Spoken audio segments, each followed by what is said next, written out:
What's going on, everybody? Welcome back to the channel.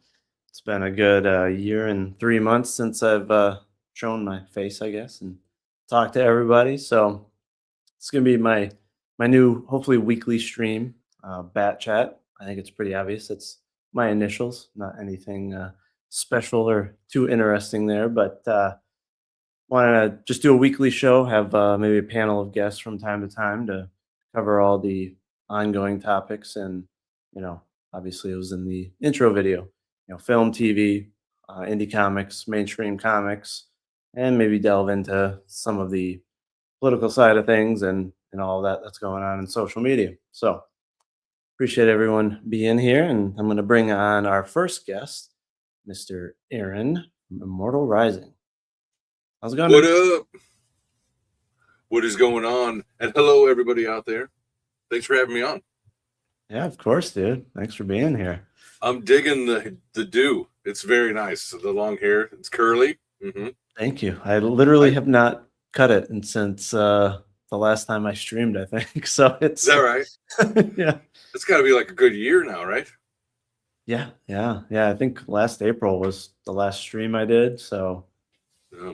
times went by fast, but doesn't seem like a whole lot's changed in the space, whether it's CG or outside of CG. So No, indie comics are still there. it is, but it does seem like there's quite a few faces that have just dropped off the face of kind of social media and even crowdfunding. It's just there's not a lot really going on. Yeah, I'd say the turnover rate has gotten ridiculous. There's people that started. I've been in this probably, I don't know, 4 years. Mhm. At least on YouTube, making my own comic. I've been at it for more like 8. But like on YouTube and all that, and all the people that I came into this kind of interviewing on my channel and all that stuff, I don't know how many are even left. Like it's just if they get one done, you never see them again. It's unfortunate. Yeah, there was a lot of one and dones, which I mean, right after you've started or produced a comic, you can understand why, right? Oh It's yeah, expensive. It's not easy to raise funds, especially yeah. these days. Mhm. Back, if we would have done this, what, 8 years ago, or even 6 years ago, it would be, I think, a lot easier. Even Tell me about when it. we started, right? I think, That's when I started. Yeah. when we did our first campaigns, right? Like, it's a lot easier then than it will be now. There's just not many promotion shows. There's not a lot of cohesion out there, and it's just, I mean, can you even think of 5 active or new campaigns right now? Like, I can maybe I think mean, of I've been 2. out of it, so I can't really say. Like, I haven't really been paying attention because, like, on Mhm. my channel, we were doing like I do a thread, a promo thread, and then on the stream, 4 of us will go through all of the posts in the thread, and then we pull up the campaign. We'll talk about it, the goods, the bads, and all that stuff.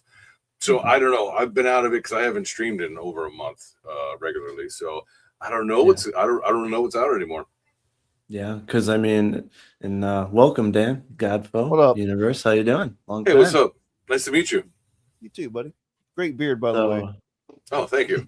I know he's not talking to me because I can't grow crap, but uh, only on Right, my it's head, not on mostly my here. face. It's not really here. It's mostly here. I don't know what that's about, but Yeah, happens. yeah. But yeah, it's like when 4 years ago when we both about started, it's like there was probably you could think of 10 campaigns going on, and every week there was a new Yeah. campaign. Now it's like right now I can only think of Salty's campaign. Like there's just not, like you said, there's been a lot of turnover. There hasn't even been a lot of new people in our immediate space. Mm-mm. And even when you look outside of CG, for example, you just don't see a lot of promotion I don't posts see. on comics. It's like, Well, and I don't know. Is it just because like the algorithm on X? Like it's. I've heard that before, and maybe not recently, but I've heard that in the yeah. past, where it's like the algorithm isn't really working right, whatever that means, and so like I don't Yeah. really see much indie talk at all. Like Mhm. a lot of the sphere that I seem to get is CG or CG adjacent kind of stuff. Whereas before, I would see people that probably didn't even know what CG even is, and now I don't even see those campaigns either. Mm-hmm. Yeah, yeah, it's yeah, I agree. I think the algorithm. I don't know. I hate to say this, but I miss pre-Musk Twitter. I really Really? do. Yeah, I Yeah. do. Like, not necessarily, in regards to like free speech, let's say, but the amount of degeneracy we see just on Twitter now has increased, I think, Hmm. tenfold, right? The types of posts that you don't want to see that are popping up. And you're Yeah. like, wait, I thought you were conservative, Musk. Like, yeah. No, Anyways, he's not. I don't yeah, believe. Yeah. yeah. But it's Yeah. like it's all rage bait. That's the only thing that floods my timeline. Like, I'm interested in the Odyssey. Yes. I've made a Yeah. couple posts about it, but all I see is all these people just trying to rile people up and make a Yeah. big stink about it. And Yeah. it's like it doesn't matter how many art posts I open Yeah. or make a reply in. That stuff ain't popping up. And when I make a tweet now compared to when I had 1,000 followers instead of almost 3,000, I was Yeah. getting way more traction back then without the check mark. But that's because, yeah, the algorithm is just pushing, I think, whatever can generate the engagement bucks right now that Yep. you can get paid to make tweets, which I think is That is what it a is. horrible idea. Yeah. Well, it's like I shared. So I asked Grok. I was like, I asked her a few different questions about the subject of, getting seen easier on X and on YouTube as well. And it basically what it told me. I even shared it because you're in the Indie Comic Shop, my channel, or Mhm, you should say my show. mhm, You're in my chat as well. And I remember I took a screenshot of what Grok said and shared it in there.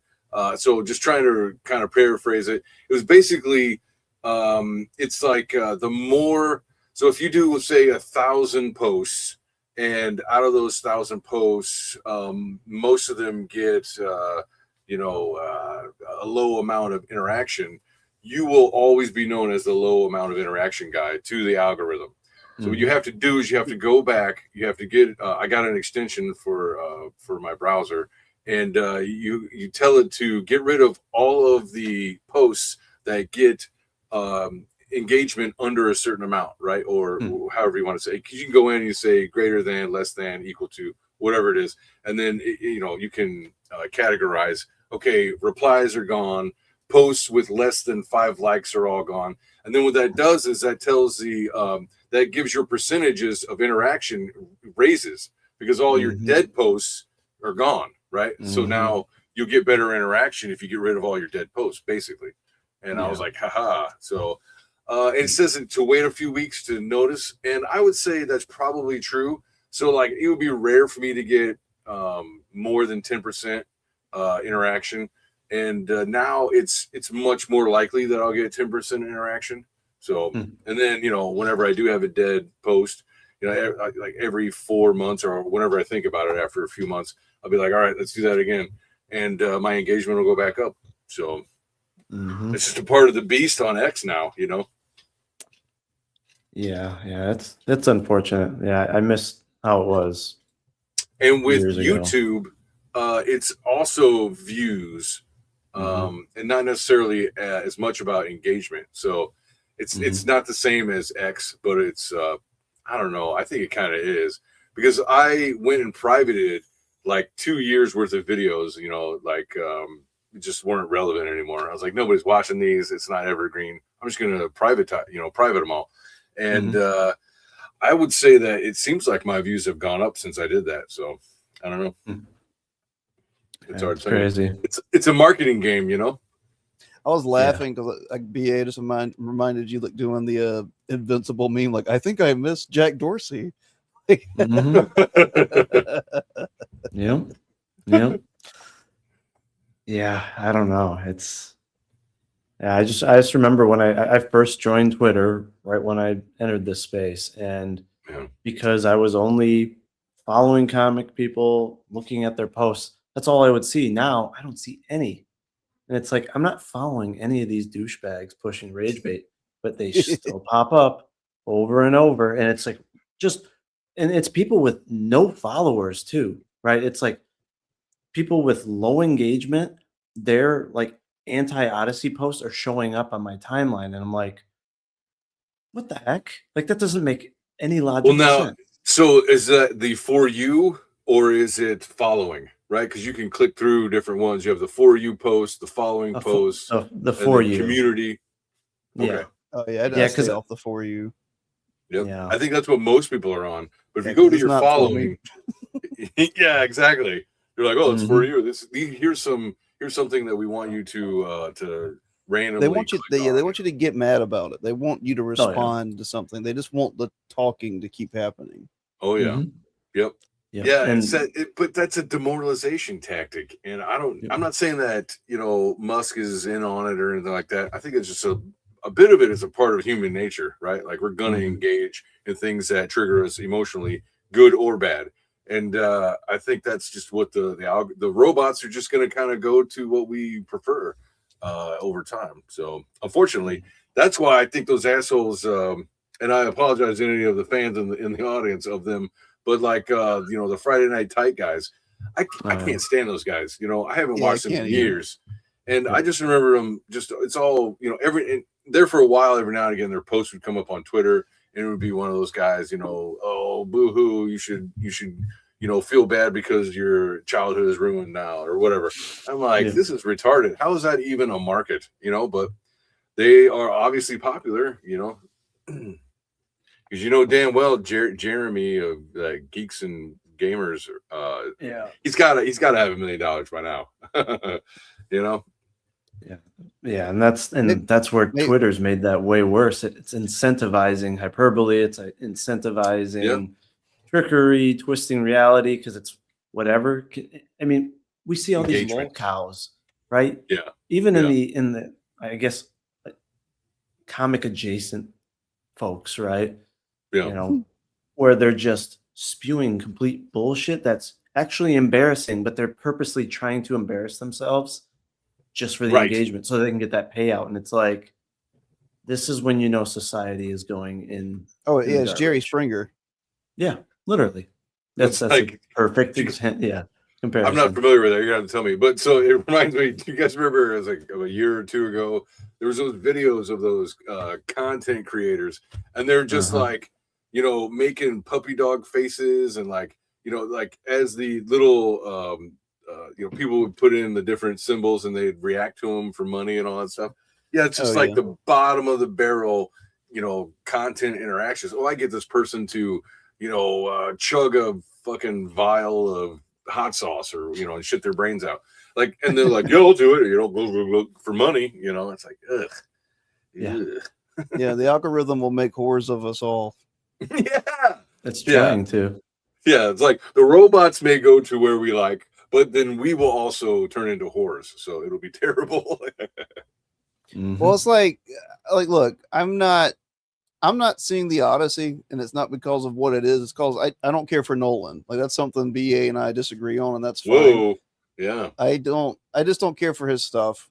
But Mhm. what my problem is with this whole thing is, like, let's take the Elliot Page thing. People were saying she's going to be Achilles, and it's like, no, that's ridiculous. And then it turns out she was Mhm. sign on instead of Achilles, and then they were like, oh well, she was going to be Achilles until they found out we found out, and then they changed it in post, and it's like, that doesn't make sense because her parts in it are sign-ons parts. They're not yeah, Achilles parts. yeah. So Well, they had already filmed it. They knew what this character was going to be. You just got rage baited. That's what happened.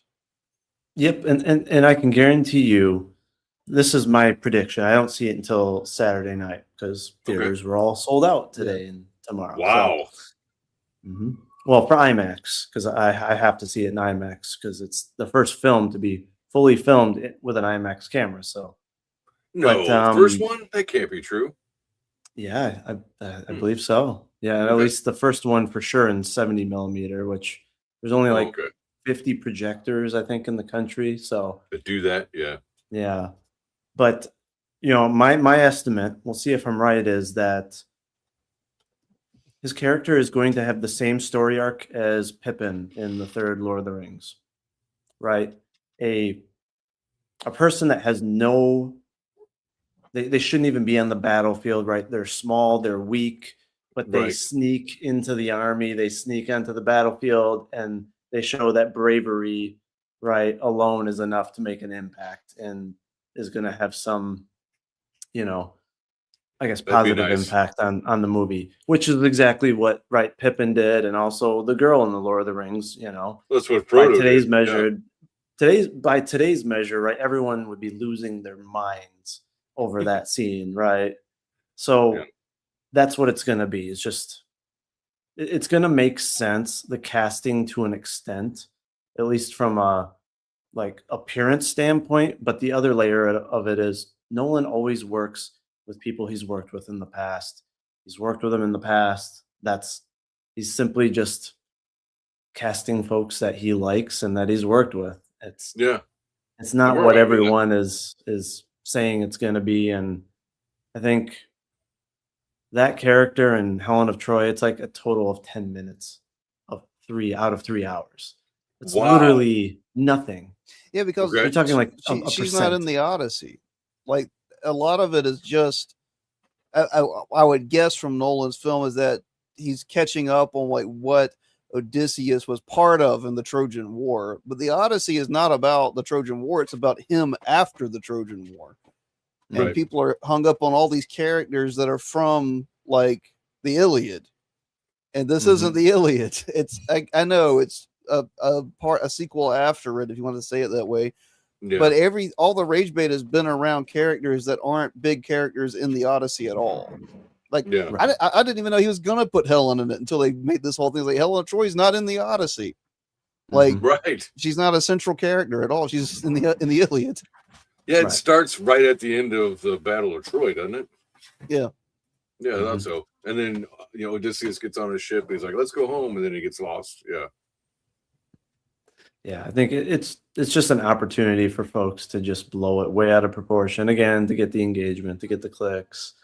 When in reality, almost every adaptation has steered away from source material, and whether it's in a minor way or a major way. Yeah. And it's like the guy just wants to make it his own way. That's it. Like, And he's earned that. He has completely earned that. Yeah. So people are either going to like it or they won't. Just like every superhero film, you're always going to have some of the folks that are like, "Oh my God, it wasn't identical to this exact issue of Superman," and they lose their minds, right? Yeah. And then there's other people that are like, "I just like the way they did it. I enjoyed it," and it's like, Exactly. That's why I'm with He-Man. I was like, that was thoroughly enjoyable. That was really fun. Like I took my kids twice, and my girlfriend even like we convinced her to go too easily. She's like, "Oh, I missed out," and like you can tell my kids had a good time. Yeah, it was just a really fun movie in the theaters. So yeah, but meanwhile, it's like it's a bomb, and I don't know. Somebody was crying about it, probably. I don't know. I thought it was great, and I'm a fan from when I was like 5. I was a He-Man fan, So I've watched every iteration except for the early '90s one where they like gave him some janky ass designs and shit. I didn't really watch that, but the rest of it, I've enjoyed all of it. So. I think these two topics go hand in hand, honestly. Just thinking about it as you were talking. And I might piss off some people in indie comics, and that's fine, but I think the same right. I think the same I think the same problem in indie comics is from like the Friday Night Tights thing. I think maybe the reason, other than people just quitting because it's hard, that indie comics may seem more like barren is because according to most people that modern or mainstream comics have gotten better to some degree. Absolute Batman is selling. The Absolute line is selling. And that shift, I think, has turned people back to mainstream comics and away from indie comics, if I'm being honest, because so much of indie comics was based off by us and not the mainstream. It's like, well, what do you do when the mainstream's good to these people? I mean, I don't like Absolute Batman. BS, nothing we disagree on, but like, you see what I'm saying? Like, if the mainstream's doing well, maybe the indie comics, if you pitched it on buy this instead of that, may not do as well. Yeah. I could be wrong, but that's the pattern I've seen. Or it could just be people are quitting, quite frankly. I think so. I think that people are quitting, quite frankly. A lot of it is because the return on investment is so low. A lot of these guys that I've seen kind of come around have scraped up a lot of the money that they possibly can to create a piece of art that they really feel attached to, and they're like, shit, there's no marketing behind it. There's no name. There's nobody, and all these, these things aren't there, but they still put together this great piece of, in their opinion, great piece of art, something from their heart. And that's cool. But then it doesn't go anywhere. It's like, well, shit. And just the labor pains of creating wears people out. And they're like, between that, or maybe they didn't plan financially well. I've seen a lot of that too. So Yeah. Yeah. I think there's a couple buckets, right? You have one bucket, which is the folks that came in, thought, oh, quick cash. They're going to just ride the momentum of everyone else, right? yeah. And most of the time that's going to work for a comic or two at best. And then when the money runs out, suddenly indie comics isn't their passion. So that's one bucket, which I think is a pretty decent sized bucket. The second are the folks that truly love the medium. They're doing whatever they can to make the comics, and they hit a point where they just can't afford it, which is 100% respectable and understandable because families come first. That's it, right? So they have to step away. Maybe they'll come back, maybe they can't. But that's unfortunately life. The third bucket are the folks that no matter what, they find a way to make the comic happen. I think that's all of us, right? We just are going to find a way. We're going to make it. Doesn't matter if we even make our money back. We still want to make our stories come to life. Tell me about and it. that's why it's, I think, shrunk so much because there's not a lot of us in that bucket. And I think the second bucket are the ones that just can't afford it with the economy today. And again, and we'll talk about it, I guess, indie crowdfunding just isn't funding very well if That's you're not a publisher or if Mhm. you're not a mainstream name. So yeah, I guess let's jump into that. But first, I gotta acknowledge our first agitator in the chat. Surprised he's still around, but yes, actually, I think Nolan would do a fantastic. I think it'd be, I think so too. That would be But good. him and Cavill together, best Bond ever, probably. That one I'd pay to see. He did Argyle, right? No. What was it? He did my boy Friday. Man from Uncle. Man from Uncle. That's it. Which was phenomenal. Like, it didn't make much money in the theaters, but the humor was on point. The acting, like, it was a fantastic. That's what I heard. Movie. Yeah. Fantastic. And Highlander should be great. Oh, I'm looking forward to that. So I went back to watch Man from Uncle, and unfortunately, it was late, and I was like, "Oh, well, let me check this out," and I ended up falling asleep. But I mean, anything that Henry Cavill does, I'm interested to at least check it out. So, I don't know. I should make sure I go back because I've heard, oh, this is a sleeper. This is really good. You should watch it. And yeah, those are usually the best ones because, like we've talked about earlier, all the negativity gets thrown into, or I should say all the attention gets thrown into the negativity basket. And so then you do miss the little gems that slip through, It's like, well, actually, that was really good. You guys are just bitching about everything, Yeah. So, yeah, I guess, one of the topics I wanted to cover was state of indie crowdfunding, or I guess just crowdfunding in general. As we mentioned, like, we're just not seeing a lot of new campaigns, at least in our immediate space or on Twitter. And I'm not even stumbling across many indie campaigns in general. I know Facebook, there's groups and stuff that are specific to like Kickstarter.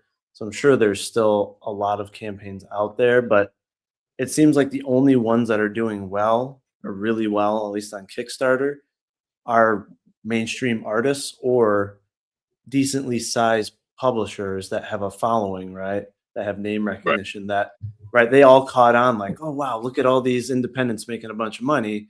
Hey, let's take the tax incentives. Let's just go direct, right? And I think a lot of those mainstream artists are taking advantage of that.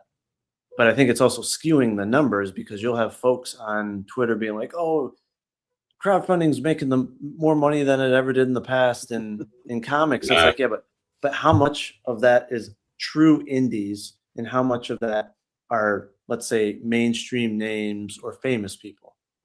I guarantee you because more of it's going over to the names than I mean, look at like Really things good. like Hasbro. Sorry to interrupt. Mhm. Like companies like Hasbro will crowdfund, and it'll be Mhm. direct to their audience who collect the old GI Joes or the Transformers or something that there is a market for, but it's really small. It's a niche market.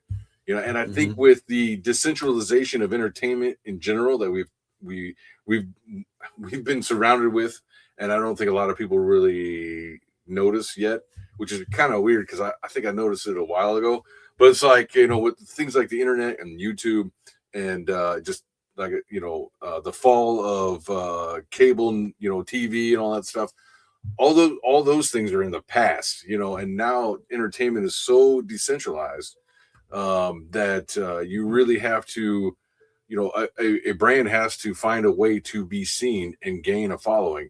And I see that now with my own comic and my own brand is like, really, I know that there are people who are into my thing.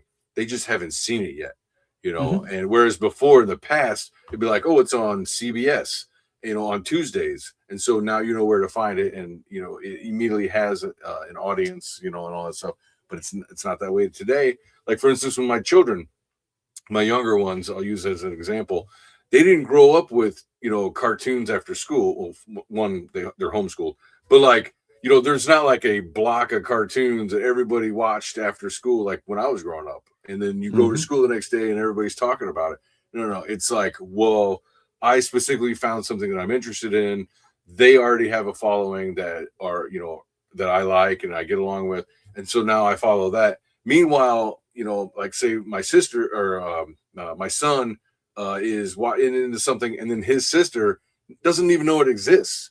Like that's pretty new. It's like Mhm. even if growing up, my sister or brother wasn't into what I was into, they probably had heard of it, and now it's completely different. It's way Mhm. different. It's very niche or Yeah, yeah, and decentralized, then I guess. yeah, and I mean to that point in our like immediate, I guess, space, right? There's not even many channels anymore that are doing any promotion, that are doing any of this, right? Yeah. Where they might eventually pull up some campaigns.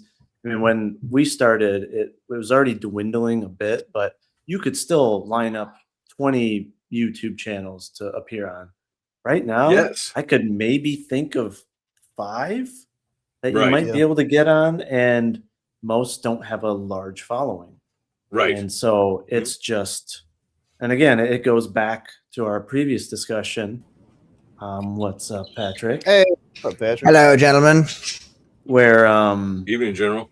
a lot of people are falling out of the space, falling into one of those 3 buckets. But Yeah.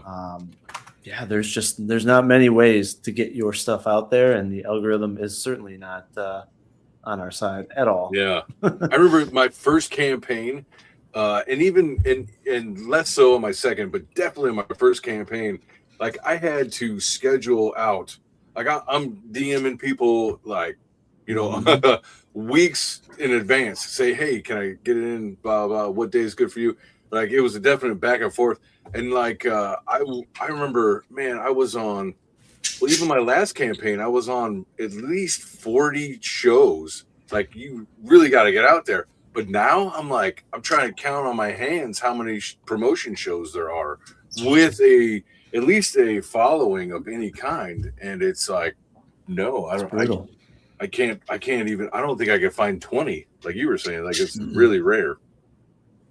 Yeah, yeah, it's brutal. And then the traction or the lack of traction on Twitter compared to years ago, it's just it's Mhm. daunting. I can understand why some folks who might be considering jumping into indie comics, if they're aware of the cost of it and how difficult it is, I could understand why less and less are popping into the space. That's for sure.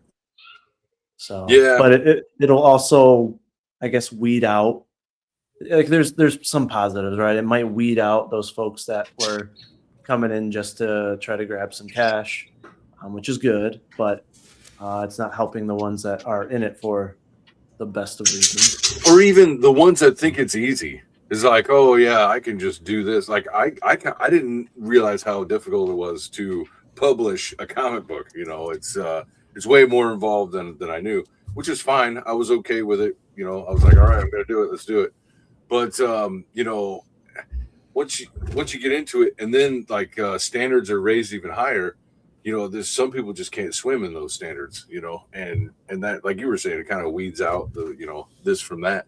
But hopefully in that, talent will come out of it, right? So like the lesser, like the ones who can just do it kind of fade away, and the ones with talent that have something to offer, you know, artistically, they'll rise up theoretically, you know. I'm still waiting. Aaron, you've got a great voice, man. You should be doing like broadcast. He does have a good radio voice. Yeah, you got a great radio voice. Or you should be doing like audio books. You should do BA's book, the audio book for it. Yeah, I would love to do that. Actually, that'd be great. Yeah, I'd be down. Yeah, you and Joe Sontag, you have a very similar tone of voice. Yes, your voices sound very similar, and you both have a great presence on the microphone. So yes. Awesome. Yeah. I appreciate that. I really worked at it. There's been a few times I've tuned into Kings and I'm listening, you know, because I'm working, and I'm like, holy fucking Aaron's on there. How did Aaron get on Kings? I want to be on Kings. And then Patrick had to remind us he had a job, guys. well, now nobody will be on Kings, it seems like. But yeah, he called it quits. Yeah, it's probably a good thing. I mean, there's nothing wrong with shaking it up. You know, if the people really want it, they'll demand it back, and it'll be back. But in the meantime, I can't wait to see what else comes out of it. You know. Well, and that goes into one other, I guess, avenue of this, right, is the platforms itself, right? Indiegogo is a wasteland right now in terms of comics. When you go on there, there are no campaigns. Like, it seems like active new comic campaigns. Like, that's, you know, I think we are seeing more and more folks try Kickstarter, which I don't blame them. I'll be putting it on there as well, my book. But you know, Indiegogo, it's like, I don't want to use it unless I have to, because the changes that they've made, it just seems so unuser friendly. I'm not using Indiegogo just because of all of the mechanics of what they changed. Exactly. I just hear the war stories, and I'm like, I haven't even gone back to look at it and even try to start a campaign. Not going to try it. Don't care. I tried it on our last one, and they made it such a pain to use. It's the first time we never used them, and we used Kickstarter and Fund My Comic instead, because like they wanted a piece of information from the first year we started our LLC that we never got, some weird government code. Like, I've never seen that before. What are you talking about? Yeah, and it's like, I've never even heard of this, because I've run like several campaigns under an LLC. What are you talking about? So whatever, Indiegogo sucks now. Yeah, and it's like, you know, I still have, there's a lot, I still have maybe 10 campaigns, right, that I'm waiting, you know, for fulfillment to happen. And I've telling Aaron, I've moved a bunch in the last couple of years. So I'm constantly changing my address, and it was always easy. Go into Indiegogo, just change it on the campaign, no problem. Yeah. But now it's like, some of them are locked, some aren't locked. You got to email the creator, and then now I guess some of the creators, there's not even a chance to update the shipping until they press a certain button and they're like ready to deliver. So it's just like, it's just a mess. It's like, why can't you just go in? And this is where it's like Kickstarter. It's like, you just go into your profile, you update it, and you just update all the campaigns that you back. Like, it just, so, you know, and then you have FMC, nothing's changed there. Still glad that exists. They still don't have, you know, the add-on, which is, I know, a sticking point for a lot of folks. So I am curious to see with Shane's new website what that does, at least in the immediate CG space. I'm hoping that at least it brings some like hey, let's try to coordinate and push the campaigns irregardless of the creator, because it'll obviously benefit them as a company, and the more that campaigns raise, the better for the site, the better for everybody ultimately. So, and his 9 Live site, it was super easy to use. Yeah.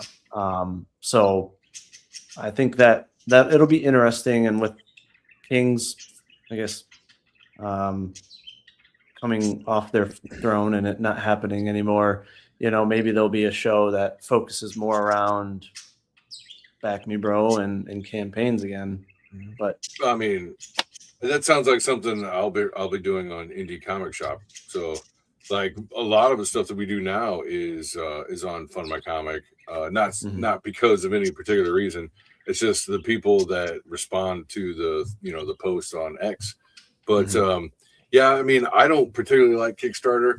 And what I found is wherever you funnel your buyers, because like just random window shoppers is pretty rare. Like I put Immortal Rising on Kickstarter before without any go to Kickstarter, or whatever. Did you say no, you said Kickstarter? He did say Kickstarter. No, so like on Kickstarter, and like, I did kick that shark. That's gross. But and then like so, I think I just window shoppers. I think I got like 6 on my last campaign. So 6 people out of all the window shoppers, and like it's not like I'm dealing with second-rate art. Jose Garcia and Corey are great artists and first-rate and all that stuff. So six in like a month or 2, that's not good. That's not good window shopping. I want to test it for the same, I guess, reason, just to see. I think that once in a while, Indiegogo, I think right now, like I said, it's just deserted. I don't think anybody's going there for window shopping, especially. But I think every once in a while there is a campaign that it's just so unique that it stands out, and it will get some attention and get some window shoppers. And that's why I want to test it, just because the comics can be very unique looking, I guess, compared to most.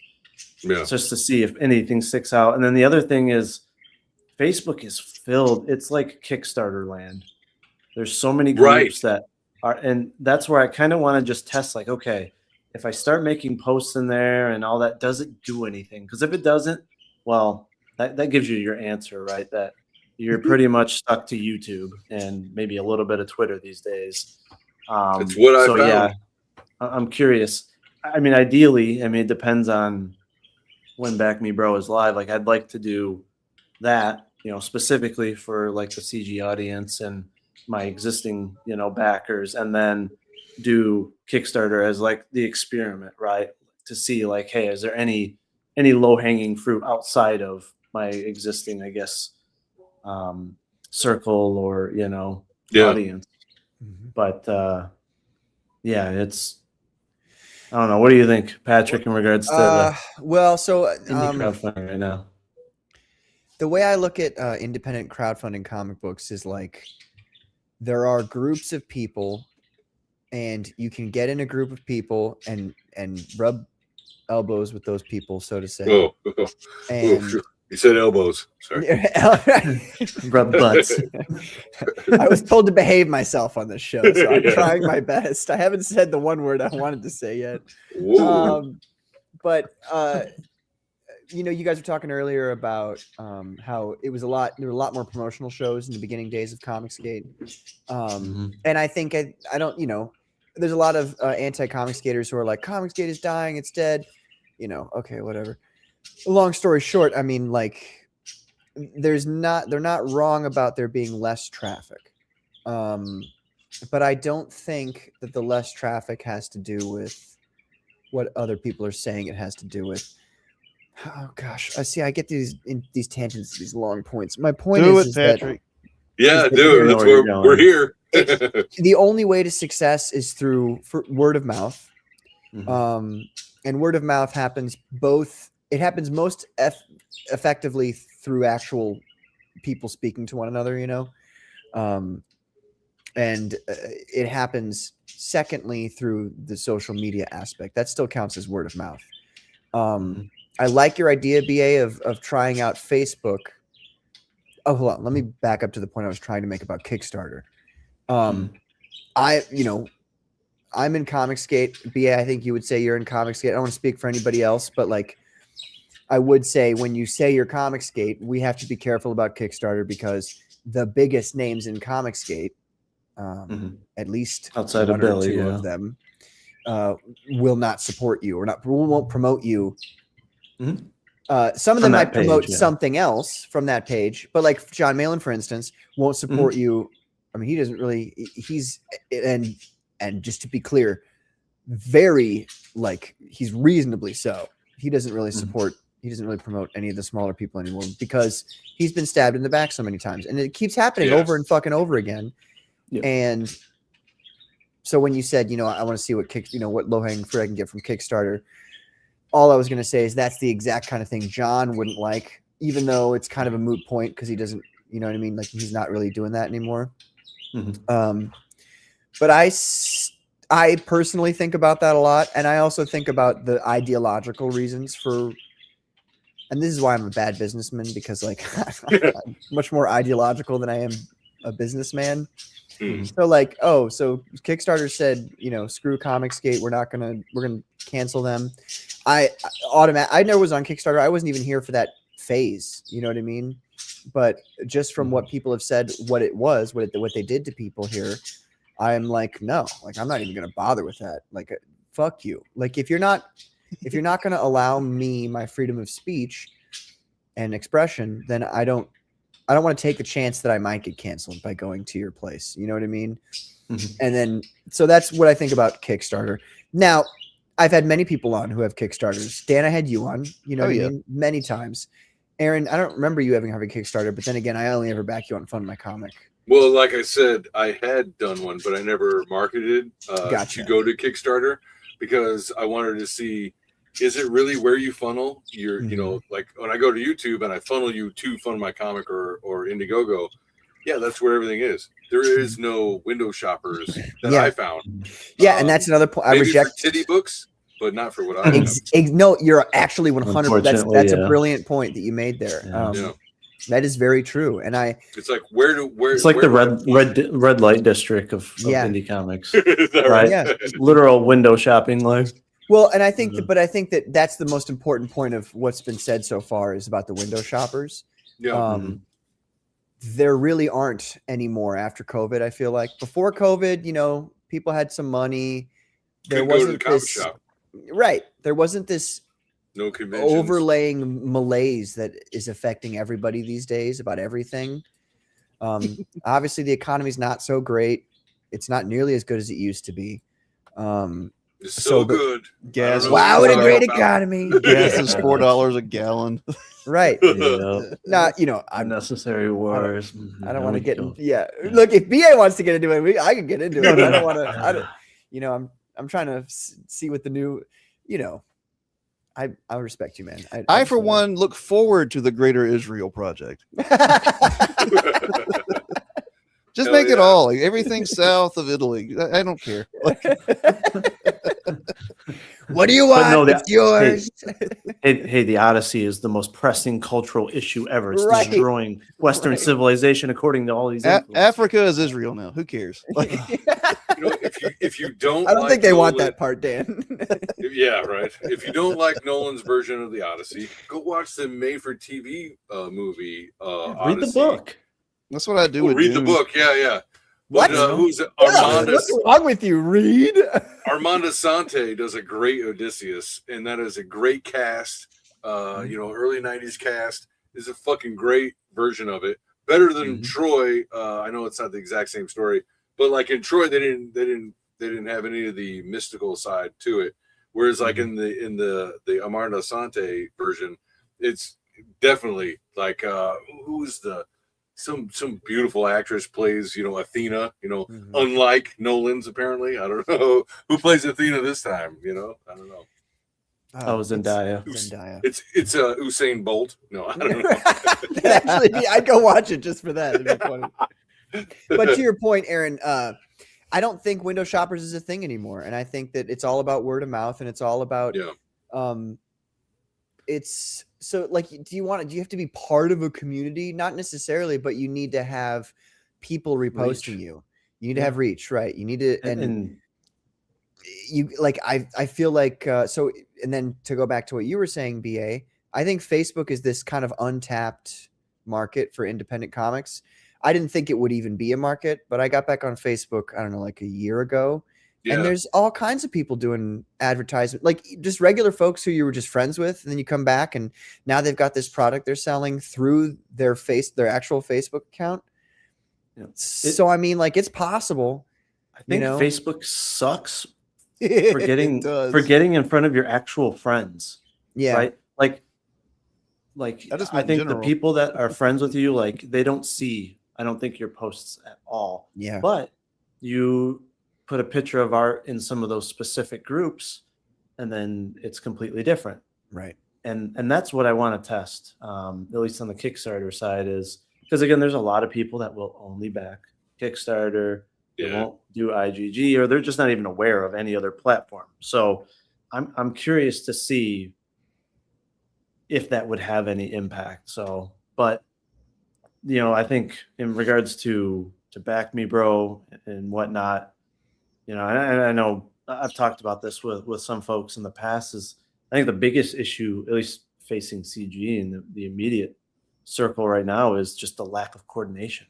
Mm. I think that's part of why there was some, I guess, elbows that didn't rub well, let's say, even on Kings, right? Because people weren't coordinating when they were going to launch well, and then there'd be arguments and blah, blah, blah. Well, Mhm. now, I mean, there's very few people launching. So you would think when somebody launches a book, it'd be like, hey, rally cry, everybody get on Twitter, promote this. Let's get on everyone's channel. Let's Mhm. it's not there. There's campaigns that I- should have made, like, look at Aaron's current book, Lepresti, Mhm. right? It's beautiful. As far as I'm concerned, that should be making as much as Wraith of God, but there's no like coordinated push for it. There wasn't a good coordinated push even for Pitt. And that one should have, I mean, it did pretty well, but that one should have been raking in the money just Yeah, that was Again, like with- $250,000. That was a $250,000 project right there. Mhm. yeah. I'm not So sure it made it's that. like I think in Comicsgate there's this horrible, like, nobody trusts anybody anymore, and we all, we don't, obviously we don't need to talk about it, but we all know why. Like, there's just people who constantly turn around and they didn't get what they wanted or exactly what they imagined they deserved, and then it's it's this kind of so I think that, like, the big guys, all the professionals, they're done with all that shit. They're done with the whole promoting other people kind of thing for the most part. There's a few Me people too. out there like Shane and Mandy and Ethan's helped me out a lot. And so there's some people who will do it kind of, and I say kind of not in an ungrateful way, but in like it's not the same as it used to be kind of way. Right. And the reason that is because nobody trusts each other anymore, and they don't want to take the chance on trusting some new person because they're just going to stab you in the back again. And I really do look at, I know the other professionals don't think of Comicsgate this way, but I came into Comicsgate thinking this, like, okay, well, I can make a comic book. Before I thought I had to get into Marvel or DC to make a comic book. Mhm. And then I've learned about Comicsgate, and I'm like, holy shit, I can make a comic book too. And then, I saw Eric July, and I was like, oh, I can make a comic book too. I could definitely good make a one. comic book. I'll just say, like, it was inspirational at the time. Like, okay, this guy who's never made comic books before is trying to make a comic book. Cool. I'm out. I don't get it. I'm sorry. I never understood the Eric July thing. That's for fine. Anybody. That's fine. And it didn't pan out that way because he I'm was sorry. criticism. No, you don't have to be I'm sorry. I'm sorry he hooked you. No, I'm just saying, like, there's a lot of distrust and a lot of just people not wanting to take chances on anybody. And what I think needs to happen in Comicsgate is people like BA, you, Aaron, Dan, myself, we need to take up the banner and be like, we need to be the promotional guys. We need to be pushing things. It might even be a good idea for us to have not a King's room, but a whatever room, like I don't know. I don't want to play into the whole, because sometimes people get upset. Like, we all know people got upset about not being called a king. Whatever, Right. dude. Like, it's a fucking word. I'll be a Yeah. look. Now, Um, the rest of us are peasants. If you called me a bishop, that'd be sick, bro. That'd be awesome. But, like, you know, I think it really does, like, we need to get to the point where we're all supporting one another in a concerted way, like you were saying before. And I feel like that's not going on right now because a lot of people don't trust each other, and fair enough. But I really do feel like the onus, because we're the ones who need backers, right? Like Shane, John, Ethan, they don't really need that. They don't need our help. You know what I mean? Mhm. We need each other's help, though. Mhm. And other people need our help. And I think that if we can really, on multiple different platforms, Rumble, YouTube, X, Facebook, if we can really kind of come together and find a way to make people believe in this stuff again, then I feel like we can do some good. And then Mhm. I think it would exponentially snowball from there, because then the bigger people would be like, whoa, look at these guys who didn't ask us for anything. You know, maybe they did once or twice, but they didn't harass us. They weren't upset that we ignored them. Yeah. Whatever. They Mhm. did their own thing, and they're doing well enough. And they're, you know, well-rounded people who are honest and upfront and not prideful or whatever. I think we can get to a point where we can bring this back. Mhm. But it's not going to happen through the people at the top, because they've been deservedly so. They don't trust anybody anymore. They've been stabbed so many times in the back. I think it's our time to take that chance of being stabbed in the back, which has happened before to me. Yeah, we've all, I think, 2 or 3 times, twice in the experienced that, past I year think. alone. But like, we can do it. I really do feel like, Is that what the warmer is for? no, Yeah. I don't know what happened, but my neck is totally You screwed. got stabbed in the back, bro. I think somebody punched me too hard in the face, actually. I think that's what happened. Fucked up my neck. But Yeah, Do it's you have his your fault. nose broken? my nose has never been broken, no. Okay. Would you like it Got to a be? very, very strong, broad nose. I like No, I have good head movement. Nobody ever gets my nose. it. Hey, you said it, not me. Did you learn that from the bird in the background? Actually, yeah. No, legitimately. Like there was this one boxer who was like, he used to raise roosters or chickens or whatever, and he like looked at the way they move their head, and he's like, oh, I gotta try. So I listened to that, and I was like, huh. And I started doing that, and now I'm just like I kind of do like a bird peck when I'm messing with people. Patrick be strutting.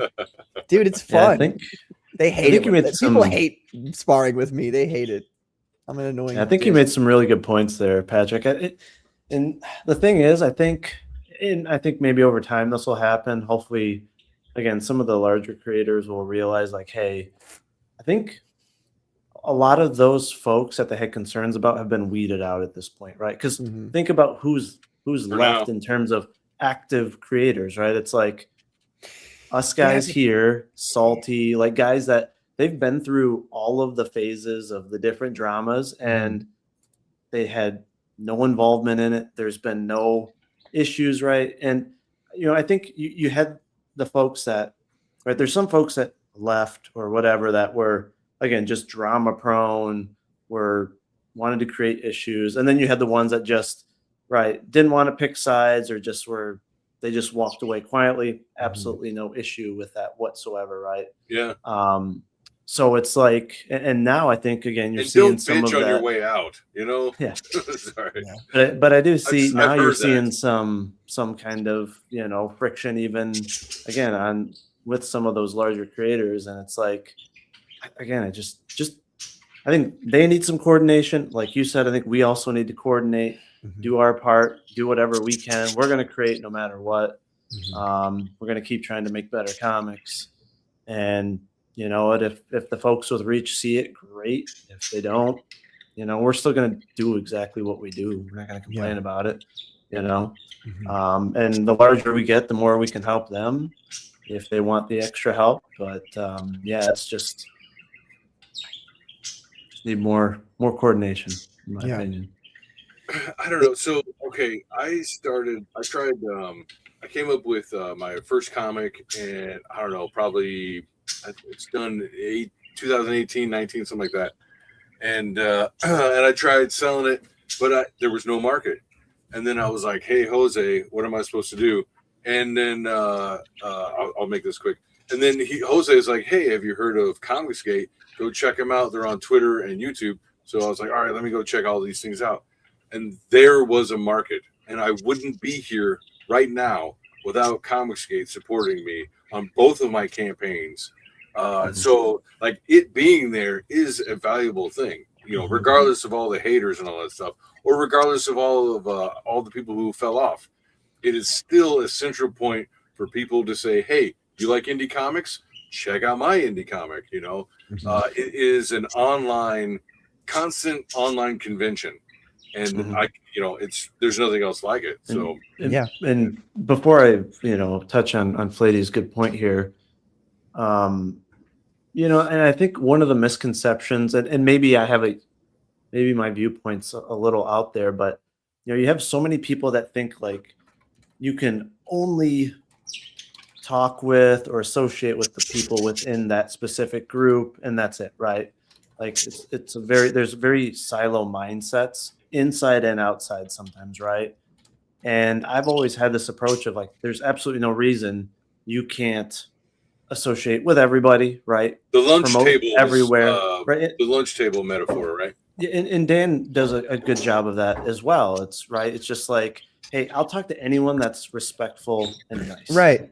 Right. Yeah. I can consider myself part of a group, but that doesn't mean I can't associate and cross-functionally promote and blah blah blah. And I think there's been some folks that are too siloed. What I found more offensive was people who would claim a title and then like not live up to it. True. Right. Like, can you give an example?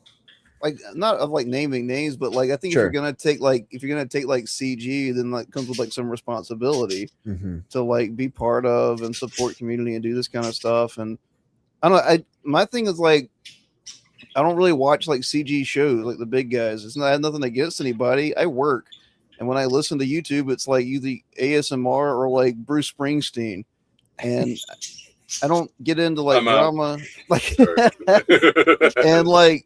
I don't know. Bruce Springsteen. I didn't know you were a liberal.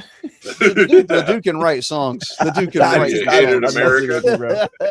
But it's like I just feel like there's like weight that comes with titles, and like you don't take. I mean, I don't know. Like I'm not Catholic, but like when I look at that, like if you're gonna take like the frock, there comes with responsibilities. Yes. And I just think that's I don't know. I don't take titles that I'm not gonna live up to. That's all I'm saying. Yeah. And there's a lot of people who call themselves CG and they end up not like, it's like, what part of CG did you think you were part of? Because, you want to get people in trouble because guilt by association. You're not happy with. I'm over that shit. Oh my God. Dude, I'm so tired. It's crazy. Oh, there's a great freedom in just telling people to get bent. Yeah.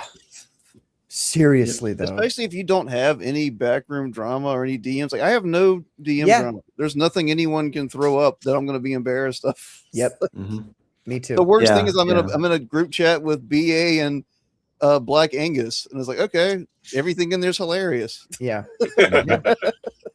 Yeah, I've always had this.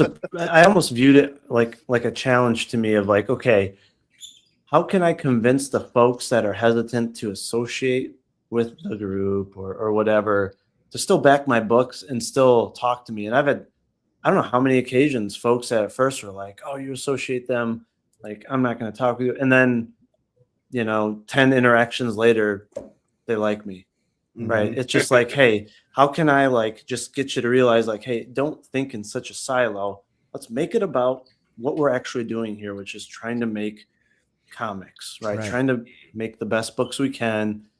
We don't agree politically, if we don't agree on religion, like, I don't care. I don't care. I want you to read my book. If you're good to me and I'll be respectful to you, like, that's it. But there's only been, I don't know, maybe one or two folks, let's say within, that would take that title of CG that, I've had issues with, let's say, but the worst that I've come across have been outside of that fence. And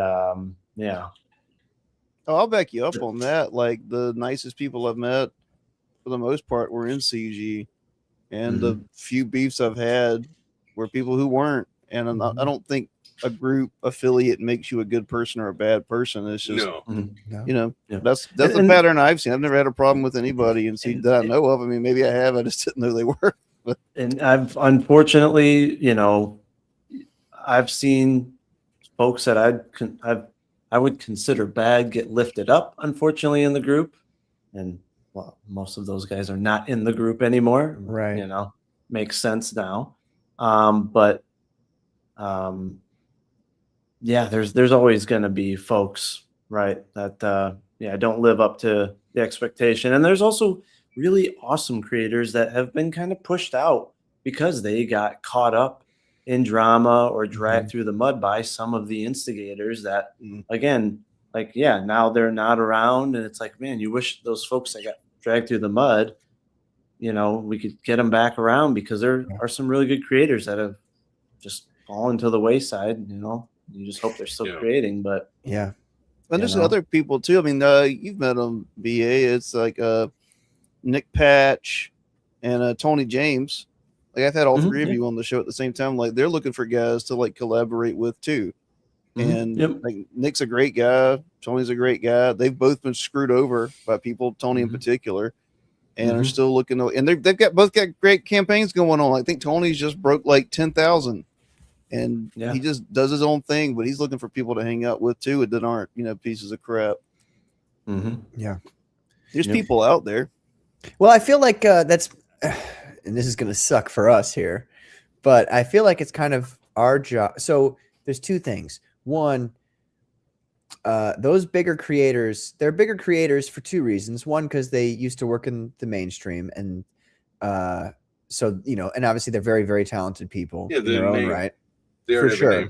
Yeah. But I wouldn't, like, it's for instance, if Shane or Ethan had never or John had never done a YouTube channel, had never done any of that, they wouldn't be where they are right now. True. That's fair. And so they make a good point when they say, you've got to build up your channel and try to do really well in that regard. And so there's examples of people doing that. Here, so I'm going to give a hot take here. This is going to be a hot take. Go for it, Patrick. Let's hear it. Cecil was lifted into where he is right now by Comicsgate. Comicsgate created Cecil's livelihood. Persona. And, his persona, his livelihood, everything. He did it because Comicsgate gave him that opportunity.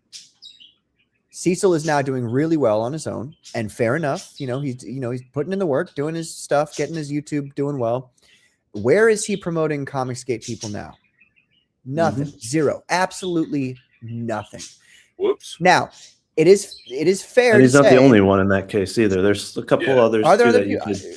That I didn't even don't really promote anybody else. There's always a couple, but yeah. But you know what I mean? Like, making the YouTube like its own thing. And I know people who are making content, they don't want to do that. Well, we don't have much of a choice. Like, we really don't.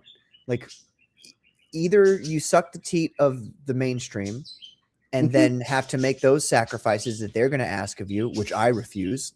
Like, I won't do that. Or we have to make our own platforms and be successful in our own platforms to then be able to promote. And so, I just feel like it's a big part of that is we have to have entertaining media for people to consume so that they'll consider us. I think a great example of someone who is not a former, or is not a pro or former mainstream, who has a really good following and yet still doesn't hit 100K is like Dave Brink from Genuine Comics. Dude has a solid following, and he has really built up that reputation and all that stuff. And even I think I saw Ethan Van Sciver even put a hand out and say, "Hey, do you want to come on to a Comicsgate show? Just say yes, and we'll promote you." And that's because, in my opinion, it's because of the years of hard work he put into it to make a reputation, to where he's hitting 10 grand on his own without a lot of promotion. Like, he doesn't go on a lot of shows. Yeah. It's just his past work and then what he does, online. Another great example, and I haven't seen a lot of tweets from him. I know he does quite a bit on Facebook, is Isaac Bell. I don't know if you guys remember him. Right? He's been on. Yeah, he's been on. That name, yeah. Yeah, I think he was on my show like a couple years ago. Yeah, he's been on Joe Sontag's show. His girlfriend, or maybe she's his wife, like they do all the art together. They're kind of like a Yanzi and Shane team up, right? And Like Nice. I mean, he does fantastic art, and he's raised, yeah, metal shade, yeah, he's done that, and another title, but I think he's had at least 4 or 5 campaigns over the years, and he's raised, I think, at least 50K once. He consistently does like 20K plus, but he doesn't do the YouTube scene, from what I can tell, really.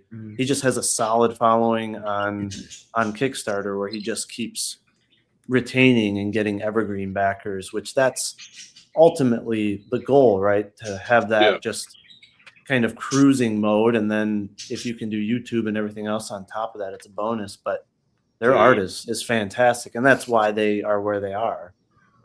But there's not a lot of folks that can I guess live up to that don't have the name recognition. It's just, I think, to Patrick's point, it's like we gotta, us, the folks that we associate with, we gotta try to get those good books, out in front of folks and try to get that traction. And I think that's just where CG and indie comics has kind of just lost its steam in doing that. Right? There wasn't a shortage of good-looking books or, really good-looking art. I mean, look at Sorry, I'm sorry. I saw that, and my apologies. Go ahead. oh, It's so true, sorry, we are. Ian Snyder. Fucked up. What's going on, JJ? But like when we entered the scene, right? We're talking 4 or 5 years ago. You had, right, all the Kings had campaigns, and you had folks like Joe Sontag, right? His book looked fantastic. His new book looks fantastic. Unfortunately, it's not getting the eyes that it needs, or it should be getting. You had Joe Ball's book. I mean, there was just so many unique, just eye-popping campaigns, and they still exist. It's just, how do we get those out in front of folks? How do we get the attention of the folks with larger followings to highlight those? And I think that's what's going to help CG more than anything, is like showing like, hey, there's still quality. Hey, let's everybody convince our chats that this is worth backing. There was always that momentum. There was always that, that confidence, right? To rally folks up and be like, hey, let's make this creator's book happen. And it's just, how do we get back to that point?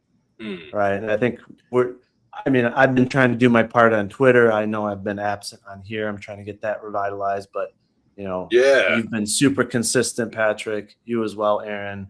I know Gaffo, you've been streaming as well. Like, that's what we need more of. And I know Salty's been doing a great job, among others, Katie and everybody. So it's just, how do we make sure that every channel is saying, hey, also check out these other channels. Let's drive each other's audiences to one another and to each other's campaigns. Like tonight, I'm going to tell everyone, go to Salty's stream after this, right?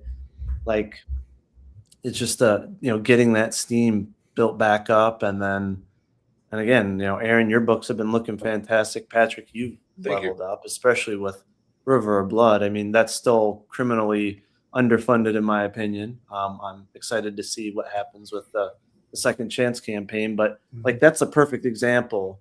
I would say, I wish we could just like get in front of, right, all the, let's say, the Kings, just be like, hey, look at this guy's track record. Look at how he's been through all these years. He hasn't been in any of the drama. He's here for the right reasons.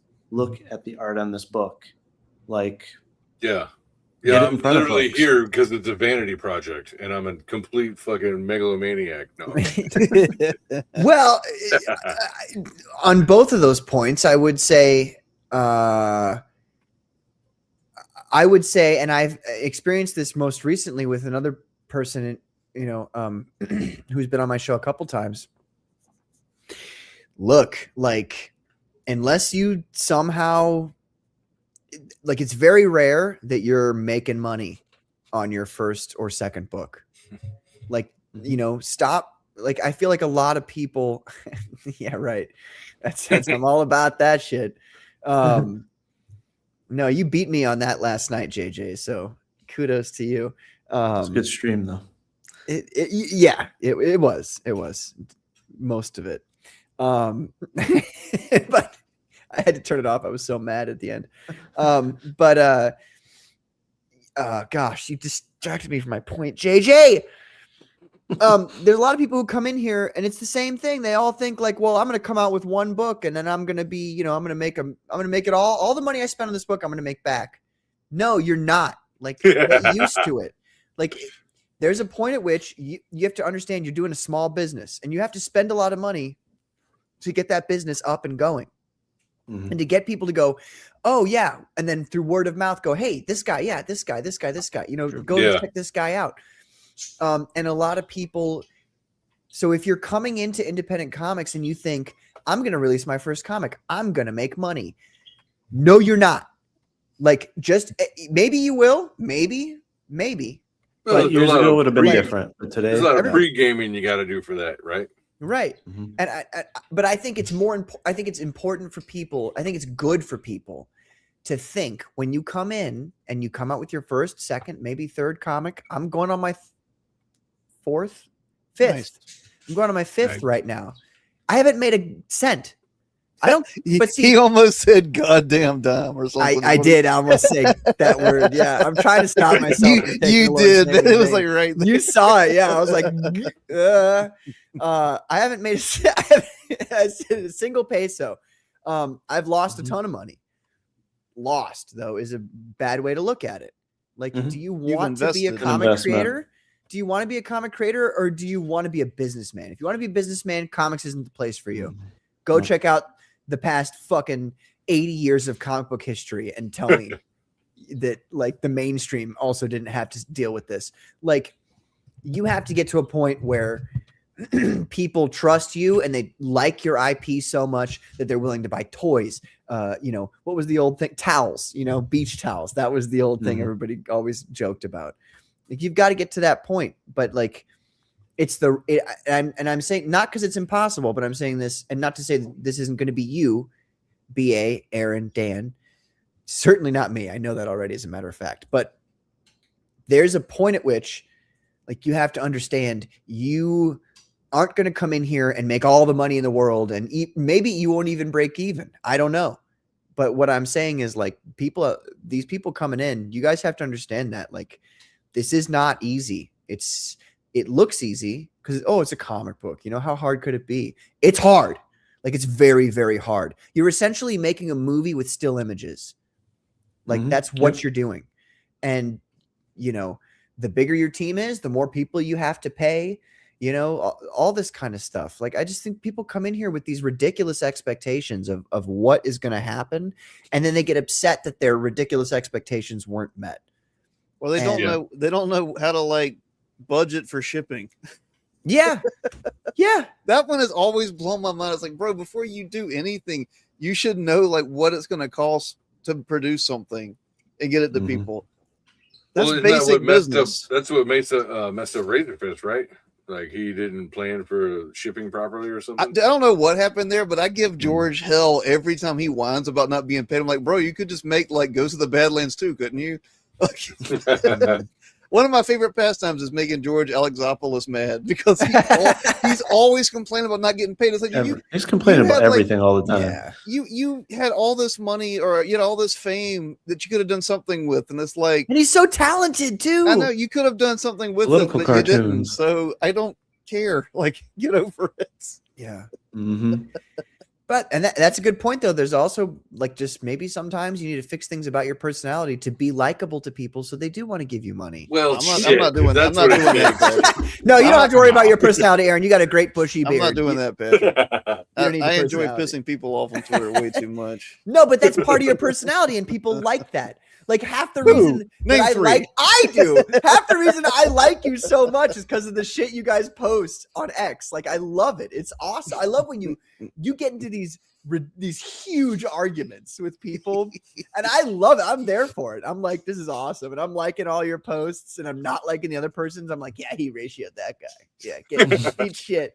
Like, but people like people, but also people like you being who you are. That's why I like you, Dan, because you are exactly who you are. Like, wherever you go, you're the same. I'm trying to make a good point about you. You're the same person, and Wherever you go, there you are. Yeah.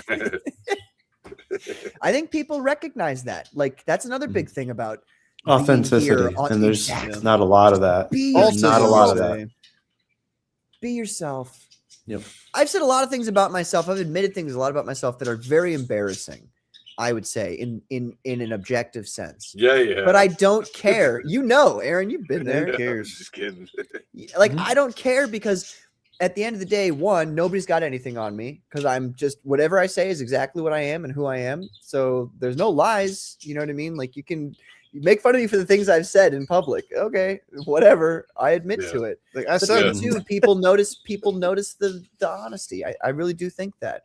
I mean, I started making I took over the Commandos on episode 9 in April of 24. I want to say, I think. That's some dad memory you got there. Good Lord.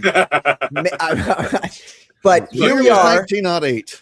Here we are, July of 26, and my channel's monetized. Like, how did that happen?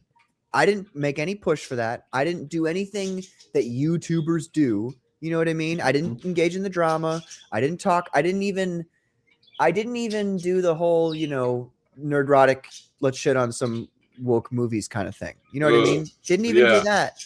And people, I hope you guys recognize I don't toot my own horn very much. You should probably get more views.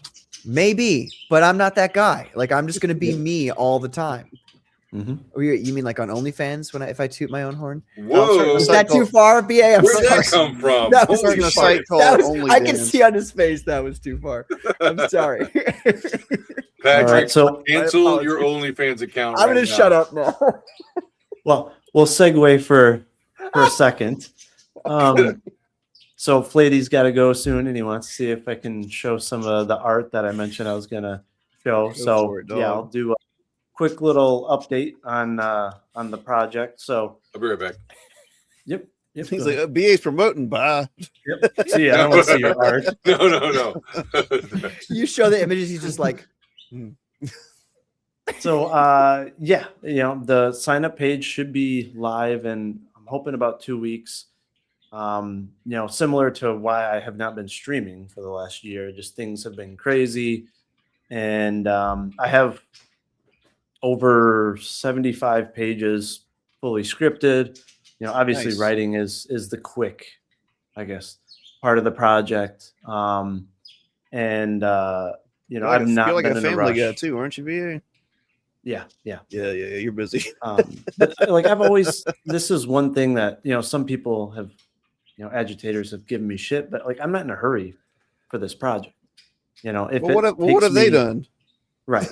If it takes me 4 years, it takes me 4 years, but I'm not going to launch it until I'm pretty close to the end. But I'm hoping to launch early next year, at the latest mid next year.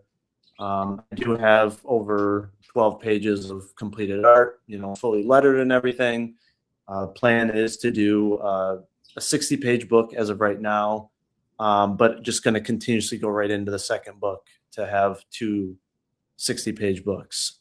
I would love to do a 100-page book, but again, with the climate of crowdfunding, it's just not. I don't want to go in over my head, but I also don't want to make people wait in between the 2 books. So I'm going to make them happen, no matter what. But I also want to go in somewhat level-headed on the first one.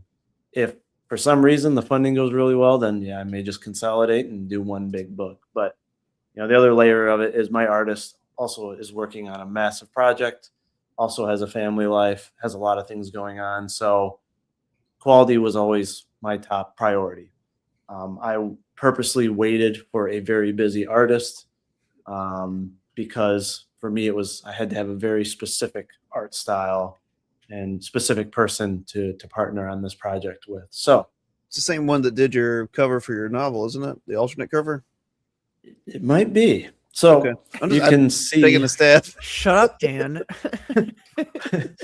you can see actually one of the pieces of art here on my wall. So let me That's awesome. I was obviously show wondering. the Yeah, actual I was arm. wondering. I'll show the actual art, but yeah, so that is one of the amazing pieces here, a double page spread. Spectacular. So let I me like that I start can pulling pick out up Steppenwolf art. on your wall. I've got that same figure over here. Oh yeah. I love that So, let's Deadpool see, mask let you've me got on your share. right there.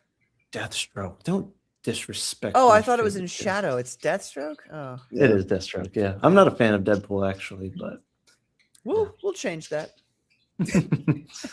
Are let you gonna me, make movies, Patrick? You gonna make some more Deadpool movies? Bro, we're gonna have B and I are gonna have a come to Jesus moment where he convinces me that the Snyder movies are good, and I convince him Deadpool's cool. Yeah, just watch them.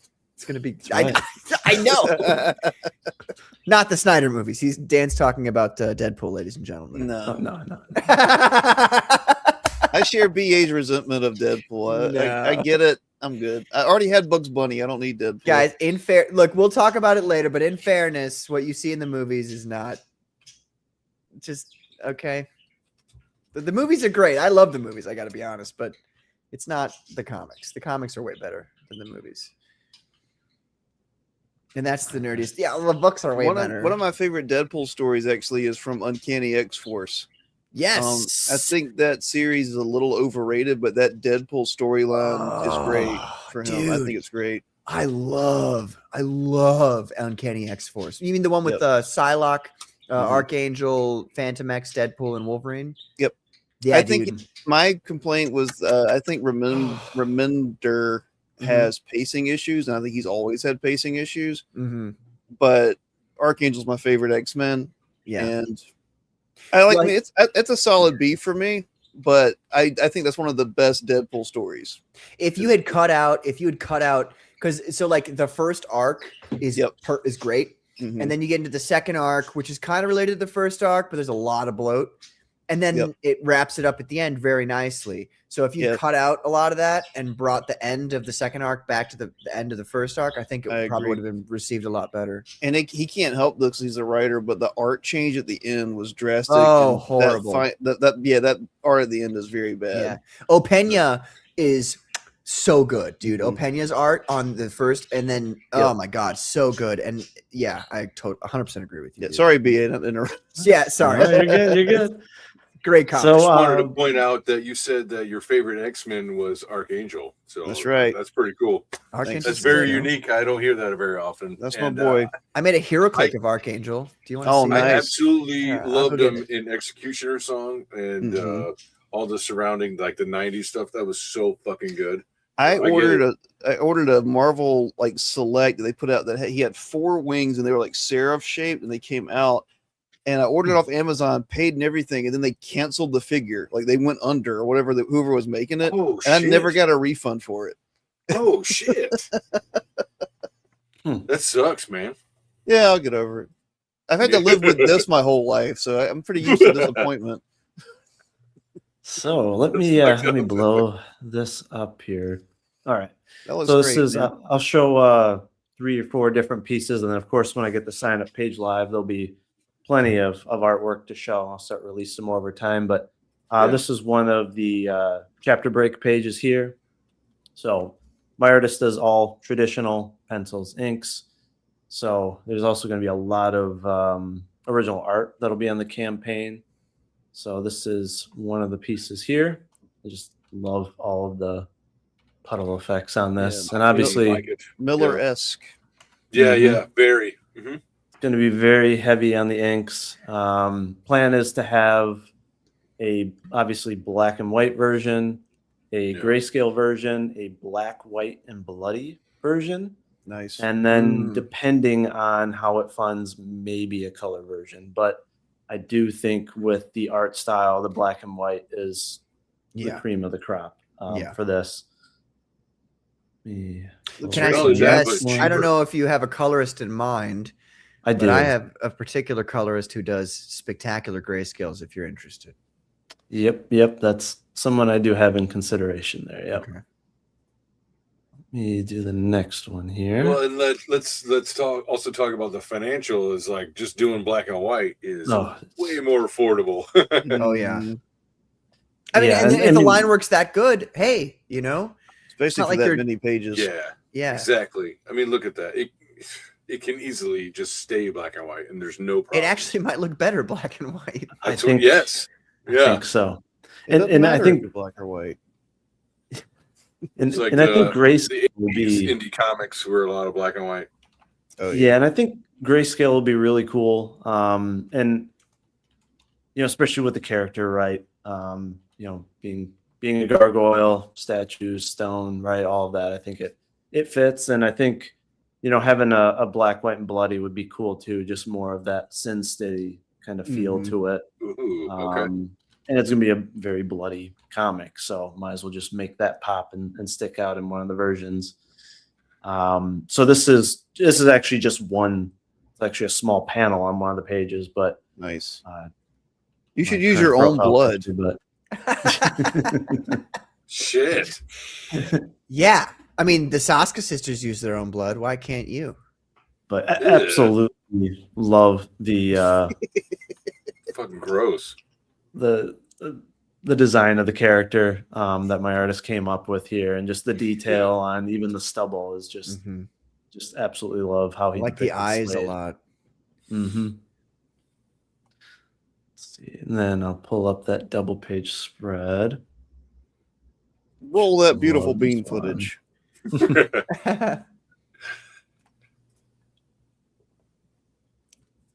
But yeah, love this this piece here. Holy Yeah, that's great. Great. smokes. Yeah. What And are this we is an talking? interior double page spread, but it's I was gonna cover say that's quality. got to be like wraparound or something, right? Yeah, it's Double Now- page spread. That'd be good. Can I ask a Yeah. possible spoiler question? mhm. Is this a dream sequence? It might be. All right. I'll It shut might up. be. A mystical Might be. vision sequence. Is that a thing? Mm. Dude, this is unbelievable, man. And This and this is so all good. traditional. I mean, the detail. Look at this. Just Dude, the just the awesome. suckers on the octopus arms are crazy. And they're like Yeah. eyes too. They're Yeah, kind of like and- eyes. And then two of the small little like extensors from the Mhm. tentacles are holding his, or four of them are holding his eyes peeled open there. And but yeah, I just Dude, that's so sick. love it. But yeah, so much work on this, but it's gorgeous. So this will be, I'm sure, the thumbnail for the sign up pages. We'll be unfortunately probably doing an IGG sign up just to at least get the emails, lined up. Probably do one on Kickstarter then if it's still in sign up phase when more folks can jump on Back Me Bro, I'll certainly be putting it on there. You can use MailerChimp too if you want to avoid Mhm. if you're trying to avoid the other two. Right. Yep. And then I do have an inverted version of this, which is actually really cool as well. So I'll pull that one up.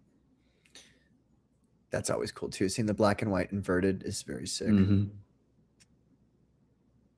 It's But dope, man. the kind of halo on this is just, Yeah, I yeah, love yeah. how it pops. Oh There yeah, we go. Oh, dude, that's crazy. Yeah, a dark Yeah, it looks halo's good. cool, man. mhm. Dude. But yeah, this is a Was the halo fantastic done piece. physically as well, or was that because like Yeah. the outer edges look digital, or did he like use a brush or something?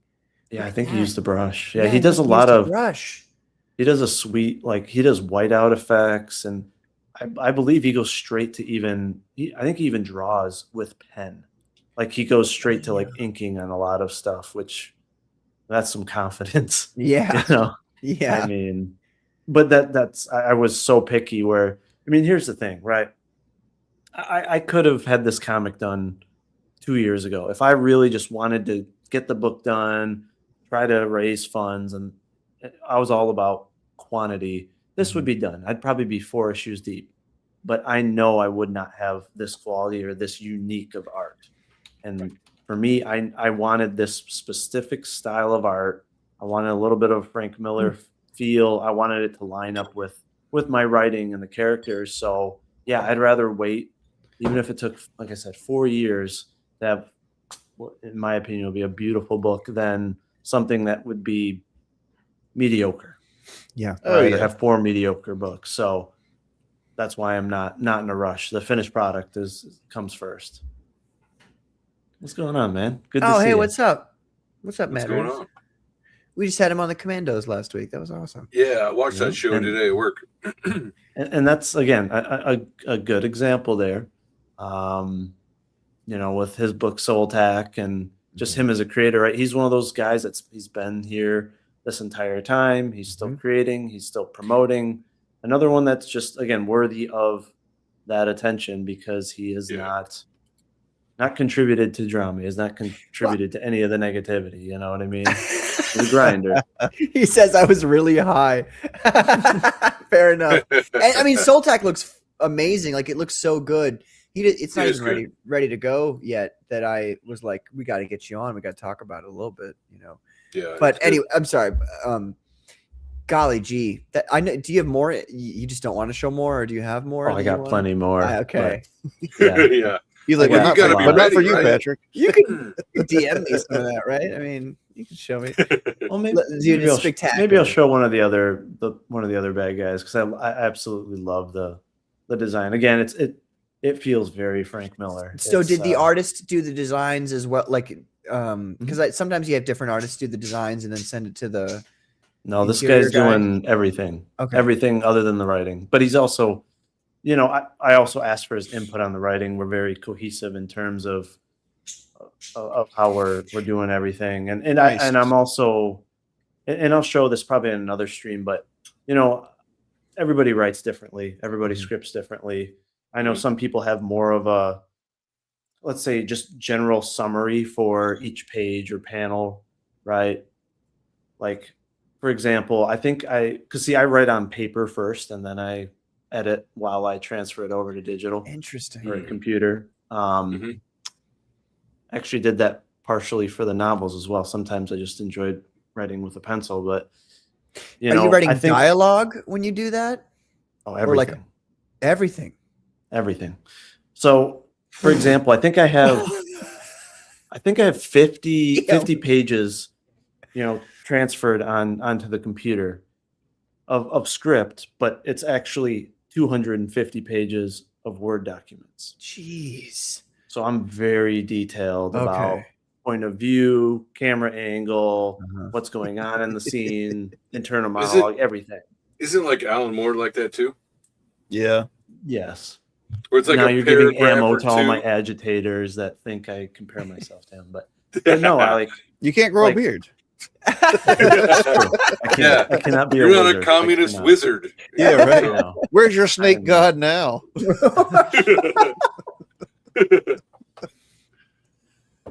But He's so got Jesus. He doesn't need Yeah, a snake give us god. another. Come on, give us another. You've been Yeah, gone for I so know. long. Yeah. Well, give him a Let me chance find it now. here. It's been you guys. No, I want to you peer guys pressure extreme- him into giving us more. Come on, Oh, I'm man. digging. I'm Fair digging. enough. Hold on. You gotta find the right He file. finds like a Shut middle up, finger Flady. for Patrick. We want to see more, Flady. Okay. Okay, so yeah, I'll show this one since I already showed a panel from it. But yeah, but see, I don't go so descriptive to where it's overwhelming for my artist, but it also helps him understand my kind of intentions for the panels. There's no guesswork on his end, but I tell him like, hey, I want you to have some creative freedom to where if you tell me it should be a different point of view, different panel style, you just go with it. Whatever you think works best, because he has obviously way more experience and he's an amazing artist. Yeah. So With the visual, yeah. but sometimes my ideas, he's like, oh man, that's perfect. Like, Nice. and then sometimes he comes up with ideas, whether it's for writing, the panelization, that I'm like, yeah, that's perfect. So it's, again, that just cohesiveness that is ideal versus just, Yeah. hey, I give a script over and they just crank it out. And then you're like, oh crap, actually I wanted it a little bit differently. Like, this is very like, hey, he's sending me updates as he's doing each panel so that we can, make it as perfect as possible. So let me share. my Very screen intimate. here. So I'll show you a lettered page just because I like you guys so much. There we go. Can you tell us who your letterist is at least? Well, I guess if I'm sure someone can guess the artist in the chat. Let's see who can guess it. And then It is the artist though. Yes, the artist is Okay. doing Damn, everything. I didn't know he could do letters too. That's I pretty. thought he cool. was illiterate, to be honest with So- you. So this is one of the finished pages here. You can see one of the That's bad cool. guys. Again, very Frank Very, Miller vibes. very Frank Miller with the Which I teeth in the was- eyes. Yeah.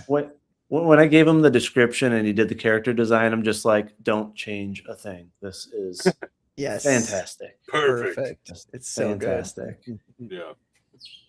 So yeah, I just What's up, I love Bats? it. So you can obviously see that one image I showed, with some internal dialogue tied to it. Spoiler alert, I'm very, very heavy on the internal monologue. No surprise. Is the Given does he? This is maybe a stupid question. Does he do the lettering physically as well, or is that digital?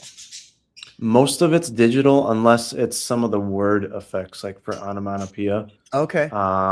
Which like this one was Crack, like that was crack hand up there done. to the right. Right, exactly. Okay. So like stuff like that would be hand done. So yep. But yeah, Can you send me great the silhouette 1, shots. 2, 3 that panel in the bottom left corner there? I just need that panel so that I can post it when people talk shit to me on the internet. yeah, this is Patrick when he's angry right here. You're right. Shut up, bitch. Shut up, bitch. But yeah, Dude, absolutely. very just. And that at the bottom right there too. Look at that shot with the oh my The god. eyes in the dark, and then on the ground. Yep. Yep. Wow.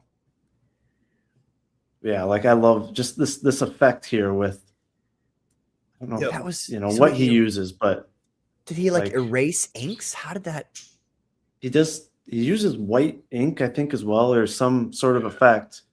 But yeah, just to get that, damn. just it's fantastic. Yeah.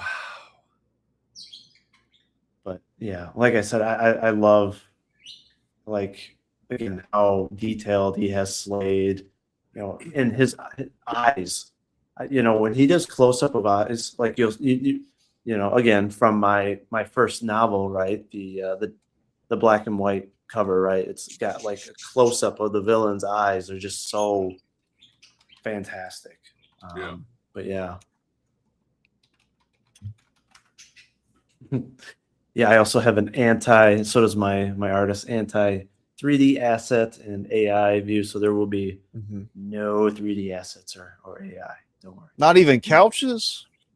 No couches.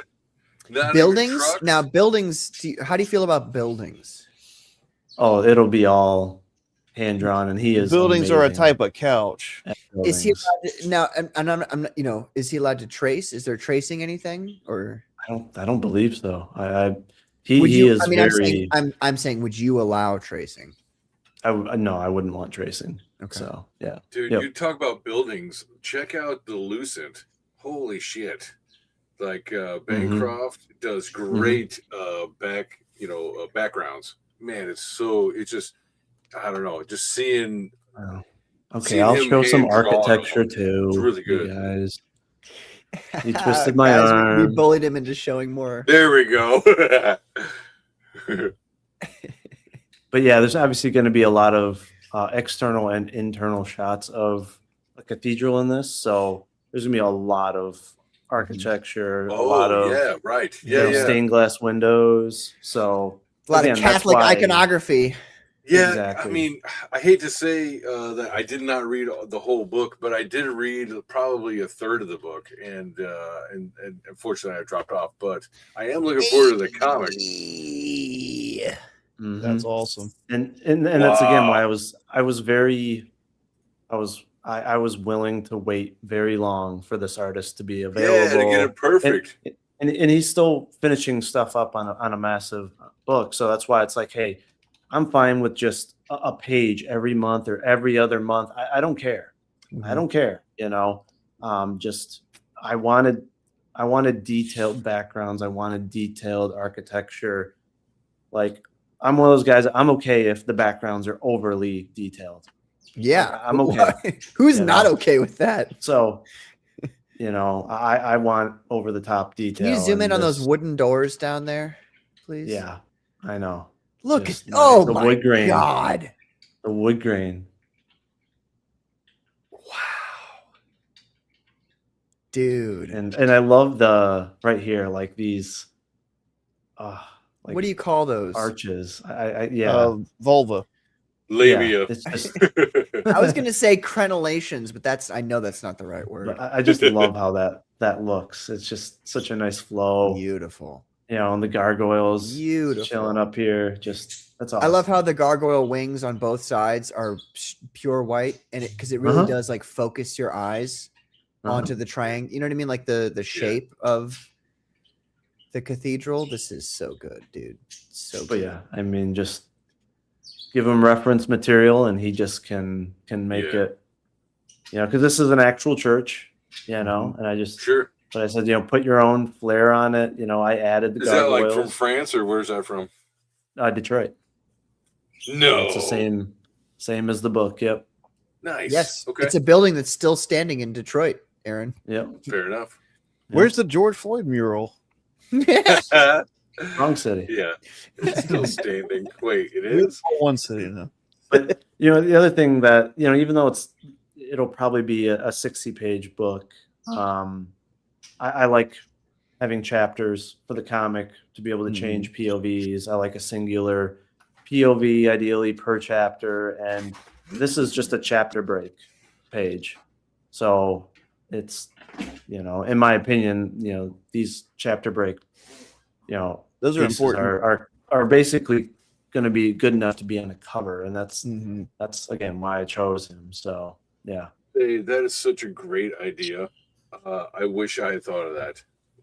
I mean, it's right. It's extra money. You got to do an extra, you know. Yeah, but you know, 5 or 6 customers pieces, love but a it's worth full it. page. They love a Yeah. full page. You know, it's like, oh, you get it. Here's a and it like it's a you know, it helps your pacing. If you feel like, okay, let's stop the pacing, here's a Yep. chapter break. You know, so Yep. yeah, I like it. Good idea. Yeah, because And that's it feels you like know, a book too. Mhm. right. And you know, in the novel, it's strictly, you know, well, it changes it up in the second novel, but it's primarily one point of view, the main character Slade. But in the comic, you know, he's unconscious for you know a section of this comic, which Yeah. everyone will understand why. But you know, I wanted to have that just clean cut, like, okay, we're changing POV now. It's Yeah. you know, it's Rachel or it's Father Ephraim the priest, because New, that's how you point of can. view. Well, and Yep. especially since I'm very heavy on the internal monologue, you don't want to be guessing. Wait, did we switch point of view? Is it Yeah. a different person? Yeah. I also am going to change the color or the tone of the internal monologue boxes so that, again, you know who is thinking or is explaining things. And if, you know, there are going to be instances in later chapters where I do change POV within a singular chapter, but I'm going to have a very unique way of doing it with the art or the transition of panels. So, you know, okay, we're switching from Slade to the priest, for example. So, Yeah. and I can tie in symbolism with it Wait, as well. Slade's so, gonna transition? I don't. Into a That wasn't in the gargoyle. book. You had me That at- was I not in remember the book. Yeah, he transitioned into a gargoyle. Oh, okay. All right. Yeah, well, that's That's true. his true Woo! self, dog. right. That's how he was born. That's what he was born as, bro. I was born this way. So yeah, that is that's some of the art. There'll be plenty to show on the sign up page. Well, So yeah, you I'll better not come on hopefully the do- commandos anytime soon, because we'll bully you into showing everything you have. Sounds like a good time. It's just Patrick Um, saying, please, please, please. So persuasive. No, but It's that charm. BA knows. BA knows. I've been waiting. I've known about this being in the works for a while, and I've been so excited for it that, like, you know, it's just one of those things where it's like, can you Yes, just it is. can I just want to have you on and talk about it, and You know, it's going to be amazing. It's going to be utterly spectacular. And I know that because I know that you do not sacrifice quality for anything, any other thing. Mhm. And that's a very important aspect. Yes. Mm. So you got the comic coming out soon. You got the novels. What about audiobook? Are you going to do that? You know, I don't know. I'm not against the idea. Because it It's saves just your prose. Like one of the so earlier I said I maybe read like a third. I think I got through at least a third, but it's hard for me to sit through a full book. And Mhm. meanwhile, I'm doing 60-hour weeks. I listen to probably 10 Dragonlance books just to remember what I read when I was a teenager. I listened to 12 different Elric books, and it's just easier for me to listen while I'm at work. So is that possible? Are you going to try doing that? Because you're not for AI, so you're not going to have an AI read it, or you would? Right. No, I wouldn't. So I'm on the fence on that. I don't want to put any money into it because I need to put it all into the comic. I mean, this is Yeah. a very, very expensive comic. Art is regardless expensive, of the funding. Yeah. I did not skimp in terms of the artist or anything. But the other challenge is, well, let's say I do an audiobook, I could do a crowdfunder, but then I'm pitching the full story before people have let's say the mystery of the resolution of the comic, right? Because I'm going to sell it to you guys and to my immediate, I guess CG audience, right? And I don't want to spoil the comic, right? So that's almost where I'm like, well, I want to at least get some of the comics done because I know, yes, more people would back and support the audiobook than the physical books for that very reason, right? It's so much easier, less time consuming. But I almost want to leave the mystery for the comics before I mean, I still read comics, because like they're faster. Right. It's visual. I can be in and out if I need to. Whereas like prose, I gotta I gotta get into it. I need to set up time, to be in that headspace. Gotta have his bath. Kind of stuff. Gotta have his wine. Yeah, I gotta burn some incense. Glass of white wine. It's like sitting there in a robe and a pipe. Right. Yeah. Man spreading so that everybody who walks in is like, oh God. Oh, what? Whoa. BA, I'd like to talk to you about that actually. Behind the scenes about audiobooks. Close on? Well, I think we can work it out. I think we can. Yeah, and honestly, both you and Aaron, I would. Yeah, would be interested in having. Yeah, voicing, Aaron's voice is perfect. Sure, I'd be down. Now, it would require, it requires like monetarily from me. It's not a thing that you need to worry about. But I'm saying like I would need a lot of information about how you perceive your characters. You know what I mean? How they talk, what they, all that kind of stuff. Yep. Yeah, it's just that's where I'm like, I don't know, because I know people would buy the audiobook, but then they're gonna know how the comic ends before they read the comic, and I'm like, that's such but the question is, what's your goal? Like, is your goal to get people to love Vigilantes Creed, or is your goal to get them to love Vigilantes Creed the comic book? You know what I'm saying? Like, because like Aaron said, like there's a lot of people who have jobs like Aaron does. I know, like all the technicians, I am not afforded the ability to listen or do anything other than my job when I'm at work. But the technicians all at my work, they're not talking to people all day. They're just, listening to whatever podcasts or whatever. And I'm sure a lot of people would really, really love, a lot of people in Comicscape particularly, who some of them work blue collar jobs, they would really love to listen to it. I think that's a really great opportunity for you. Especially considering the fact that your entire, like your first and second books are already like there's nothing you have to do. It's already done. Yeah. Right.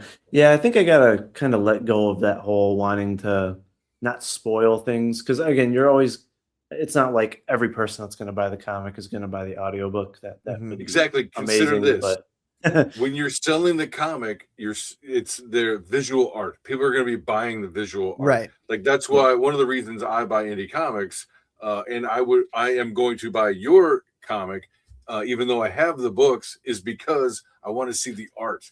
You know, and I it wanna- could, and Right. it could be part of the same campaign.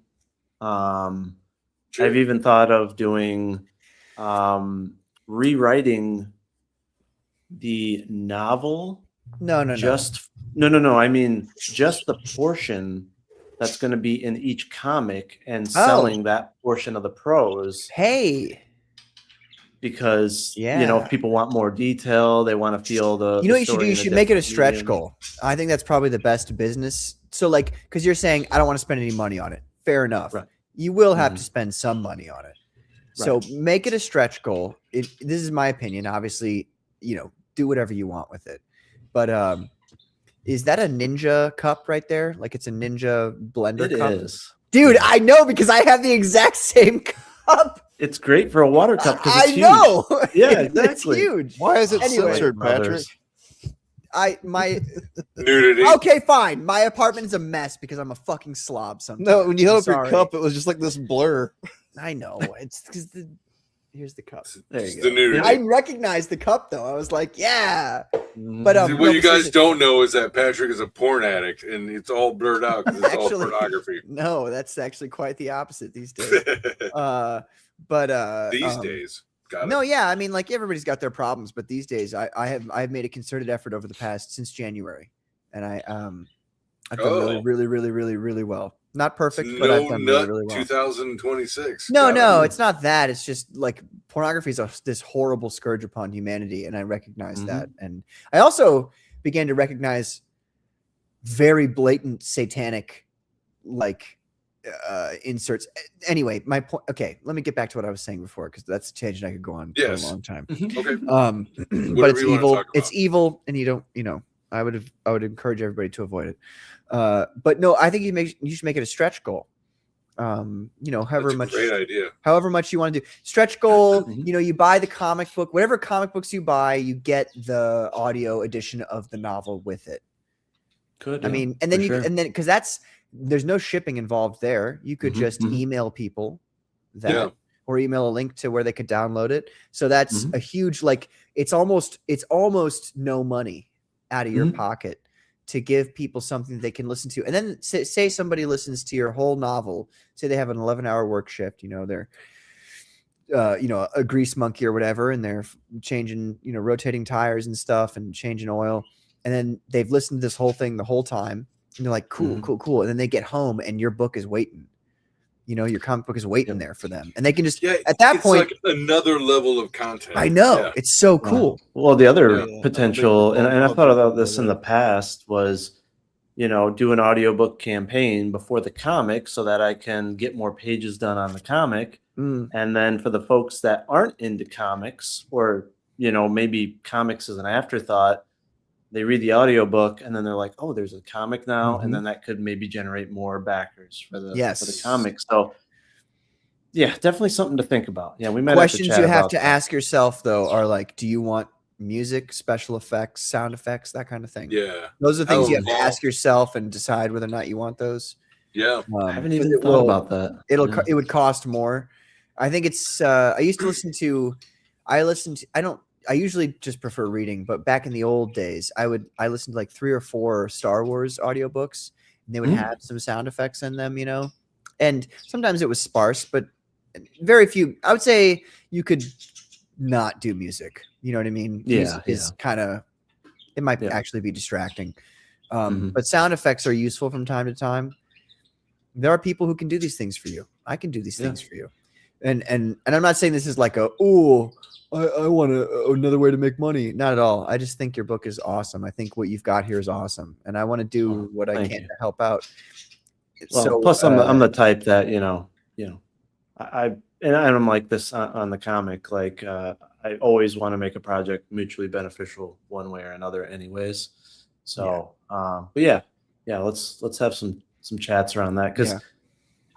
Yeah. Because here's the thing, right? I'm obviously going to pitch it the same way I did the novels. I don't expect it to be as successful as the novels, again, with the the space shrinking. But you know, I'm always also like thinking of more of the siloed Amazon approach where, yeah, you do an audiobook, it ain't gonna help you on Amazon. Like Amazon does not bring you any traffic, and the let's say the novel writing space on Twitter is basically a wasteland in and of Yeah, itself. yeah. So, but yeah, it might be something to keep people's interest and give them some content while the comic is being, you know, crushed away at, and then they'll have the visual aspect finally, Mhm. and that'll be the pinnacle. I thing. think Well, it's I mean- you should combine media forms here. I mean, I Well, think you're and gonna get let's not forget that's two different like visions of the same Right. story. right. So Yep. it is it's another layer of content because it's like it's the artist and your version of the artist's vision Mhm. of what I just listened to or just read. So Yep. it's another You know, level of content. It's good. the other thing too, at least for like you guys, and I guess for the folks, you know, that have read the novels, the comic is going to be different. I have, let's say for the first comic, I've added sequences, I've changed sequences, like just because I can do so much more with the visual aspect. You know, I wanted to add, let's say, like a fight scene. I've added layers to the story, so it's definitely not going to be a one-to-one. It's actually going to be significantly different, but Okay. for the benefit of the medium. Oh, yeah. So, Right. you Right. know, it, Well, it's if like I do an I'm audiobook, writing. it won't be the same as the comic, you know. Sure. Yeah. Well, it's like I'm writing, D&D stories in comic book form. I Mhm. get it. It's different mediums. So, yeah, I definitely understand that one. Yep. And just like one of the reasons I chose not to do a fantasy novel instead of, a comic book is like I wanted to see the art. One of the things that Mhm. got me into fantasy books, like Dragonlance or Forgotten Realms or whatever, it was all of that Elmore art or, all those old, like Hildebrand and all that stuff, all those the 70s and 80s artists. I'm like, man, I loved it. So I was like, let's do it. Let's try doing a comic instead. Mhm. And then Mhm. adjusting to that, making it, to the point, this scene has a point. Let's get to it right now because we've only got a page or two, Mhm. Stop So- laughing, Dan. The Never. topic that you kind of veered into, Patrick, actually, I think is a good segue into one of the topics I want to do was, I guess I would call it hypocritical heroes. I don't know if anyone here has seen Citizen Vigilante. Yes. I have not. Not yet. But Watch the whole thing. I want to go over, we'll watch the trailer, do comments, but I also want to go over why I don't want to watch it now. I might still watch it, but why this sudden right-wing push for this book has left a bad taste in my mouth. There's a book too. And you can confirm, Patrick, since you've watched it, if what I've heard lines up with reality, which is good. So You said let book me- though. Is there a book as well? no, the movie. Sorry. Okay. Yeah. So let me. I'll pull be up right the back, trailer. guys. Give me a second. Yep, we'll wait for you and we'll do the trailer. No, I gotta check on my kid real quick. Just y'all go ahead and go. I'll be back. Okay. Sounds good. Let me get through the commercial here. Yeah, I watched the whole thing. We reviewed it on the Commandos. Oh, okay. So it's well, yeah, I'll wait till you know.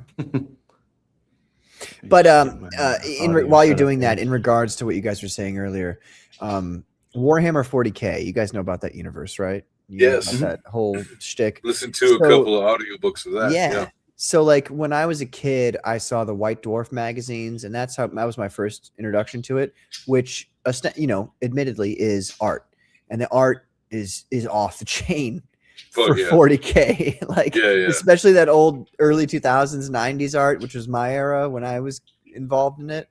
Yeah. Holy smokes, amazing stuff. I had a revival with it recently with the video game Space Marine and Space Marine 2, which was just a lot of fun. because of that, my little brother and I started, my little brother, he's, 25, I don't know.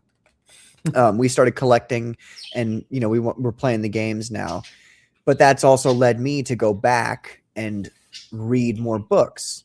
I don't listen to audiobooks because I have to, like, my vision and my hearing has to be 100% when I'm at work. You know what I mean? Like, people, because I'm the customer service guy. Like, a customer walks up, I got to take care of them. It's a lot easier for me to turn off Kindle on my phone, just, turn my phone off, than to turn off an audio thing that I'm listening to. Sure. So to that point, what I'm trying to say is, like, I went from seeing images to making models to now I've read probably at least 6 or 7 Warhammer novels, big ones too. Like, but people, so, like, there is crossover for if it's a good IP, there's going to be crossover for every type of customer that you're looking for, whether it be somebody who's reading your book or listening to the audio book, or who wants to read a comic book, or and this is harder for us because we're a smaller level, but people who want to make toys, that kind of thing.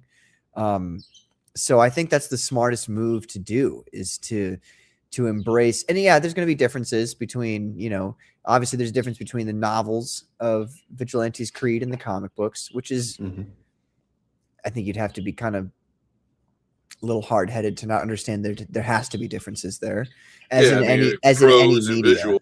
Yeah. Like, audiobooks versus books, there does not have to be any difference. So that'll always be the same. But, even between, like, people complain a lot about comic books versus the comic book movies. Sometimes you need to make differences to make things work, like in the movie media format. So I think what you're doing, BA, I think if you were to do everything together, the novels, the comics, the audiobooks, I really do feel like it'll be a huge help to you, and you'll reap the benefits of that. Oh yeah. Yeah, I agree. Yeah. No, and I will say, I did enjoy your prose. So I think your prose is great. I thought it set the mood really well. So yeah, you're doing just fine and all that. Mm-hmm. Yeah, and if I did an audiobook, I could also, again, sell the novels again. Exactly. Campaign. You could sell them on the another same layer. Yeah. Another layer of content. Yep. Do you have how does your, like, overstock look right now? I have a lot back in Michigan, actually. So you ought to at least add them to the campaign. Mm-hmm.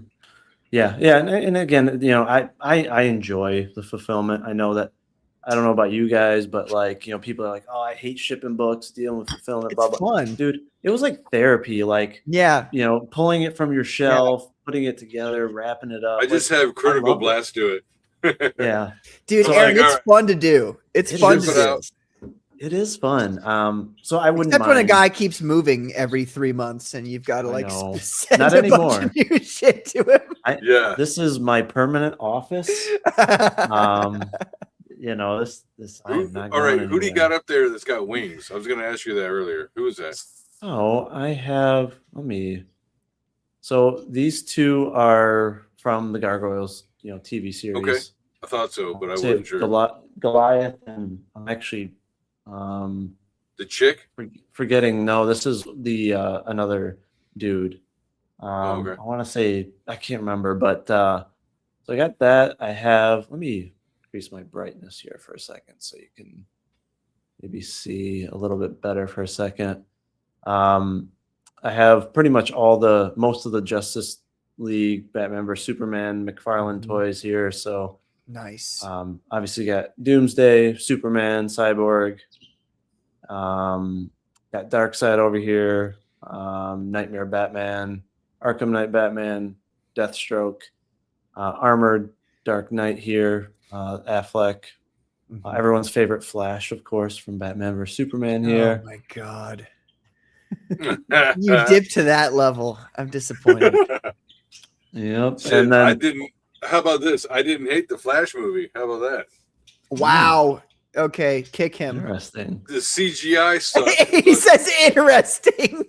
but the rest of it was all right. I'll tell you. I love how he says, because that's him saying, "I don't agree with you. I think you're wrong," in the nicest way possible. He's like, okay, Aaron's an idiot. Interesting.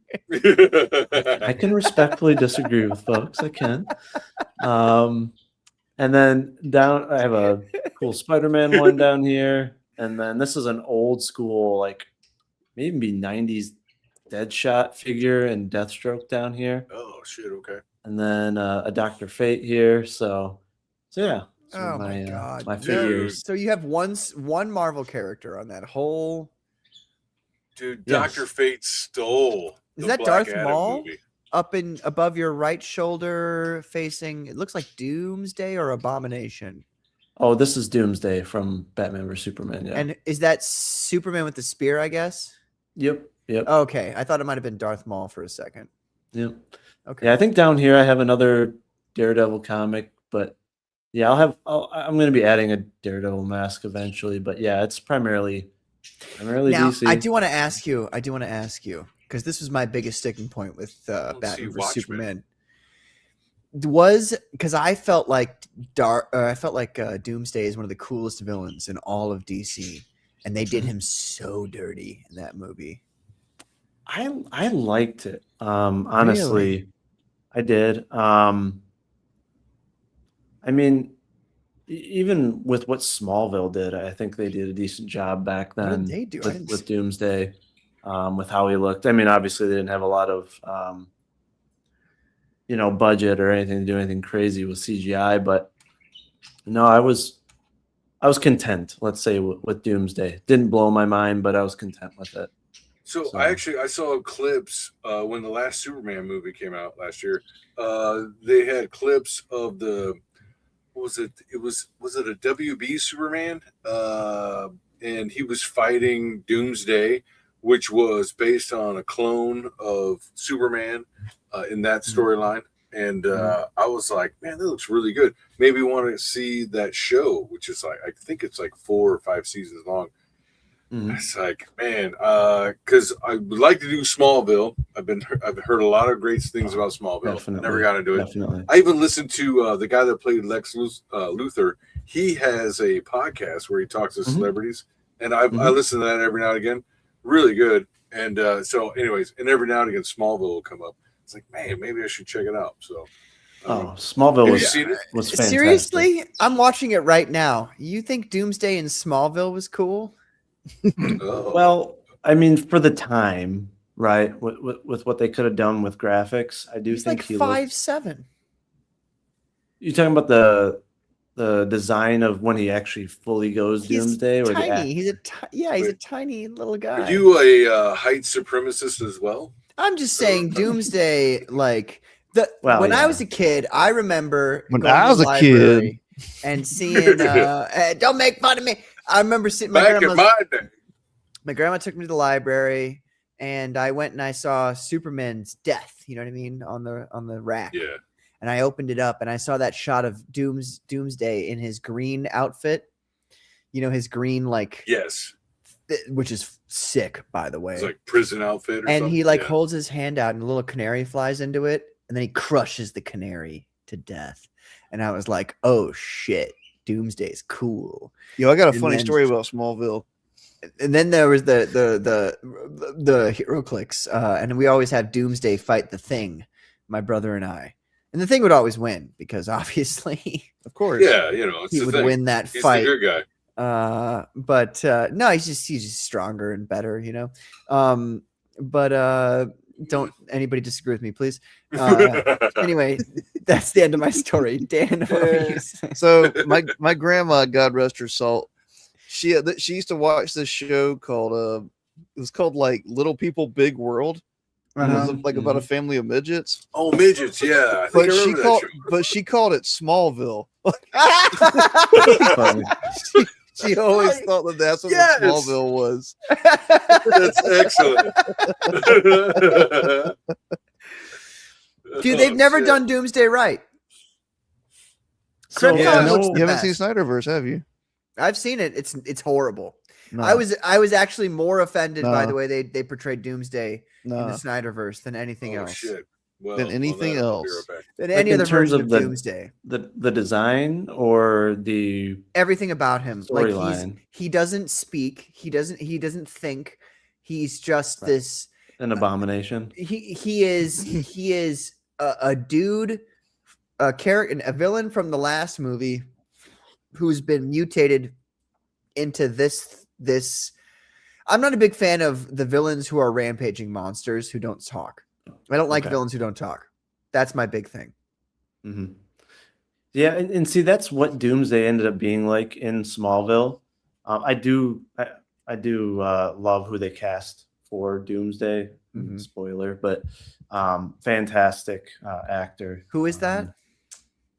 Why am I losing his name right now? He was in Being Human as well on the Sci-Fi Channel, which was fantastic. He's voiced a lot of Star Wars stuff. Okay. I'll have to look it up, but he was fantastic in it. But Sam Witwer, yeah, Sam very Witwer? cool Ah. actor. Are you serious? Yeah, He's the voice for Darth Maul. He's like one of the big Yeah, brains behind all of the good things that happen in Star Wars. The big brain on Mhm. bread. Dude.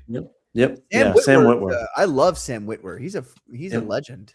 But the casting in Smallville was fantastic. But yeah, they went down the same route of once he like transformed, he was just this monster, right? Can't stand Just filled with rage, and that's why Mhm. he becomes, Doomsday, is because as a human, he gets this just rage, filled.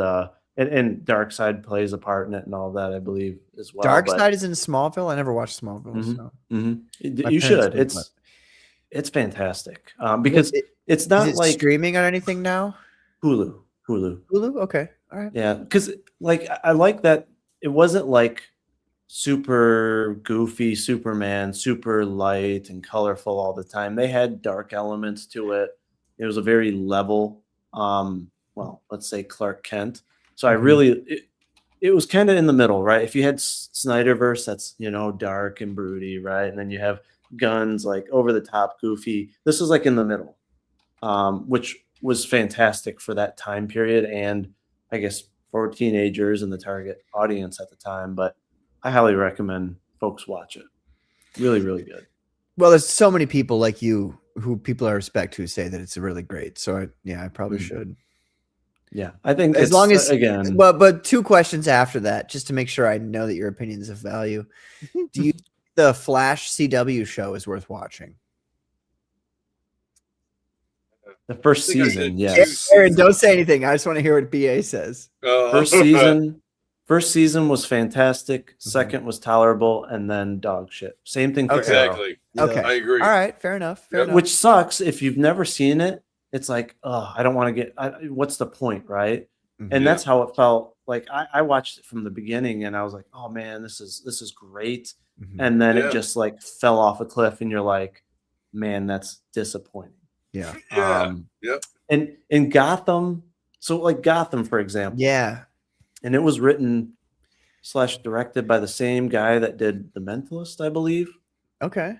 First 3 seasons, fantastic. First season, amazing. And then the 4th season was just like, and you're just like, Too much of Will Smith's Intolerable. wife. yes, exactly. It became a little bit too like girl power for the final season. How but about the Penguin show? Did you watch that? I did not.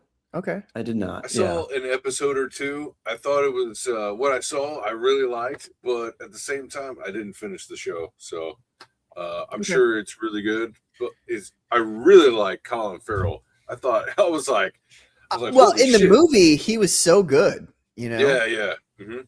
hmm How do you? I never asked you about that, BA. How do you feel about the Batman? I haven't seen it. What?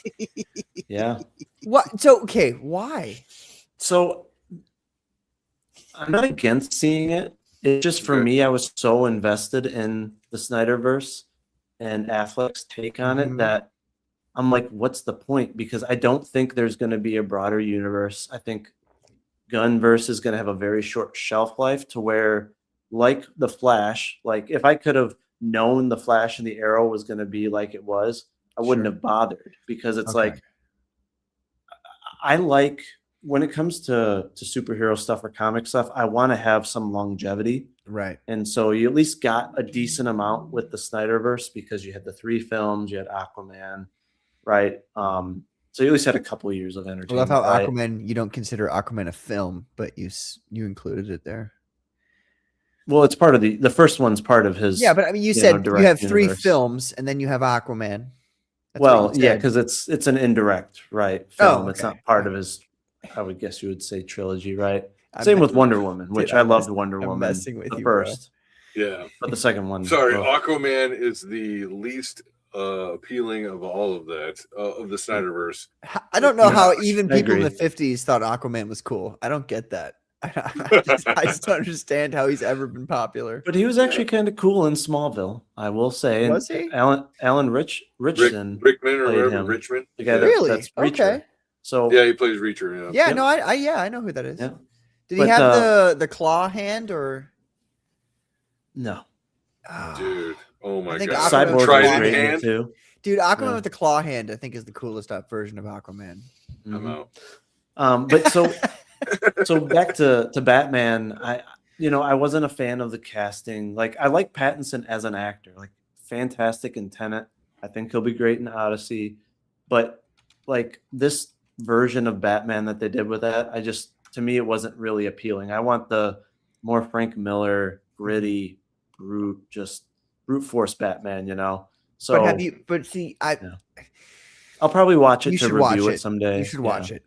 It does. It's probably like, decent because I there- do like the director. I will say that. No, it's. I think it's actually a really good movie. I would say. I would. People complain about it being a little long. I don't. Like, people First time you heard complain. that, Patrick. Yes. Actually. I would say like. I don't like that kind of complaint. To me, when you say it's a little too long, that means you got bored at a certain point. You know what I mean? So it could have been long, but you didn't like it after a certain point The because you longer were not the movie interested. for me, the better. I mean, that's why. I mean, like, I like I'm long so- movies. Yeah. I mean, Lord of the Rings. I mean, every Nolan Yeah. film. Like, I'm Yeah. stoked that the Odyssey is 3 hours because it's like the fact that because an hour and a half sometimes, especially for big epics, it's just like it's too short. But when Mm-hmm. Yeah. you have 3 hours and you're like zoned in the whole time, it's fantastic. Anyways, Well, and I'm used to reading comic books, so like the first ending, quote unquote, to a story isn't always the ending. Mhm. Well, And not so only that, I looked Sorry, at the go. Batman movie as like, okay, so yes, so this one thing is resolved, but in my brain, I'm going, well, wait a minute, we still haven't like addressed these issues with the Riddler. You know what I mean? So we've got to address these issues before this movie ends. Otherwise, I'm going to be upset. So, but then they address them. So I'm like, okay, cool. The movie wraps up. It's a long movie, yeah, for sure. And I understand why people would say that, but Mhm. I don't know. I felt like it was a really, really, really good Batman movie, and I felt like while it was a little more modern with its handling of everybody, Mhm. in the sense of like, you know how modern movies are, they have to like make things more realistic for the regular movie going audience. Mhm. I did feel like the Riddler was a cool villain. He did like his whole I don't like the actor that much, but the shtick, like the whole story was good. The Penguin was awesome. didn't Batman the Riddler is- win? Didn't the Riddler like basically outdid Batman? Kind the whole of, movie? but not really. I mean, can I give a one spoiler, BA? Yeah. It's been a We long won't time. spoil so it. Yeah, Anything's yeah, better I than remember. he flooded Gotham, but like at the end of the day, people loved Batman. Right. Like the only way I feel like you win as a villain is if at the end of the movie the people hate the hero.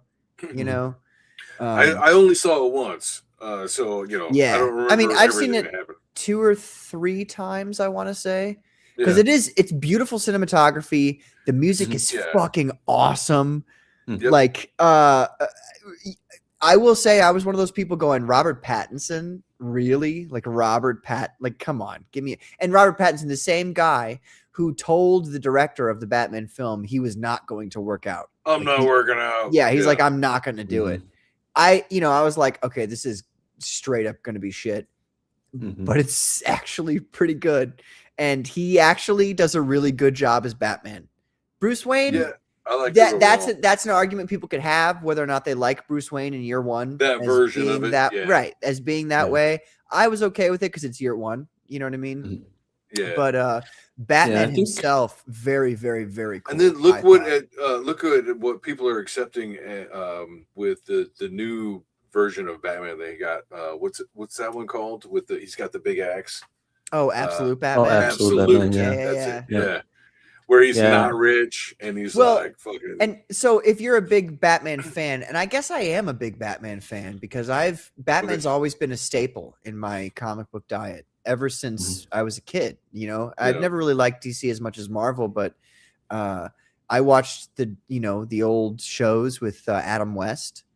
Like that was when I was a kid, when I was a kid, we would watch TV Land. You know, you got I Love Lucy, you know, Green Acres, The Munsters, all this shit, you know.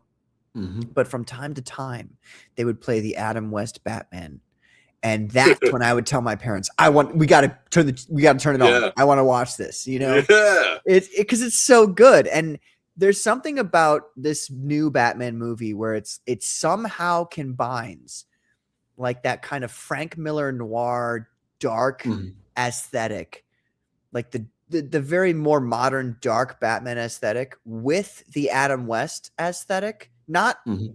the goofiness. You know, it doesn't Right. include any of the goofiness or the What do you think camp. it is? What do you think that essence is?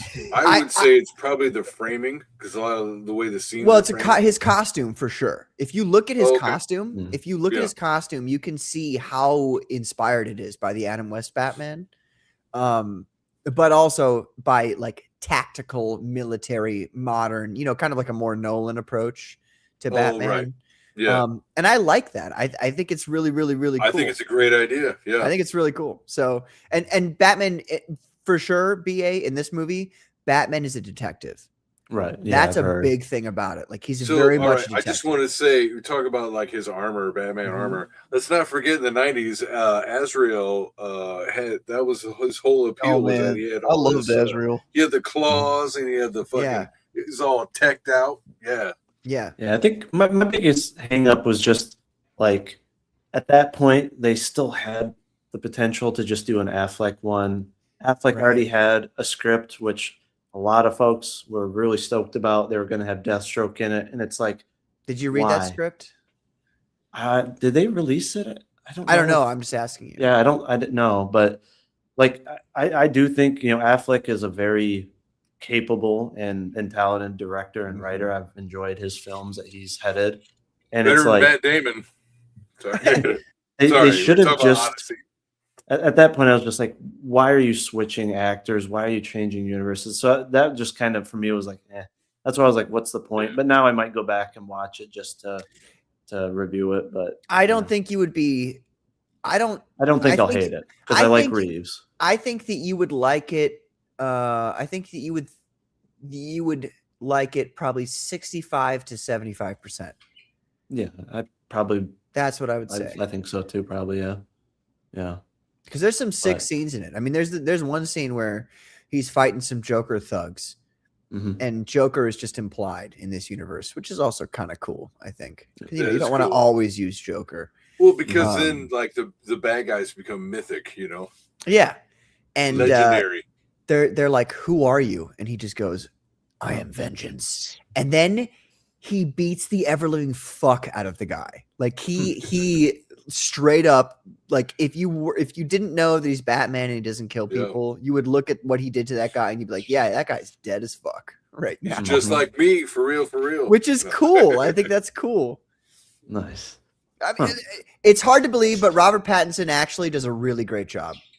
Yeah, he's a great actor. is. That one's where it's like, okay, I know he's got the acting chops. That's more of the appearance just isn't Mhm. ideal, and that's where Aesthetic. after seeing Affleck play Batman, I'm like, no one's gonna do it better. In my opinion, Yeah. he was perfect for Bruce Wayne and I Batman. agree with you there.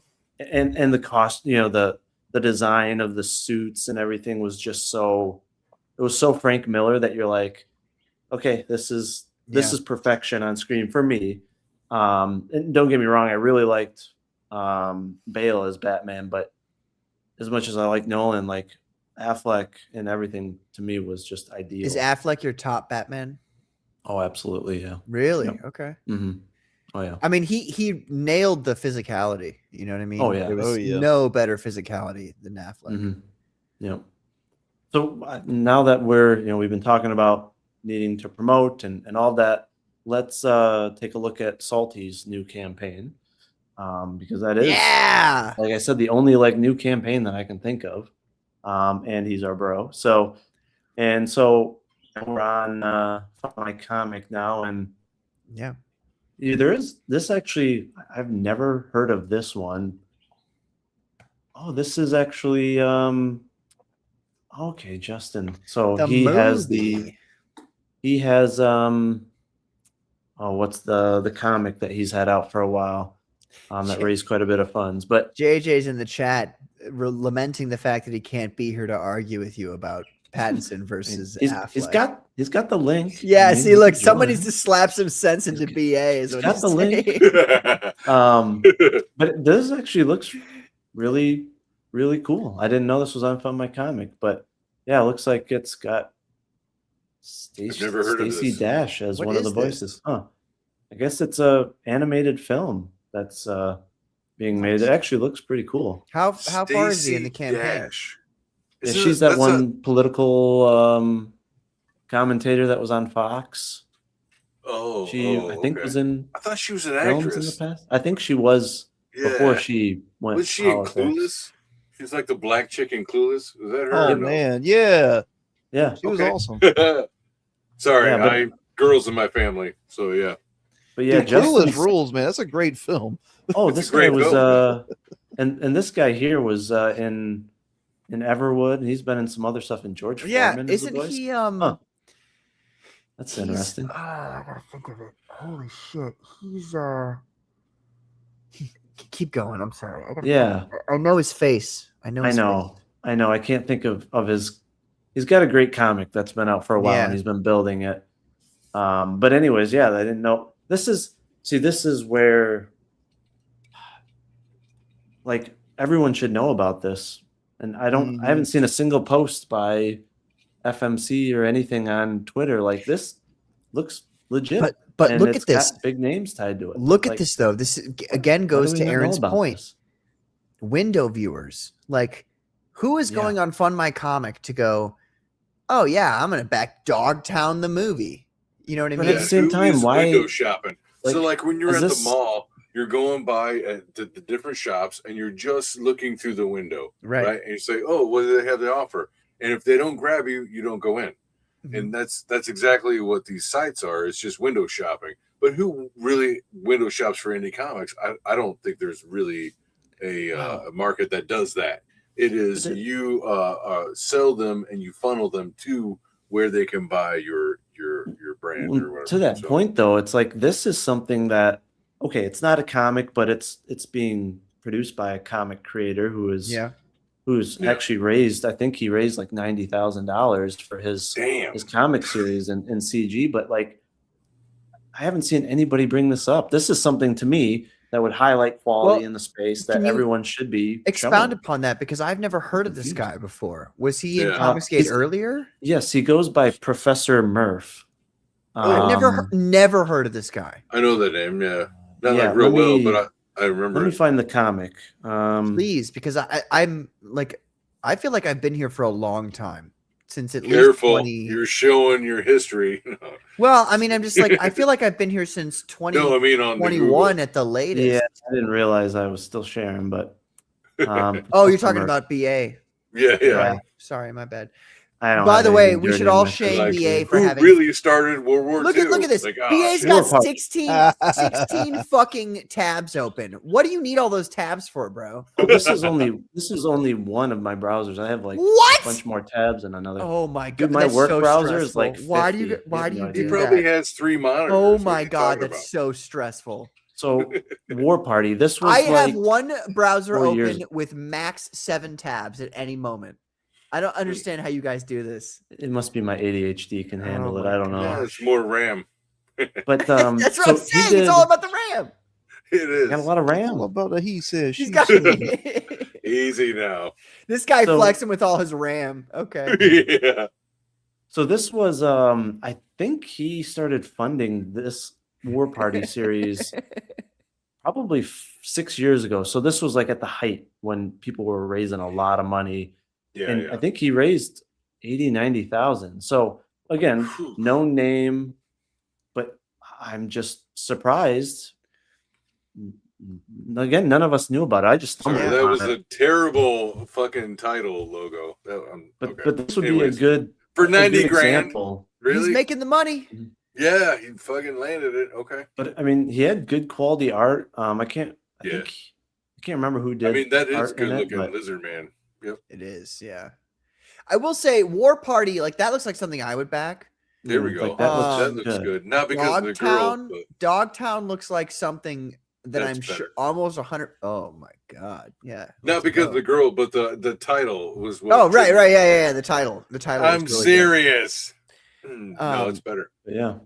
But legitimately, like this right here, Dogtown, like I wouldn't even touch this with a 39.5-foot pole. But Well, you know what I- it reminds me of? I wonder is, if it's a bunch of A furries. black property.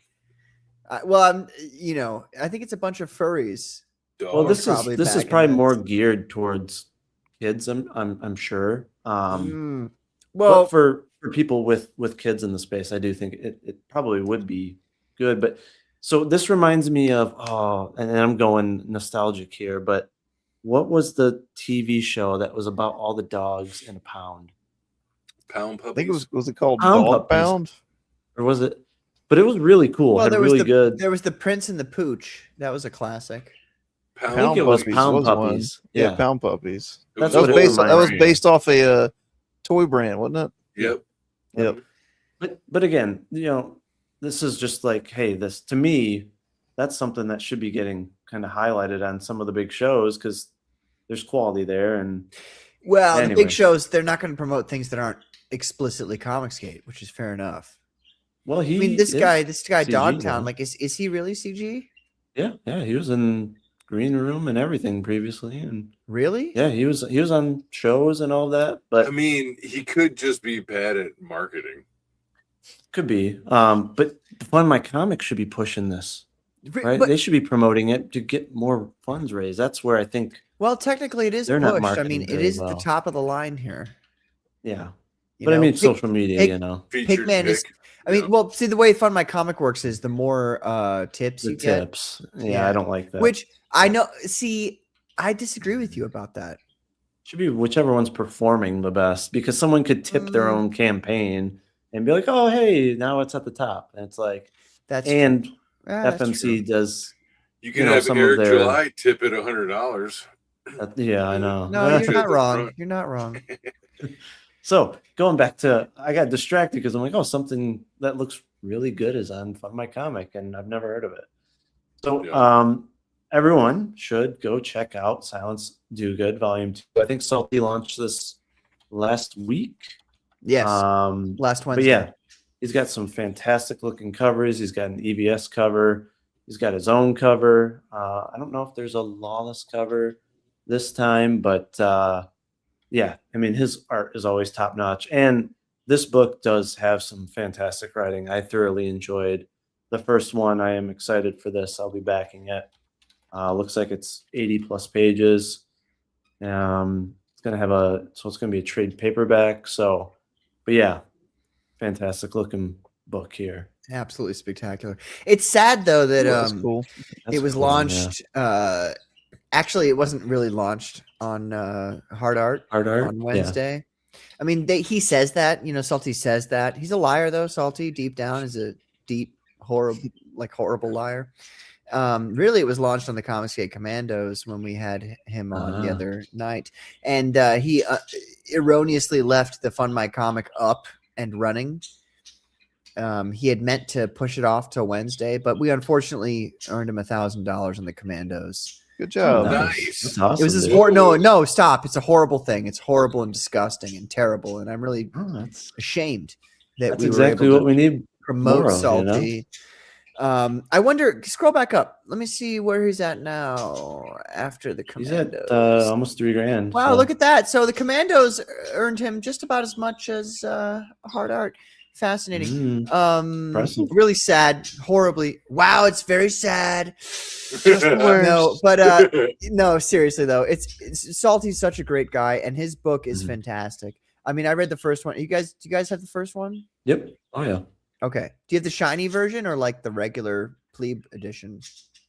I have the Dan Lawless cover, but I also have his Okay. like first floppy, or the I've backed all But of for his the Dan campaigns. Lawless, that's the full like 5 issues or 4 issues of the first one. Yep. It's great stuff. There's other than some minor grammatical issues, which I told him about. Mhm. And it is really one of the best comic books to come out of Comicsgate, and he does this thing with each of his books where, so this one, for instance, this campaign, you can, if you want to, buy each individual issue by itself, and you'll get them when they come out each time. You know what I mean? Which is cool because he writes each issue such that it's this, it's the same build up into the next one. Mm-hmm. Yeah. But I'd recommend buying the whole, like the completed edition, because like I told him, and I've said a couple times before, but I want to say it again. Like when you read issue 1, you don't, and this is a positive thing about his book. You don't want to stop. Like you're just like, well, wait a minute, that's not enough. Like, give me more. And that's a huge thing for people who are writing comic books. You want people to go, now hold on a second. No. You can't end it there. Like, come on, give me a little bit more. And issues 1 through 4 of the first book have that feeling, and I'm sure that issues 5 through 6, 7, 8. Sorry, I had to count there for a second. Those are going to be. I feel like they're going to be. I mean, it's still Salty, so it's still going to be the same feeling. Mm-hmm. But yeah, I mean, like, and I'll say the same thing about Salty as all the guys on the panel here. I'll exclude myself, I guess. A lot of the campaigns have been criminally, like, low funded, in my opinion, and I think Salty was around the $15K range last time. I know, Patrick, you got to 7 or so on River Blood, I believe, and Aaron, you've gotten I think been that, around the 5K range. But I think that Salty like released it a couple times because I got it on one of his rotations of selling the first, maybe even the second one. I don't know. I bought it, and then my son read. I think it was the first one, if not 1 and 2. Is 2 out yet? I guess because I remember getting 2 of them. Maybe So I got technically speaking, the first campaign was 1 through 4. Oh, okay. And the second campaign is going to be 5 through 8, I believe. It might be another. It might be 5 through 9. So like while you're getting one book, it's still 4 issues of a I might have because like I know that he relaunched it, so I might have got it from the first one, and then he relaunched it because I don't think that I have 4 comics, but I don't know. My son read them and he liked them, so I mean, and he's 10. Well, I guess when he read them, it's probably like 9, but still. Mm-hmm. Yeah, but I mean, back to my point. I think again, everybody's books, including Salty's, these are the ones that, again, all you guys have been around for years. You've been grinding. All these there. Again, you guys haven't been negative forces in the space. I'd love to see campaigns like this, and your guys just get again on those bigger channels and start getting some reach. But we'll do what we can here on Patrick's channel there, on Aaron's, and on Dan's. But it's like there's some good books out there. We just got to get more eyes on it. So let me show the trailer here. Let's see if this here we go works. It's gonna robot. Just calling it. BA's internet is notoriously There's bad. zero sound. BA, do you plug in? Do you Ethernet cable that shit? You do? Okay. No sound. BA, there's He's got his bottle of vodka. No sound? No Russian. sound. No sound. Man, I've always No had sound. this issue. It's zero sound. We want to hear sound. There's no sound. This is number me one try this. bullshit. Yeah. Oh, let's see. Gets into Russian literature that Patrick likes. know, and So you it's- better not It's get me so- started on so- Russian literature. the soul makes no sound. And then, yeah. You know what's- Okay, calm down. What's annoying, and at least I've learned this now, like if you choose the Microsoft Edge tab or whatever option, it auto clicks the audio, but when you do window or entire screen, it does not. So let's try this again. Your problem is you're using Edge. I'm not though. That's what I don't understand why it's saying that. But let's try this again. Oh, Sound? can hear it. Yeah. There you go. Okay, good. They told you AI was just a tool. The algorithms would decide what we see, what we hear, what we think. They promised safety, comfort, the perfect society. Benjamin Franklin saw the truth. It was a digital prison. And freedom surrendered is rarely returned. Now history itself is under attack. Because those who control the past control the future. The revolution against the algorithm has begun. Silence. Do Good, Volume 2. Awesome trailer. Very cool. So yeah, folks, definitely go back Salty's campaign here. Let's get him over, 2,800. Get him to the 3,000 range if we can. But Very and nice. everybody, after this stream, go to Salty's channel. I think he's streaming tonight. I believe, but maybe he's not tonight. So I'll get the notification. What are if- his if he does. what are his tiers? What's he So offering? let's take a look. So he's got a big I want it all Oh shit! option here with all the covers plus issues 4 through 6, That's new smart. new covers for issues 1 through 3, poster art print for the EVS piece, and a 500-piece jigsaw puzzle. That's a big one. Nice. Dang. And then it looks like each of the cover options are $35, 90 plus pages, so it's a big one. Yeah. And 35 is a free for good. $99. That's a good price range in my opinion. It's like agree. 35 is not terrible. Yeah. Yep. But yeah, no, this looks fantastic, and there's catch-up options and all of that. So There we go. definitely back this, folks. A lot of options. That's good. All right, so back to the topic I wanted to cover, and I'm glad you've seen the movie, Patrick. So Oh yeah. Citizen Vigilante. So Oh, I think yeah. a lot of folks have seen this on Twitter because a lot of right-wing influencers and Musk have been pushing the film. I initially was interested in it. I'm still going to watch it just to obviously form my own opinion. But some of the things I heard about it just kind of turned me off in terms of the character itself, right? Because everyone seems to be pushing like, oh, this is the type of story we need, this type of hero we need, type of vigilante we need. But there were some severe flaws, in my opinion, that I'm kind of like, and it's kind of ironic. I think that's being pushed kind of to counter Odyssey because everyone, I shouldn't say everyone, all the rage baiters, right, are acting like the Odyssey is pushing the end of Western civilization.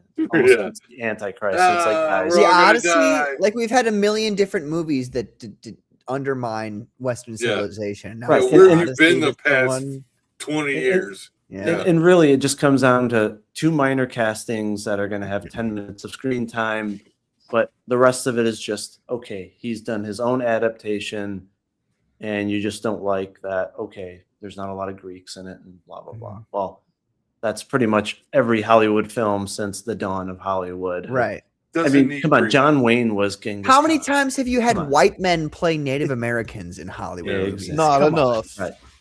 Not Right. enough. So But I'll they play said the that it trailer. starts out Wow. with like rap. Like, oh, he's a bard, so he's gonna rap. It's like, well, Right. first of all, I don't care for rap, so I don't think it's poetry.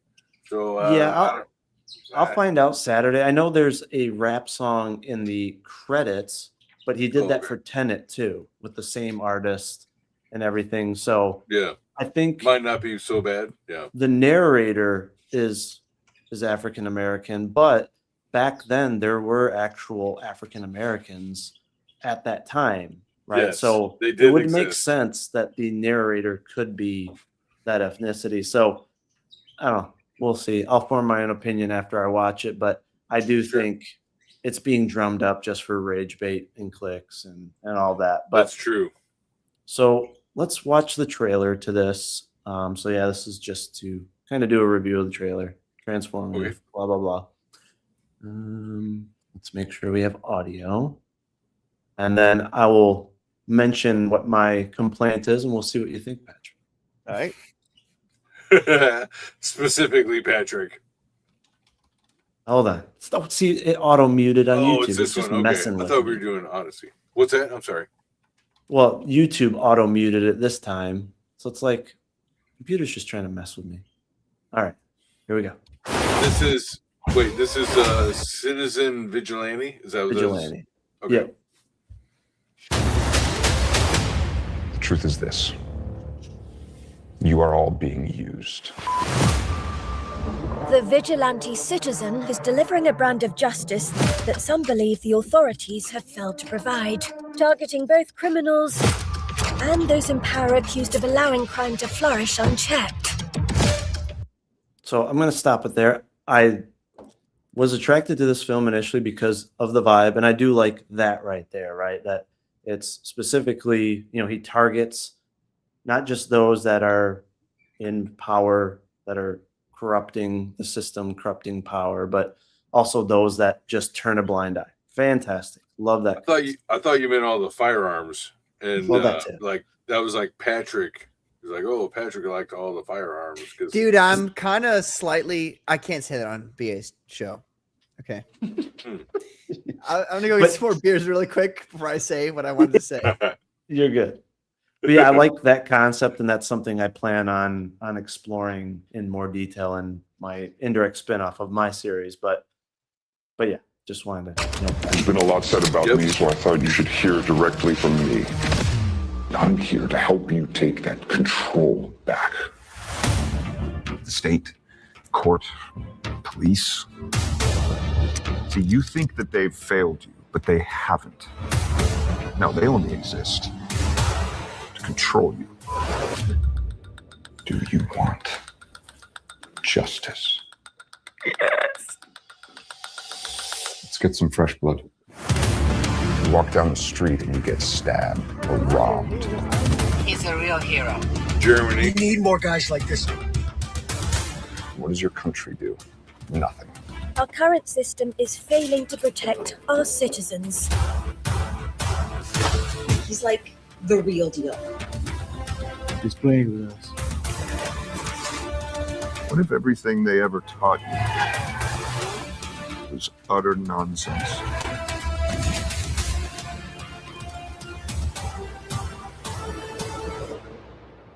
We can change history.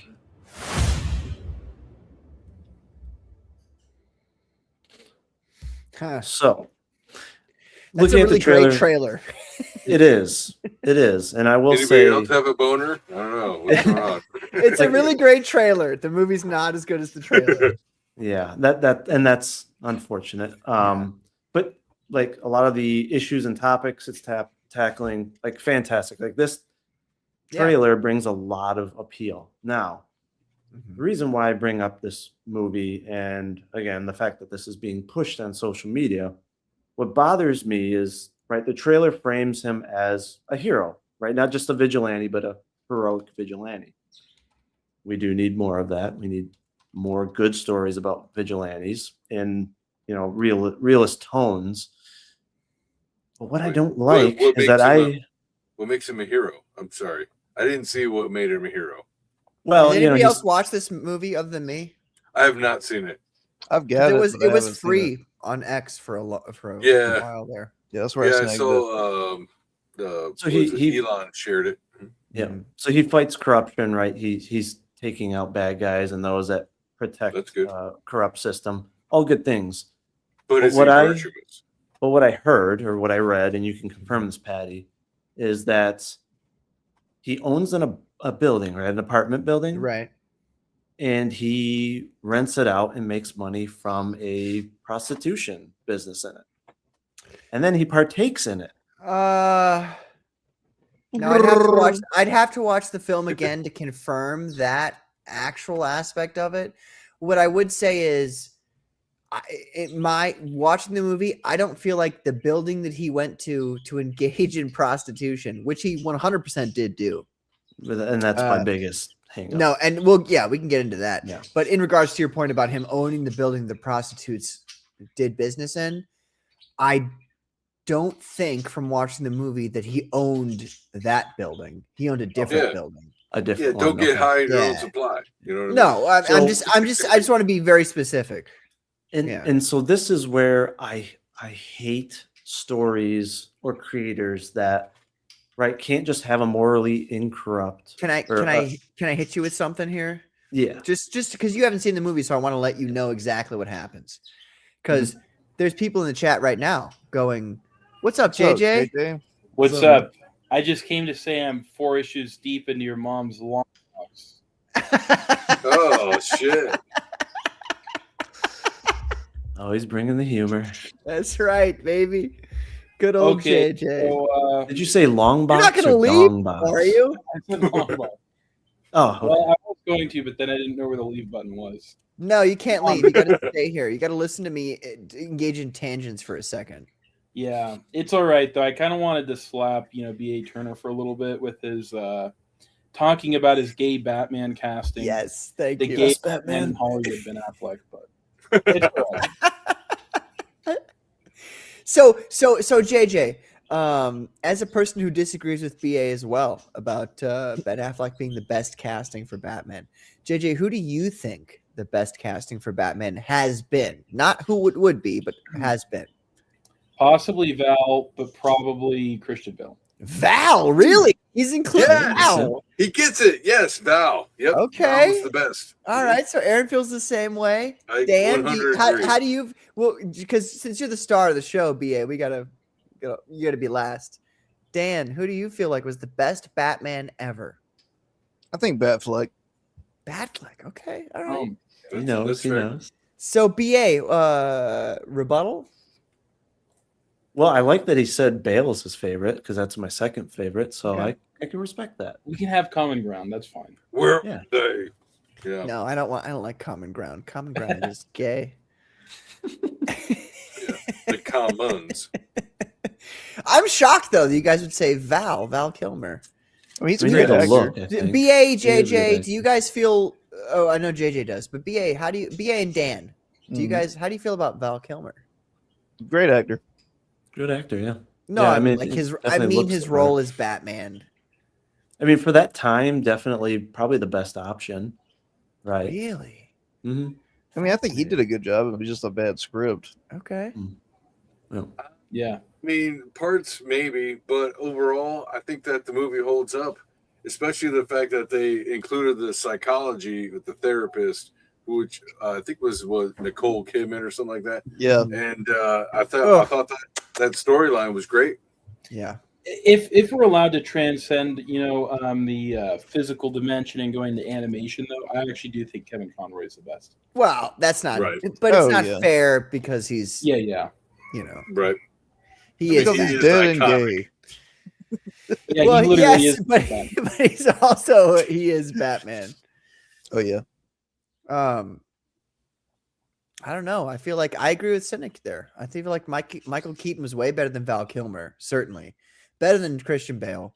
Ben Affleck, I would say I liked Ben Affleck a lot. a lot as Batman because you can see like it's a big thing for me too when actors because I've been in the acting sphere for a long time and I know a bunch of them are, you know what I mean? Mm-hmm. What does that mean? You know, Well, you know I'm who on actually would've been- BA show, so I don't want to go into depth. But what I'm going to say is they're not cut out to be Batman, is what I would say. Yeah. Mm-hmm. Mm-hmm. And if they were to draw a line, it would become a circle. right.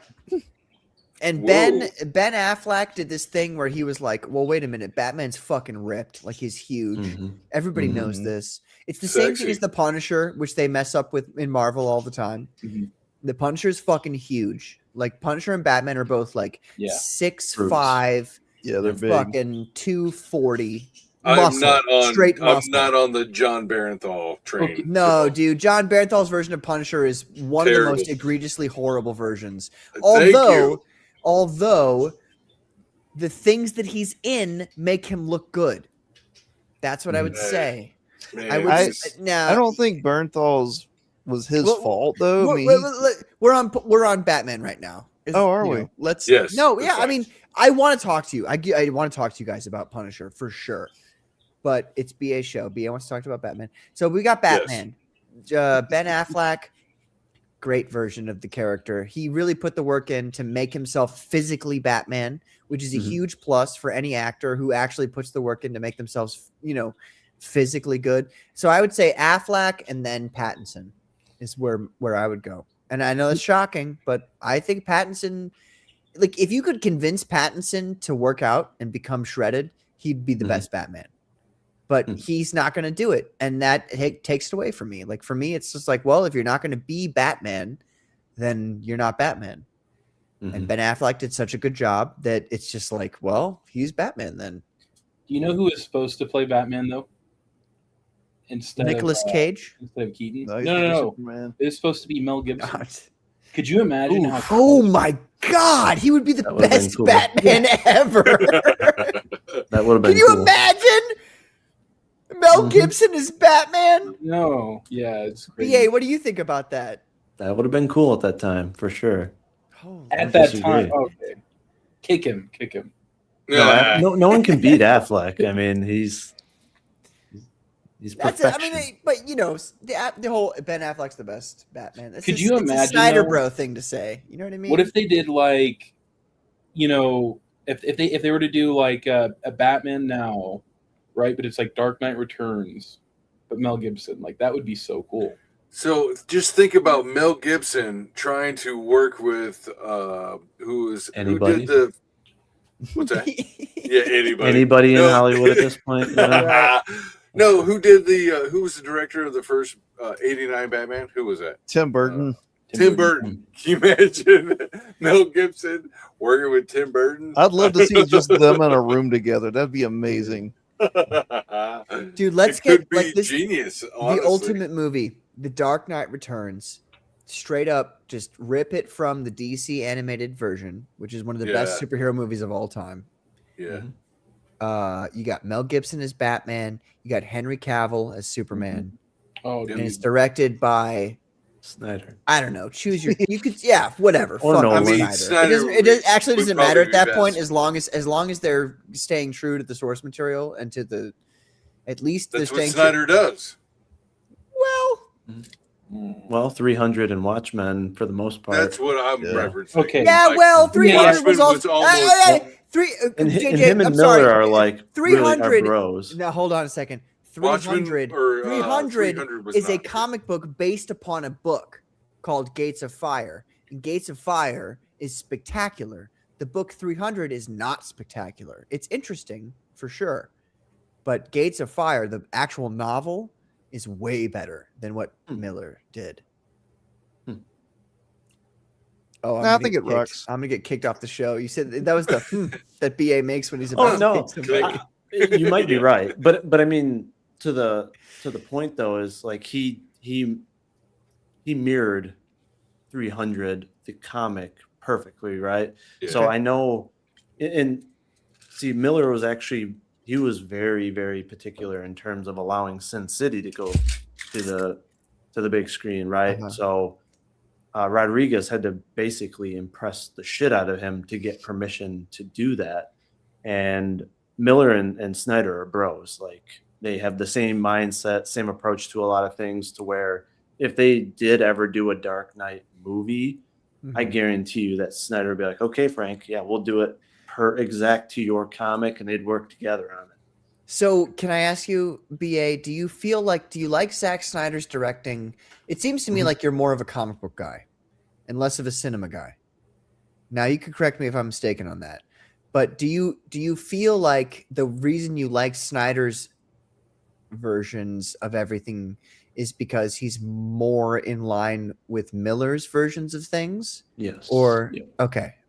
Yeah. All right. Yeah. Similar style of characters and kind of stories. You know, they have the same, and they also have the same approach to deconstructing and then reconstructing to their greatest form. I think they have just a similar mindset in that regard. And he actually had Miller writing, and I think he almost like co-directed the 300 film. Like he likes to bring the creators into the mix.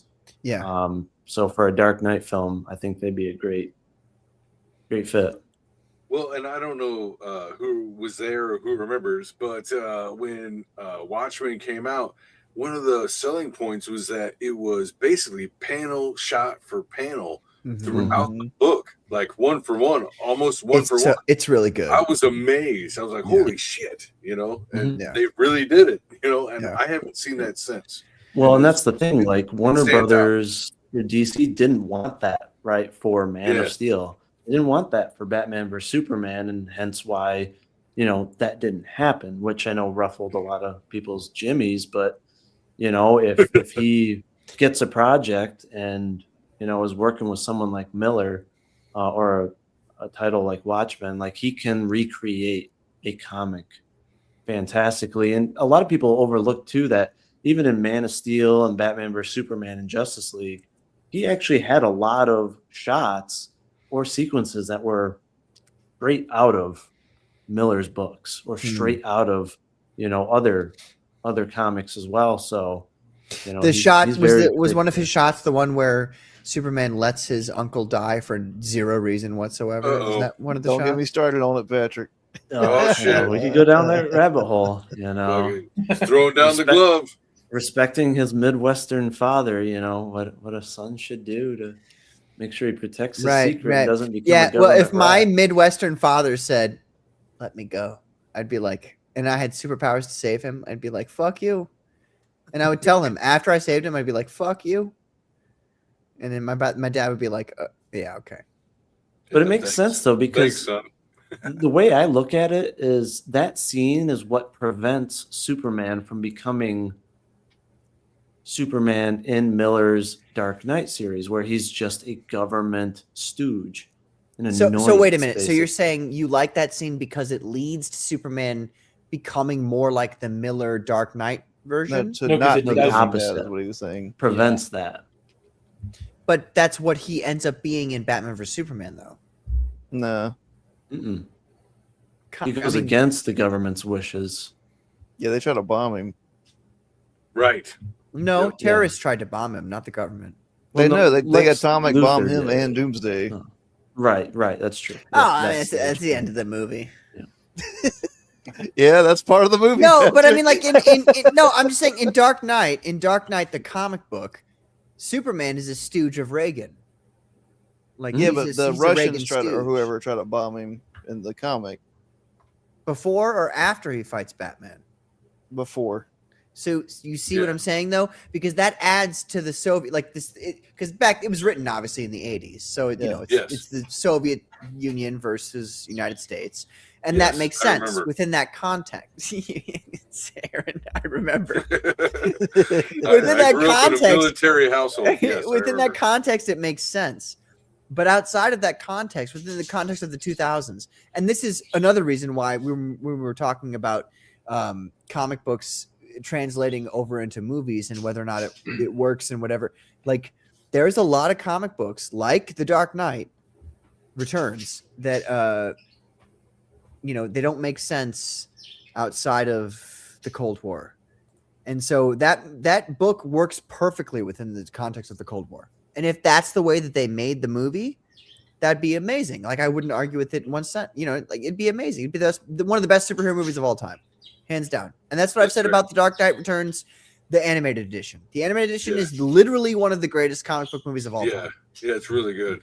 But Batman vs Superman is one of my most hated superhuman films of all time, because what it does is it makes Batman look like a petty, jealous murderer, and it makes Superman. It doesn't really change Superman from his previous film, so I will admit that much. You know, Superman's still Superman, but Batman's kind of a dick in that movie, and for no good reason. Defender. He's defending. He's defending what? Superman has defended everything. Well, he's jaded, right? So, and that's where this film is very layered, right? Like, at this point, he's jaded because his Robin was killed, right, by the Joker. Oh, one teenager, get over it. and he feels like it doesn't matter, right? How many weeds he pulls out of Gotham, they just keep getting replaced by 10 more, right? And the film starts with him seeing a child lose their parents to the disaster that Zod and Superman caused. Yeah. And what you see in that moment is he's like, okay, I lost my parents in Crime Alley. Thousands of children lost their parents today to this thing I cannot fight. Immigrants. Yeah. Right. Yeah. To these godlike beings that at any second could do this again. Right. And then the whole point of Batman vs Superman was to set up Lex being able, basically, to show, and this is where I like the realism of the film, that how someone with power and wealth can corrupt and manipulate everyone, right? Because he got under Batman's skin, he tricked him, got him to basically hate Superman. He was able to trick the government into investigating Superman and thinking that Superman killed innocent people. And he got Superman to question himself, right? Which sets up this doomsday scenario. And that is a very, realistic take in a way, because that's what happens in the real world. Wealthy people corrupting governments and governments corrupting everybody.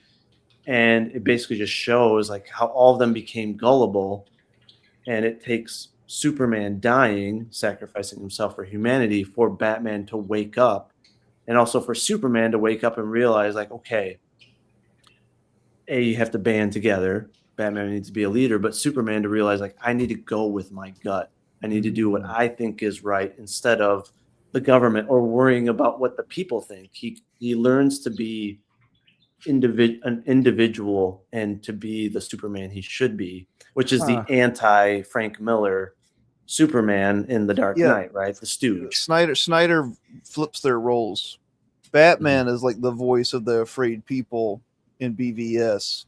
He's feeding off the fear and becoming that, as opposed to Superman. It's literally a flipping of the Miller roles. I see what you guys are saying. I would say I don't like that. Like, I think Batman is a much more with the people kind of character, and so he understands things a lot better. But the people are retarded. Yes, but Batman is not. No, I agree with you. But Batman is not. And even from the But he's blinded by rage. Think of it this way, though. But see, that's not a Batman. That's not Batman. Like, that's not a Batman thing. I have to be real with you. Right. Batman being motivated by emotion in any way is not Batman. That's the deconstruction that he did to reconstruct him into being the true leader of the Justice League. And that's fair. And I would say that it would work, except that it was all in one movie. And my problem is that it was all in one movie, and that it was all wrapped up nice with a bow tie at the end of that movie. And I just don't like that. Like, either you make Batman the man of the people, which is what he ought to be, because Batman's always the man of the people. I mean, you've read Red Son, right? By Mark Miller. That book shows Batman as being the man of the people. And even though you don't you're encouraged to not like him because he's a terrorist and he kills people. He's still the good guy in that version of the story. But like, I don't like Batman being portrayed as like some dupe, like he's got duped. You know what I mean? Batman. That's not Batman. Batman. If Batman got duped, that's not the character of Batman. Well, he gets duped in the Nolan verse too, though. Yeah, but by like villains who are like doing like real villains who are doing things to him. It's one thing to be duped by a villain. It's an entirely different thing to be duped by the government. While I do perceive the government he as didn't get duped by the government. He got duped by Lex, who is a skilled master. A villain. Okay, all right. I thought he was Wait a Mark second. Zuckerberg. Timeout. Yeah, well, yeah. All right, so timeout. I would say all of you are right, but I will say the worst part of the Snyderverse is Doomsday. So and all that, Doomsday could have been so much better. Doomsday could have been all of your fucking guys' sick. point of views on all that stuff. I agree, but Doomsday was ass, and that's one of the main things that killed that movie. But I still like the movie in the end. Anyways, I gotta get out of here. Thanks for having me on. Thanks for being here, dude. Peace out, Aaron. Yeah, I'll be around. See you guys. Sounds good, dude. Aaron always leaves when I come on. Patrick, think of it this way: Superman in this film is Christ, Lex Luthor is Satan, and Batman is humanity. He tries to tempt Superman, it fails. He tempts mankind, it works to kill Christ, the Superman, who then awakens at the end of his death and realizes he killed the wrong person. The wrong person died. He was sacrificed. Batman then becomes a disciple of the Superman in Justice League. Very good view on it, yeah. I understand what you're saying. Yeah, Batman is not led strictly by his emotions. He's led by the rationale that he has been the world's greatest detective for 20 years. The world hasn't gotten better. He now sees a man who comes from the sky, and if anything corrupts that guy, or if he just decides tomorrow to wipe out everything he can, he's using all of his reason as a detective to go, this guy, if he's a 1% chance, we're all dead. I understand that. Yeah. But I feel like my problem is that Batman is at least an intellectual equivalent to or more intelligent than Lex Luthor. And so my problem is him falling for Luthor's plot. In his right mind, yes. But the Joker has, at that point, already screwed up his mind. And Lex is just the tipping point. And if that's the case, which I know that they referenced with the costume of the dead Robin, I get that. But it doesn't work in the movie. You would have to have shown Joker killing somebody Batman really cares about and Batman being distraught for that to really vibe and work within the film. That's my opinion.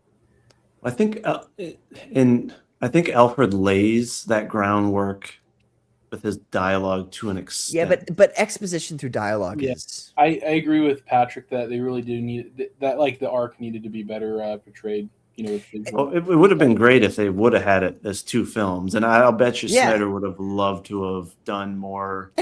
You know, more film, right? But they did rush him into consolidating and doing the Batman versus Superman. So I think this is one of those examples where the studio rushed things to try to catch up to Marvel, and it didn't work for everybody audience wise, right? It worked for people like me and Dan, but it would have been better. All of us, I think, would agree it would have been great to have it split up and have more lead up to the finality of it. But I was going to keep fighting with you, BA, but I found out your mom's also named Martha, like mine.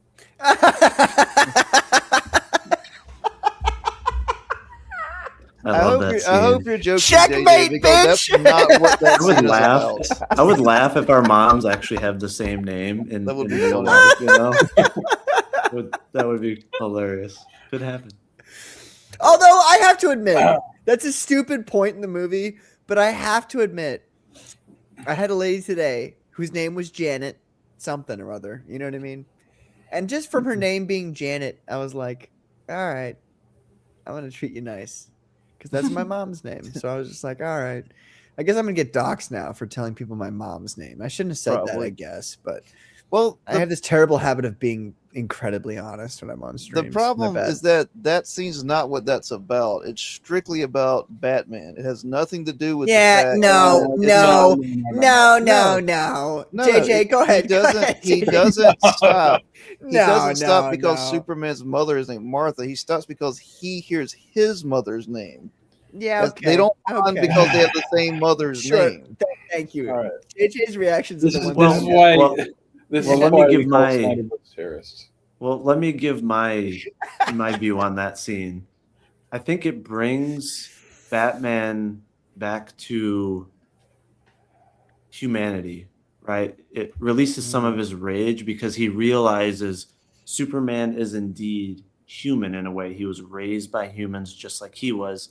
So he's not just an alien that came from the sky all of a sudden.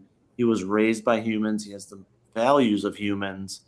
And so he doesn't want to be partially responsible for another innocent mother dying because his mom died for no reason at all. And so that's part of it. And that's what makes him realize, like, Yeah, okay, so did his dad, though. he's human. Within that same universe, his own dad died for no reason at all. but That's but, my problem with that whole shtick. Well, but you have Lois to is remember also- the scene on the and mountains. Lois is also a with his dad. mother in that scene. I don't care about Lois. What I'm saying is like You should. for you. No, what I'm saying is for you to be like, oh, my mom. Oh, he mentioned his mom has the same name as my mom. Wow, that brings me back to my humanity. And then Batman's like, whoa, holy shit, his mom's his name, like brings me back to my humanity. Superman's dad was a regular guy as well, and he But let Superman him die. Like he admits- watched him die. And He watched Superman him ad- die. But Superman admits on the mountaintop when he's having the vision of his dad that he made a mistake. So this is just part of I don't Superman's remember arc that where he, scene. There was a scene on the mountaintop. yeah. Yeah. So he, yep. So he goes to, I don't know if Fortress he's in of the Solitude. Arctic or where, right? He goes up to the mountaintop, covered in snow and ice and all of that. I don't remember that at all. And his dad appears and he's like having a discussion with his dad, right? Mhm. And it does lay enough crumbs to basically show that Superman regrets listening to his dad. And Mm, that's where he's like, he should have went with his gut. He realizes he made a mistake. okay. He should have thought for himself, and he regrets it. And that's part of him finally, again, having that courage to just go his own path, make his own decisions. And that ties into, okay, I shouldn't care about what the government thinks. I shouldn't care about what the population thinks. I should do what I think is best. And so I think they show that, he regrets it and it was a mistake on his part. So, yeah. But Snyder doesn't lay things out very obviously, which I think is He's passively is an issue with calling us folks. dumb, Patrick. He's like, No. What did No, you say, JJ? I He couldn't hear doesn't what you make it said. obvious. I said he's passively aggressively calling us dumb, Patrick. He's like, you got to be smart to notice. No. Well, so I'm watching this scene right now. I'm trying to watch it while I'm gonna have to. I'm gonna be honest. I actually forgot only saw about the this movie scene. once. I know I didn't everybody- really. I don't know. I didn't really like it. So Here's it's kind of hard for me to debate. here's because something to it's think like- about. The entire premise of the movie is power and who gets to wield it. That's the first scene to the last scene. It's about power. And one of the reasons it's one of the best films about power is because instead of being like The Godfather and just questioning and critiquing it and saying it's corruptible, it answers who should wield power. And who that is the Superman who acts like Christ, who allows himself to get away power and die for the world. That's who deserves it.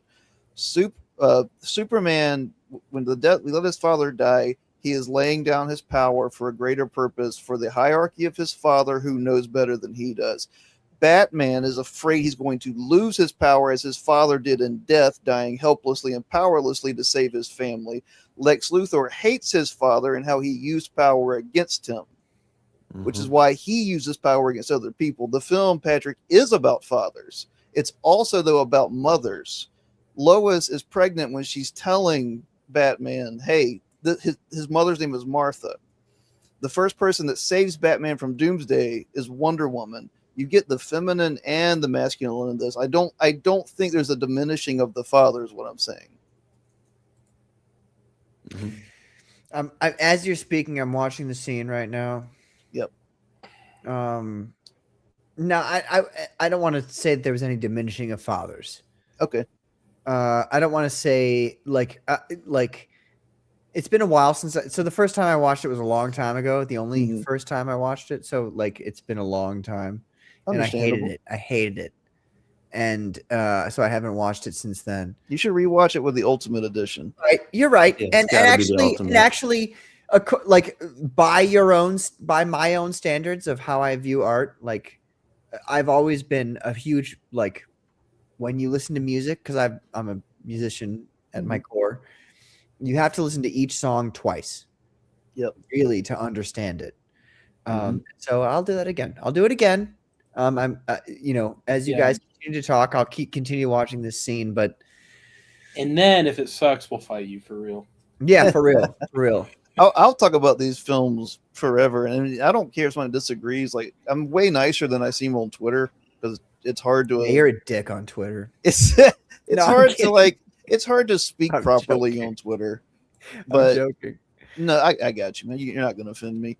And a segue, one reason I respect you as an artist is because you're a musician, Patrick. I feel like you have to understand music to make art, to be honest, but that's a whole other topic. But wow, I would say watch BVS, watch the Ultimate Edition. No, I'm gonna start with Superman. What is that called? Man of Steel. The Man of Steel. Because I remember absolutely despising every aspect of that movie when I first watched it. So I want to watch it again, and because I respect you both. Like I do, I really do, and I respect your opinions. Buddy. And so, like when you guys are like so egregiously against my opinion on something, I go instead of like if you were liberals. I hate to use that word because it's a very wide word, and you know what I mean? Like it just like puts you into a box.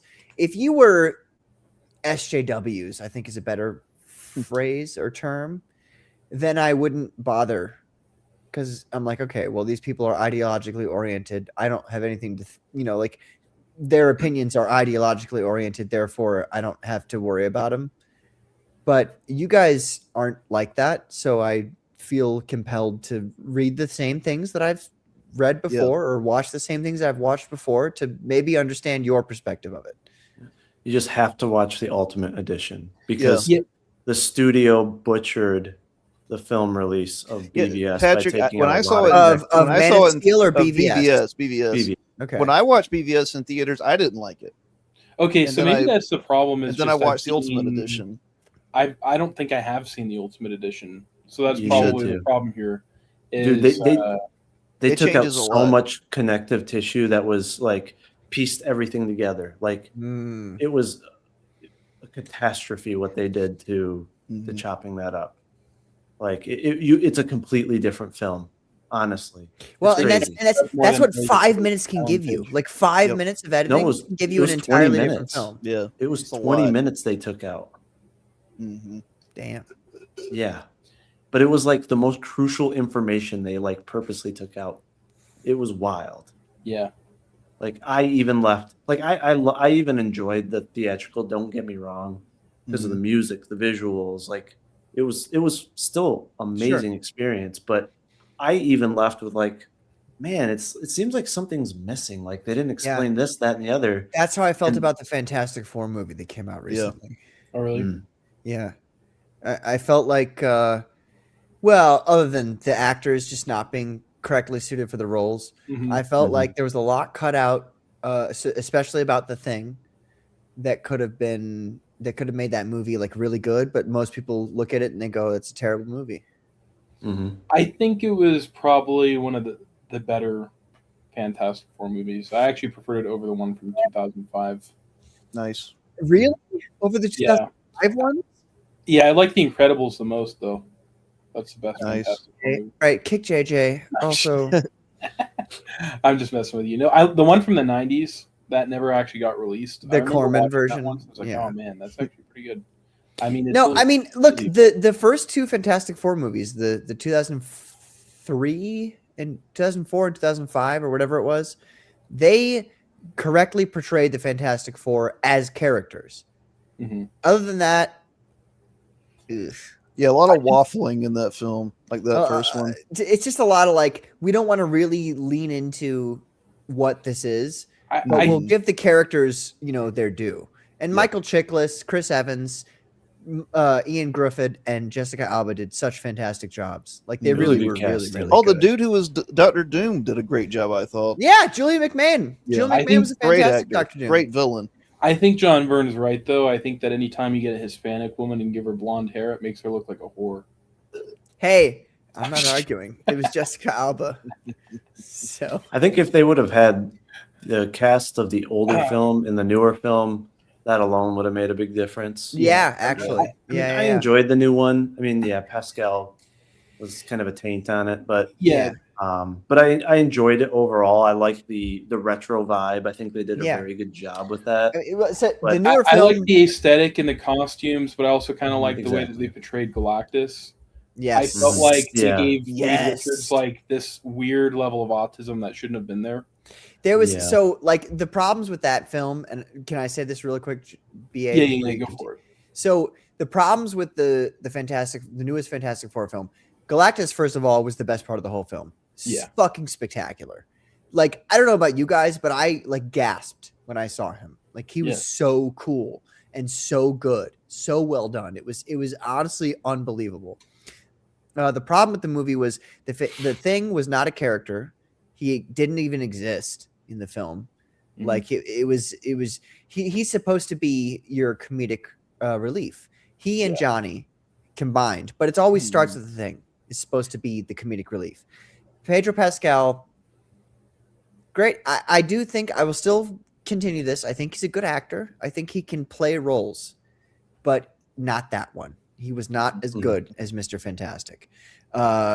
What's her name? Whatever her name is, who's Sue Storm. I'm not a fan of her. 10 years under. 10 years. Not attractive either. She used to be 15 to 20 years younger. Like, get out of here. She's way too old to be in that role.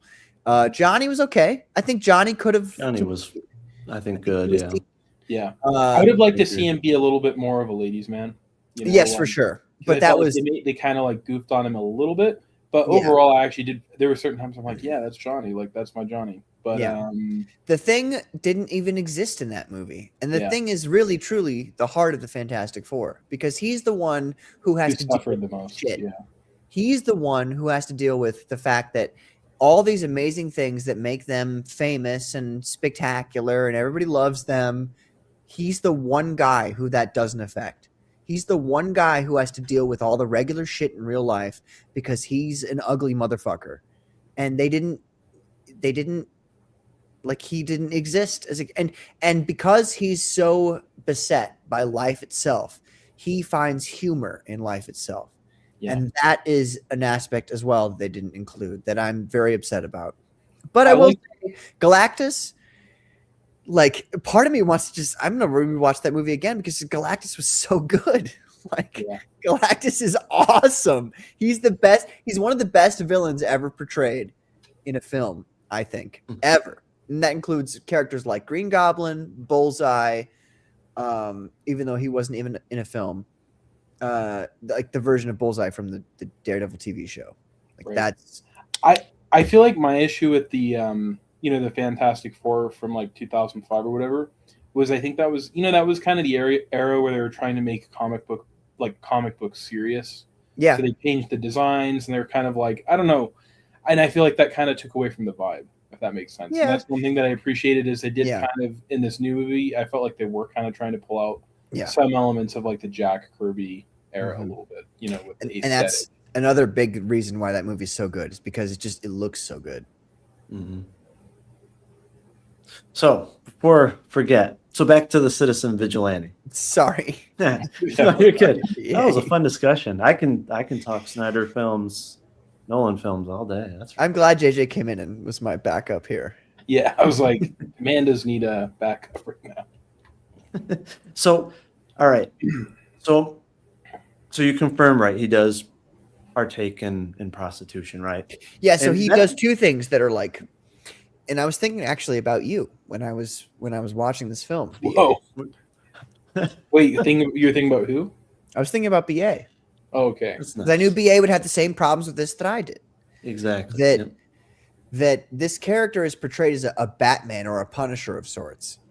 You know, I for sure, like when I was watching the film, the first 30 minutes, I was like, whoa, okay, so we're getting like a kind of like a low budget Punisher film. Okay, cool.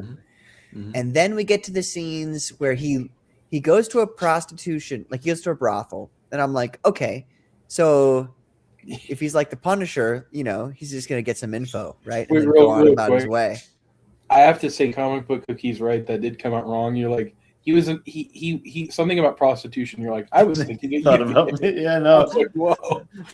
What did I say? You said he partook in prostitution.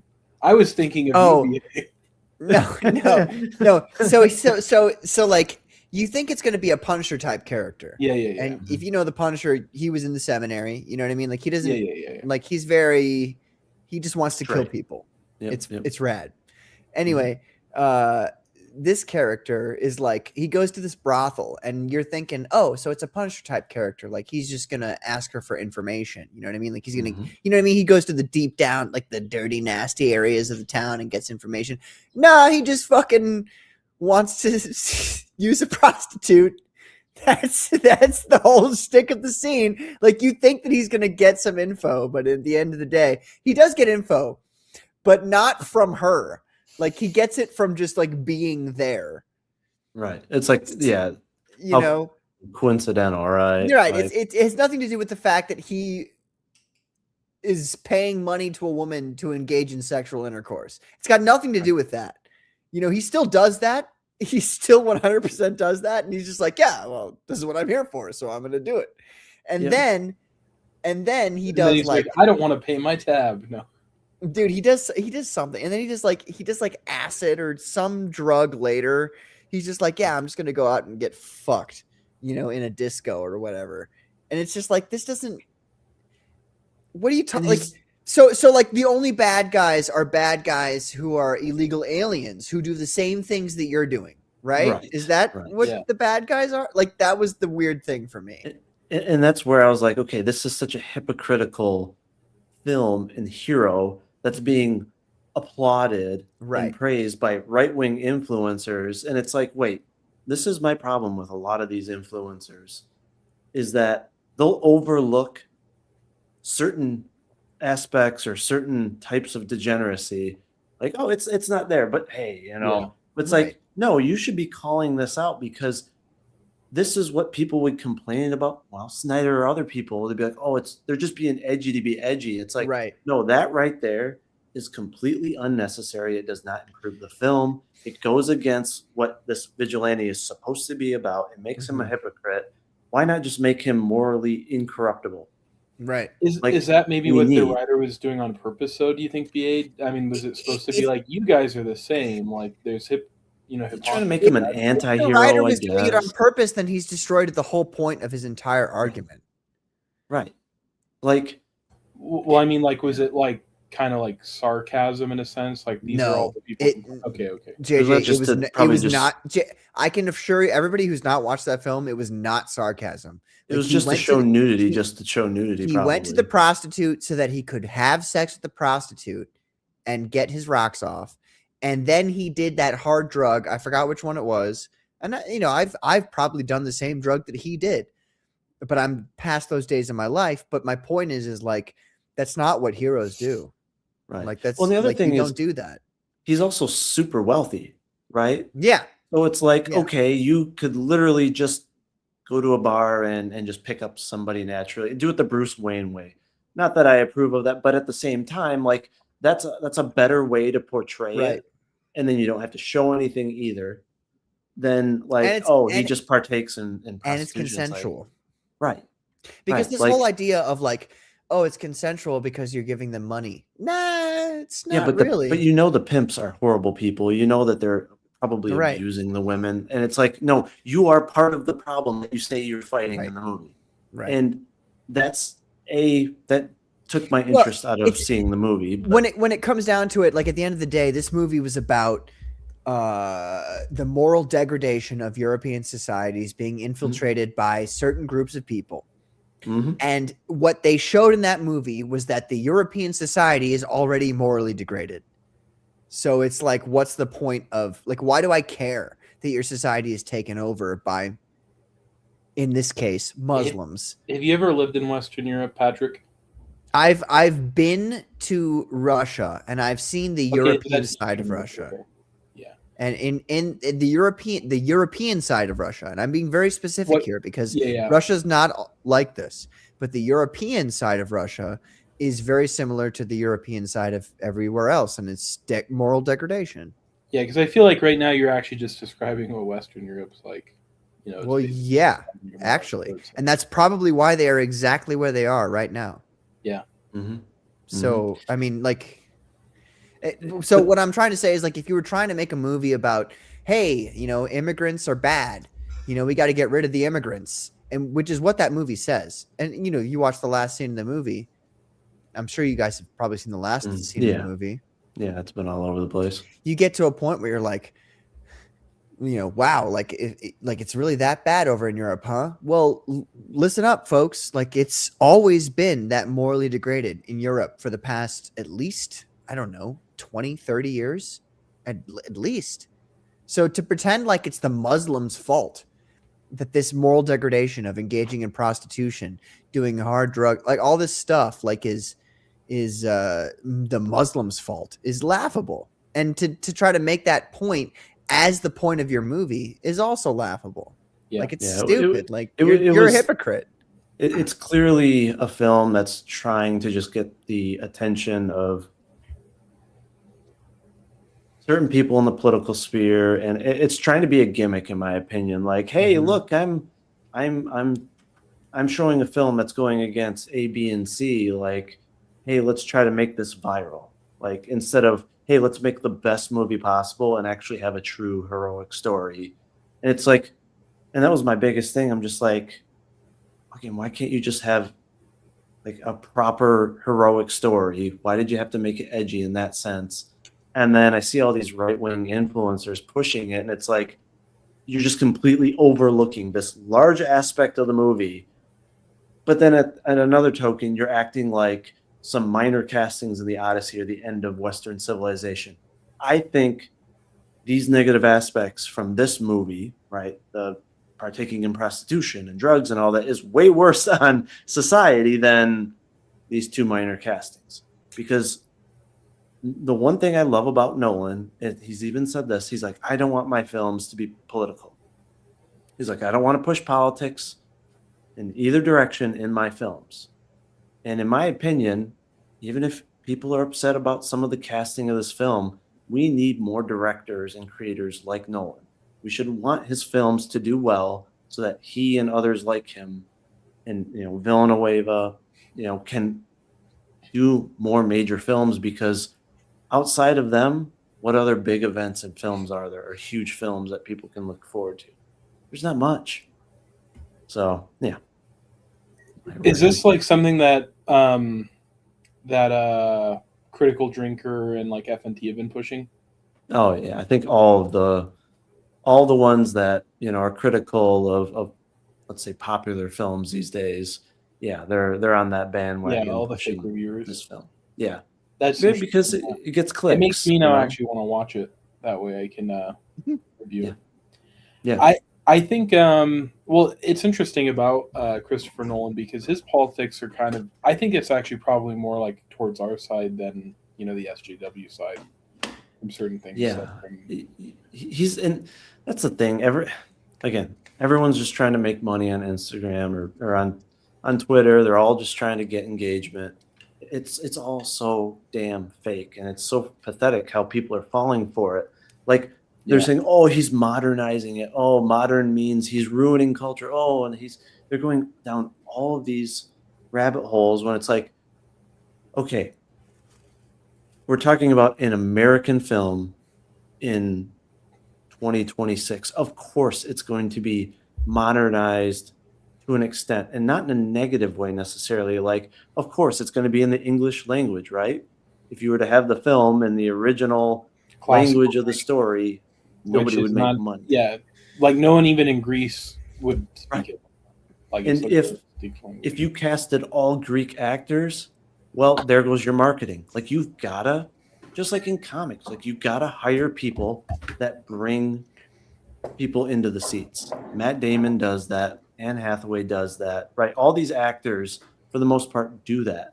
And you also have to let the director, writer have some creative freedom. They are going to want to work with people that they know can act the parts, that can do the dialogue like they want, that can actually do the grind. Because I don't know if you listen to some of the interviews for actors in his films, they're like, it's grueling. He makes you work hard. Like, there's minimal breaks. Like, there's minimal praise. Think about like, that he too. needs- That the whole the concept of an actor saying it's grueling work. I'm sure you Right, guys like- have been in actual grueling work, and you so like okay, all right. But like in grueling. terms of acting, like he has expectations that have to be met, and his films are huge. He does all practical effects, like, but everyone is just trying to create rage books off of it, and it's just so ridiculous. And then again, they'll give a pass for the stuff we just talked about, and it's like they're the biggest killers of society in culture right now, the rage baiters, not Christopher Nolan. And also, come on, Christopher Nolan is hired by a studio to do this film. He doesn't have like the ability to control every aspect of the film. If they say, hey, you got to hire a couple people of certain ethnicities, or you got to check box A, B, and C, otherwise you don't get to work on this dream project of yours, you can't blame the guy for saying, okay, but I'm going to try to make the rest of the film my film. It's completely reasonable. Most other directors, writers would just say, I just want the paycheck. I'll Yeah. do whatever you say. Yeah. I'll, take it to whatever extent you want. So Yeah. it's all You know what movie I've been seeing a lot of the rage baiters going at, and I think that they're really wrong about, was Toy Story 5. Not that oh, that was Really? great. I like Yeah, that. I watched your episode on that. So what are you saying? well, what they're saying is like it's really bad because Woody's gone, and so he's been emasculated. He's been like effeminized, and then like Buzz has become a cuck, and then that's what they're all saying about it. But actually, like Woody so first off, I like the first two movies a lot. 3 and 4. I like 3 more than I like 4, but 4 wasn't good. It really wasn't, because basically what happens in 3, right, is Annie hands over his toys to a new owner. And then in 4, you basically find out that it's not really a happy ending because she doesn't like Woody. So Woody's basically just neglected, and then he leaves and she doesn't know. But what I liked about 5 is that Sounds like a marriage to me. I mean, if you don't marry the right person, if you don't marry the right person. I was being a little. Yeah, but Woody basically, even though he leaves, and Jessie kind of takes over, which makes sense because she's kind of a bossy girl. She's like calling him in the nighttime, basically like phoning him in, like, how do I solve this? What do I do?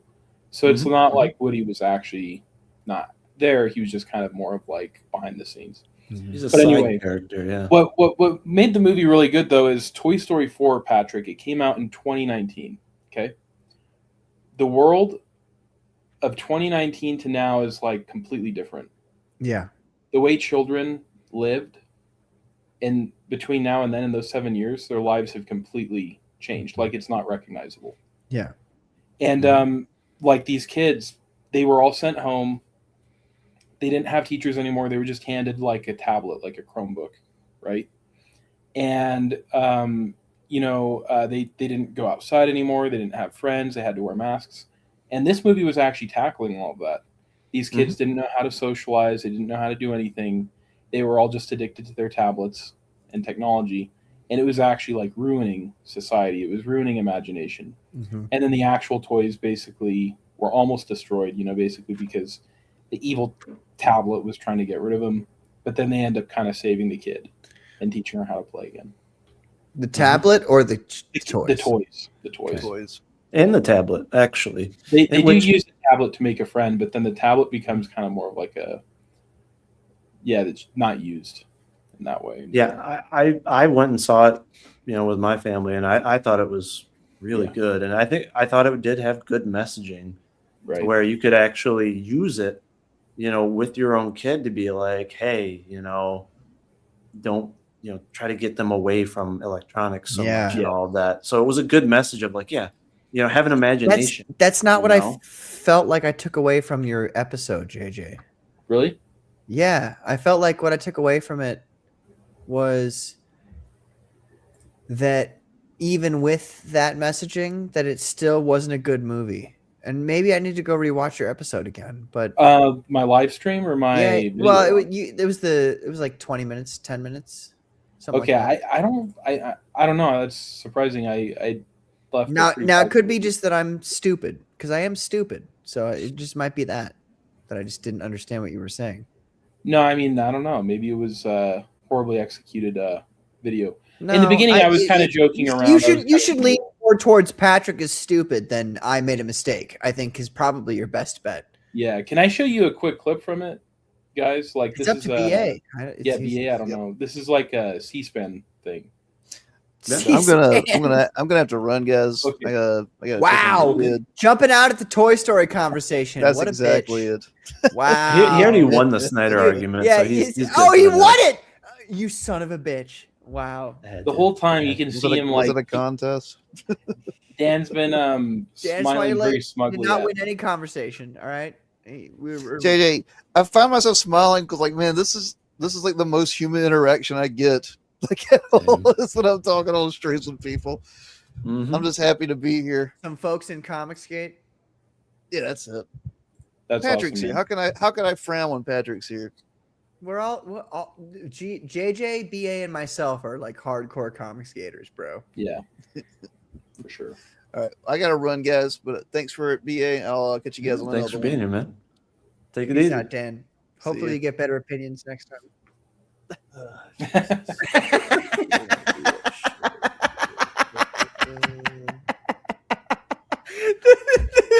look into the camera. that was good timing. All right. Open. Let's see what this So a is. sad fact our generation has to face is this. Our kids are less cognitively capable than we were at their age. Since we've been standardizing and measuring cognitive development since the late 1800s, every generation has outperformed their parents. And that's exactly what we want. We want sharper kids. And the reason for this largely has been school. Each generation spends more time in school. We use school to develop our cognition. Congratulations, you see your correlation. Until Gen Z. Gen Z is the first generation in modern history to underperform us on basically every cognitive measure we have, from basic attention to memory to literacy to numeracy to executive functioning to even general IQ, even though they go to more school than we did. So why? What happened? What happened around 2010 that decoupled schooling from cognitive development? It can't be school. Schools basically look the same. It can't be biology. This hasn't had enough time to change. The answer appears to be the tools we are using within schools to drive that learning. Across 80 countries, as Gene was just saying, if you look at the data, once countries adopt digital technology widely in schools, performance goes down significantly, to the point where kids who use computers about 5 hours per day in school for learning purposes will score over 2/3 of a standard deviation less than kids who rarely or never touch tech at school. 2/3. And that's across 66%. Yes. And what's crazy about this, Patrick, is there are literally teachers, because, I have some like cousins and stuff where they're still, in middle school, high school, whatever. And like there are teachers where they'll just sit at their desk the whole day and then just kind of tell them to do something on the computer the whole time. Yes. And the crazy part about this, Patrick, is there's this little thing called Chat GPT. You could just be like, write me an essay. And then they'll just basically have AI write the essay for them. The teacher doesn't know. And she'll be like, wow, you were the best essay out of everybody. Right. Like it's that bad. See, God damn. I'm sorry. Go ahead. I could just keep going on that. Yeah, point no, that's alone. just basically what it is. But it's like this whole generation of kids, they have been stripped of everything. They don't an know. ability They to don't make friends. and they will have no concept. Like this is the worst part about it is, you know how like when you were a kid and then you were like, oh, I think this thing as a kid, and then you became an adult and you told the adults that you still think the same thing you thought as a kid, and they were like, you're retarded, but I guess since you're an adult now, I guess you kind of understand some aspect of it. Well, these days you're going to tell a kid, hey, you used AI for everything. You don't know what the fuck you're talking about. And these kids are going to laugh at you in your face and go, what do you mean? Like AI is always right all the time. And that's what's going to happen. Like that's what it's going to be, is that these people think that this is what reality is. Yes. And they don't understand that like, no, like AI is like some sort of weird amalgamation of reality that maybe somewhat approximates what reality is, but it never really fully grasps it. And they will never believe you because they think that AI is God. And this is, by the way, but you know what, Patrick? What you're saying, this is part of the reason why you guys should back Salty's book, Silence Do Good. But anyway, go ahead. Patrick, like when you or I were a kid, think about all the times you would pray for things. Like maybe you lost something, or you wanted to do well on a test, or you wanted to get guidance on an essay. So you literally you cross yourself, say a little prayer, etc. These kids literally just go to Chat GPT. Right. And they're like, solve this problem. How do you solve my relationship problem? How do I, get this girlfriend, whatever. Right. Everything that, you or I prayed for, they're just literally asking Chat GPT to do for them. Isn't or that to counsel fascinating? them. Telling them like, their deep psychological problems. Yeah. It's insane. No, I don't no, it's worse than that. It's demonic. Now I'm going to get, you said it there. And BA is our host here, so I feel like I can say this on this show, and I would say it on my own show, but I probably wouldn't say it on any other show. You say it on mine, dude. This is what's going, like, this is the reality of the world that we're living in, that AI is the new God. Like, you have to, like, AI is the new God of the children, and it will continue to be so. Like, you can try all you want. At the end of the day, I've come to the realization at the end of the day that, like, what things are allowed by the eternal creator are allowed for a reason. And so you have to just deal with it and go about it. AI exists and it will continue to exist. And the eternal creator has decided that this is something that human beings must go through to understand what they are, if they are even going to understand that. But most people, guys, fuck, I hate being this way, but this is how I am at the core of my being. This is the real world. The real world is Revelations. And Revelations is very specific about the fact that very few people are going to make it. And I know you guys are with it. Most people are not on the same page. That these things that are happening right now, these technologies that are coming out that act as if they're God, and that people, it's even more important than that, is that people treat them as if they are God. How many times have you seen somebody try to win an argument on X by saying, Grok, is this true? Yeah, or they'll show you a screenshot. Right. Like, I saw that all today, all these people like screenshotting things at me. I'm like of like a Grok or like a Gemini recap. I'm like, okay. Yeah. I'm going to bring up a kind of sensitive topic, not to any of you guys, but to me, certainly sensitive. And it is in regards to CG drama. You had Paul Ravoche. You guys know what happened with him. You guys probably covered it. I know, JJ, you covered it to a degree. A little bit. Very respectful manner, and I appreciate that, because I even with everything I'm about to say, I still really appreciate and respect Paul Ravoche for his work and what he's done and what he did for me. That aside, his insistence upon, because he did it to me and then he did it to everybody else. I thought he did it to me first. Maybe he did do it to you first. I would doubt that, because I do feel like I was his best friend in Comicsgate. But I might be wrong about that. No. I just noticed it was like in March or April. He just like, Yeah, it was a little bit earlier for me. Yeah, okay. He would send me things that he would say, look, like Shane Davis is a felon because Grok said so, and he would show me this. He would send me this stuff like from Grok about like what Shane did or this, that, and the other, and I didn't like say all of everything that you've just said to me is true, right? I still don't care because he drew a penis on a guy's face. I don't care, like that happened to me in college. Yes. Like, am I supposed to give a shit about this? But the joke was that guy aside, was actually in on it. But even if the guy was, exactly, the guy was in on it. That's the. But that aside, all of that aside, if you come to me and you go, Grok said this, instantly, I'm dismissing you. Like instantly, I don't care what the fucking AI said. I don't give a singular shit. It doesn't matter if the AI said something that was 100% true or not. I don't care. It was AI. I simply don't care. And so this idea that people can bring to you Grok or any other AI form and go, this is evidence for my claim, is laughable at best. It's laughable at best. Now I've used, just in the past 2 days, I got bored at work and I took a picture of my coworker and I made him black. All right. I'll admit it. I took AI, I took Grok, and I made him black. And I did it with every one of my coworkers, and I'm going to keep doing it with all of my coworkers until they're all black or Indian or something. I don't know, something they don't want to be. But my point is that it's a gimmick. AI is this stupid gimmick, and most people think that it's God. And I think that that's an important reason why art exists. I think that and I really am not trying to be a shill here.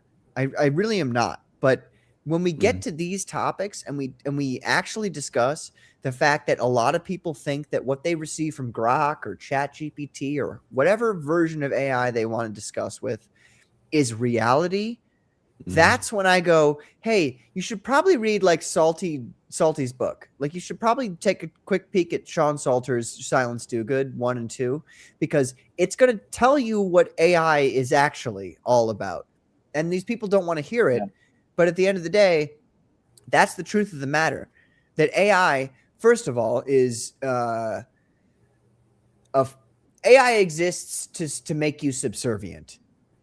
And so then you have to ask yourself, like, who controls the AI? Because at the end of the day, somebody controls the AI.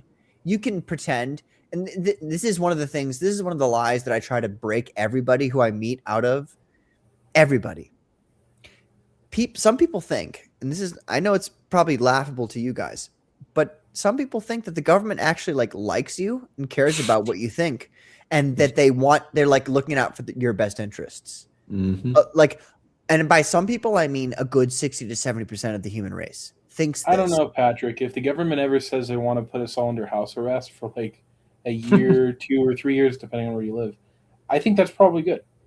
I think they know what they're talking about. Well, hey, brother, you should probably move on down to Australia. Hi, you sound like you're a real top bloke, mate. I feel like you'd fit in real well in Australia.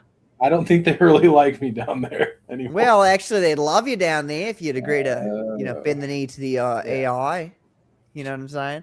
But like, this is like. It blows my mind that people outside of the concept of AI, it blows my mind that there are human beings who exist who think that the government cares and loves you and wants your best interests. That's what blows my mind.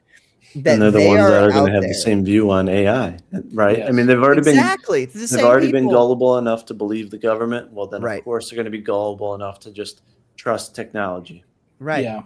Why would they not? They think that every progression in technology is some giant step forward for humankind, and they fail to understand that every step forward in technology is not a giant step forward for mankind, but a choice.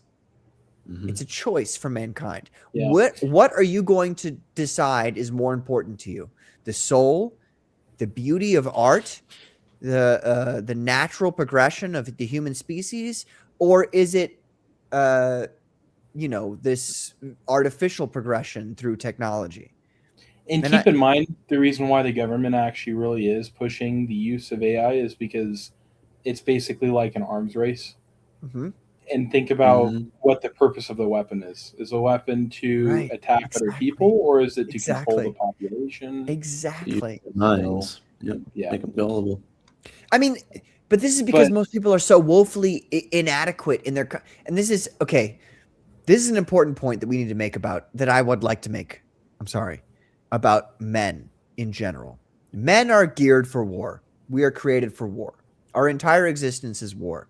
Whether or not you want to admit it, too bad. Your existence is war. You go to work. What are you doing? You're warring with the masses to make your money so that you can feed your family.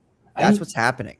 Yeah. And so this entire idea that you could exist outside of war as a man is laughable and stupid and pathetic.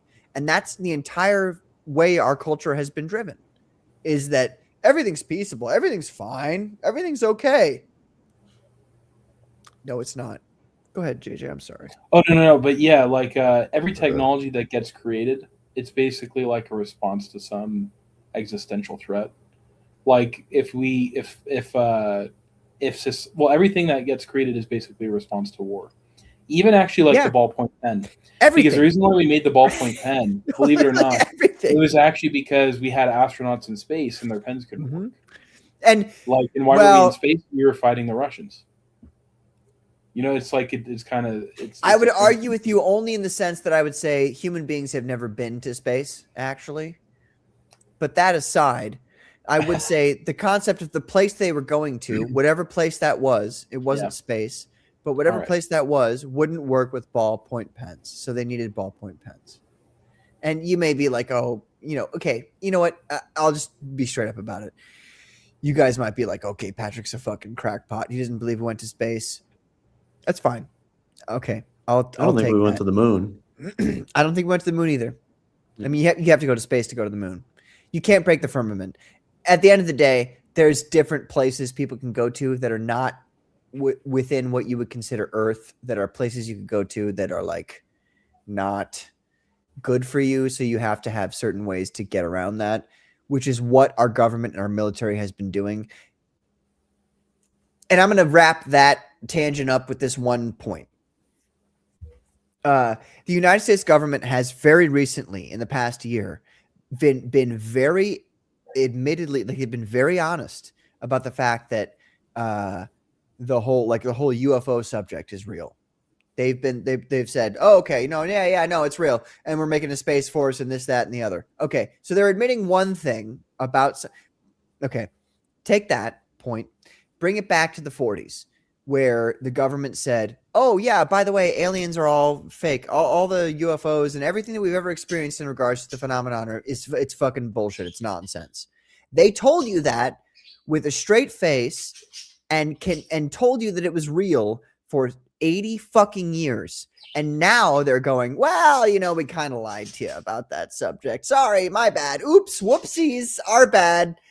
At this point, why do you believe any of these people at all, ever, for anything? They lied to you about the most important subject on the face of the fucking planet, and you're going, we can trust them on this subject.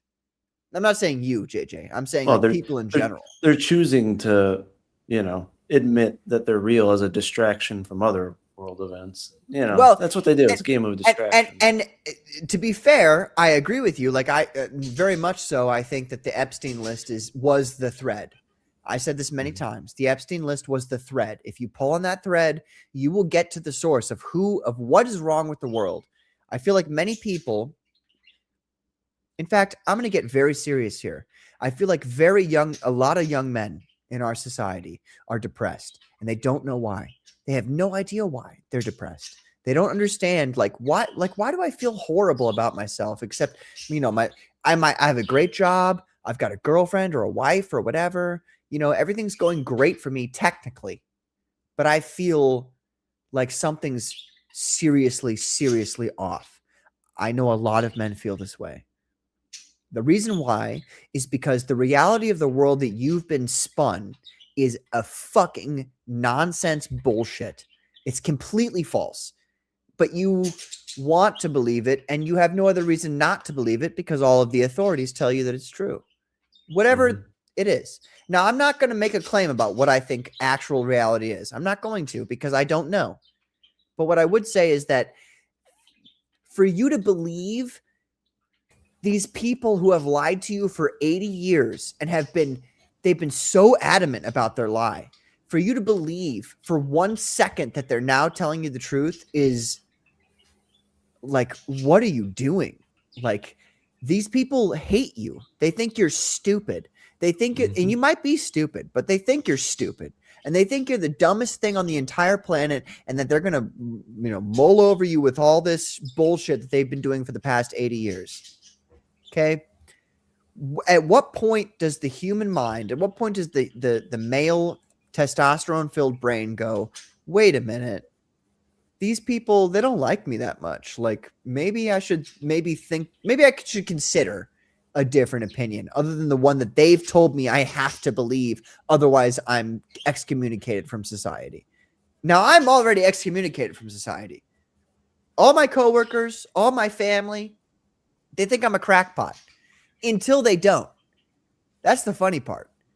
My family, who I love with all of my heart, and they're good people, good Christians. And at the end of the day, I think they're all going to heaven. And that, at the end of the day, is really the most important part. Like, if you actually believe and you actually follow the tenets of your morality, at the end of the day, I can't argue with that. Like, that is actually the most important part of existence. But there's a part of it where it's just like, when are you going to believe? You call people like me crazy when we say things like this, but then we keep becoming true when the government admits that they lied to you. At what point are you going to say, all right, well, maybe these people who I think are crazy aren't actually all that crazy. Like, the government has told me many times that they've lied to me. Like, when are you going to get to that point? And I know, I know I sound probably crazy right now. I'm sure there's many people in the chat who are like, this guy's fucking insane. That's okay. I'm going to keep being called insane for the rest of my life. At the end of the day, your government fucking hates you. They think you're stupid. They think you're a fucking slave. They're going to continue to treat you that way until you decide that you want to stand up and demand more. And it's been that way for eons, right? I mean, people have went to war for governments for the most ridiculous bases or based on lies for forever, right? Whether they use religion as an excuse, resources, whatever, right? It's and BA's married to a Russian woman. He's been to Russia. He's been there, just like I've been to Russia, but not probably nearly to the same degree that BA has, right? We're both, like, I'm sure that you've had these discussions with your wife as well, because I'm, the Soviet Union, a horrible, horrible scourge upon humanity. What a terrible thing the Soviet Union was. And it was this horrible atheistic regime where they killed 30 plus million people, confirmed, by the way, as opposed to other mass genocides that are whatever, in doubt or whatever. My point is that the Soviet Union 100% murdered, through no reason other than ideological difference, 30 plus million people in its existence. This atheistic statist regime. So you look at that and you go, people look at that, and there's people these days who are like, oh, I'm a communist. Communism has never been actually really implemented correctly. It's like, fuck you. 30 million people died for communism to be implemented correctly. Who are you to say it wasn't? It was implemented exactly as it was intended. That's what communism is. That's what socialism is the atheistic exception, the atheistic idea that God doesn't exist and everything is relative, and the only truth, the only God, is science. And that's where we are right now with America. We're at this point where we need to decide, what is our God? Is it the God of the Christians, or is it the God of science? And I think most of America thinks it's the God of science. Well, what's funny about that situation is there were plenty of countries that knew what the Bolsheviks were trying to do was wrong, and bad for humanity and bad for the Russians. But they let it happen because they thought they could benefit from the power swing and the change in global dynamics, which makes them just as evil as the Bolsheviks. But that's the thing, is humanity could have stopped that. They could have went in, right? All the neighboring Christian countries, right? America could have went in and supported the monarchy, but a lot of them didn't, and it cost the world millions of people. And right, had the Maybe some monarchy of the not fell, cured kids, you never know.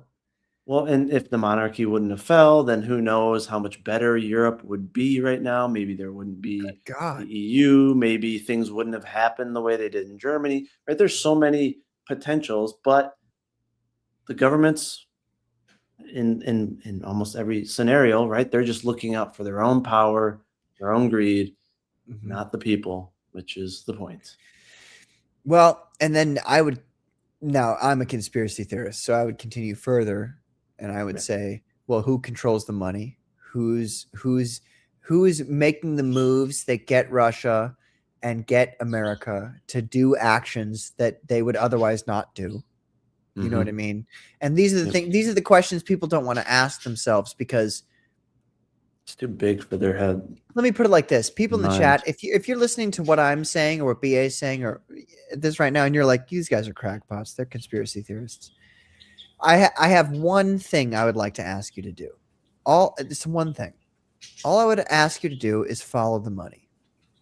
I would ask you, and I would give you. I'm going to give you a starting point here. You can go from any other regime throughout all of history and follow the same concept of following the money. In the Soviet Union, there was a group of people who paid for Lenin, who was he was excommunicated from Russia. He was kicked out, gone. Like Russia never wanted him back, right? The Russian government, the Russian people wanted him gone. Now, there was a group of people who financed his return to Russia so that he could start the Soviet Union. Yeah. Who are those people? I ask you that question. I'm not going to give you the answer because you need to find the answer for yourself. Who were those people who financed him returning to Russia? Who were the people who financed the Soviet Union coming into fruition? Okay. Now we've had a lot of propaganda about Russia in the United States, that they're all Soviet Union, they're all now, and this is why I want you guys to think openly about this subject. And I know BA is capable of this. I know JJ is capable of this. I'm asking you guys to do the same thing. The Soviet Union existed. All right. It does not exist anymore. Now the Russian Federation is run by Vladimir Putin, who many people call a tyrant.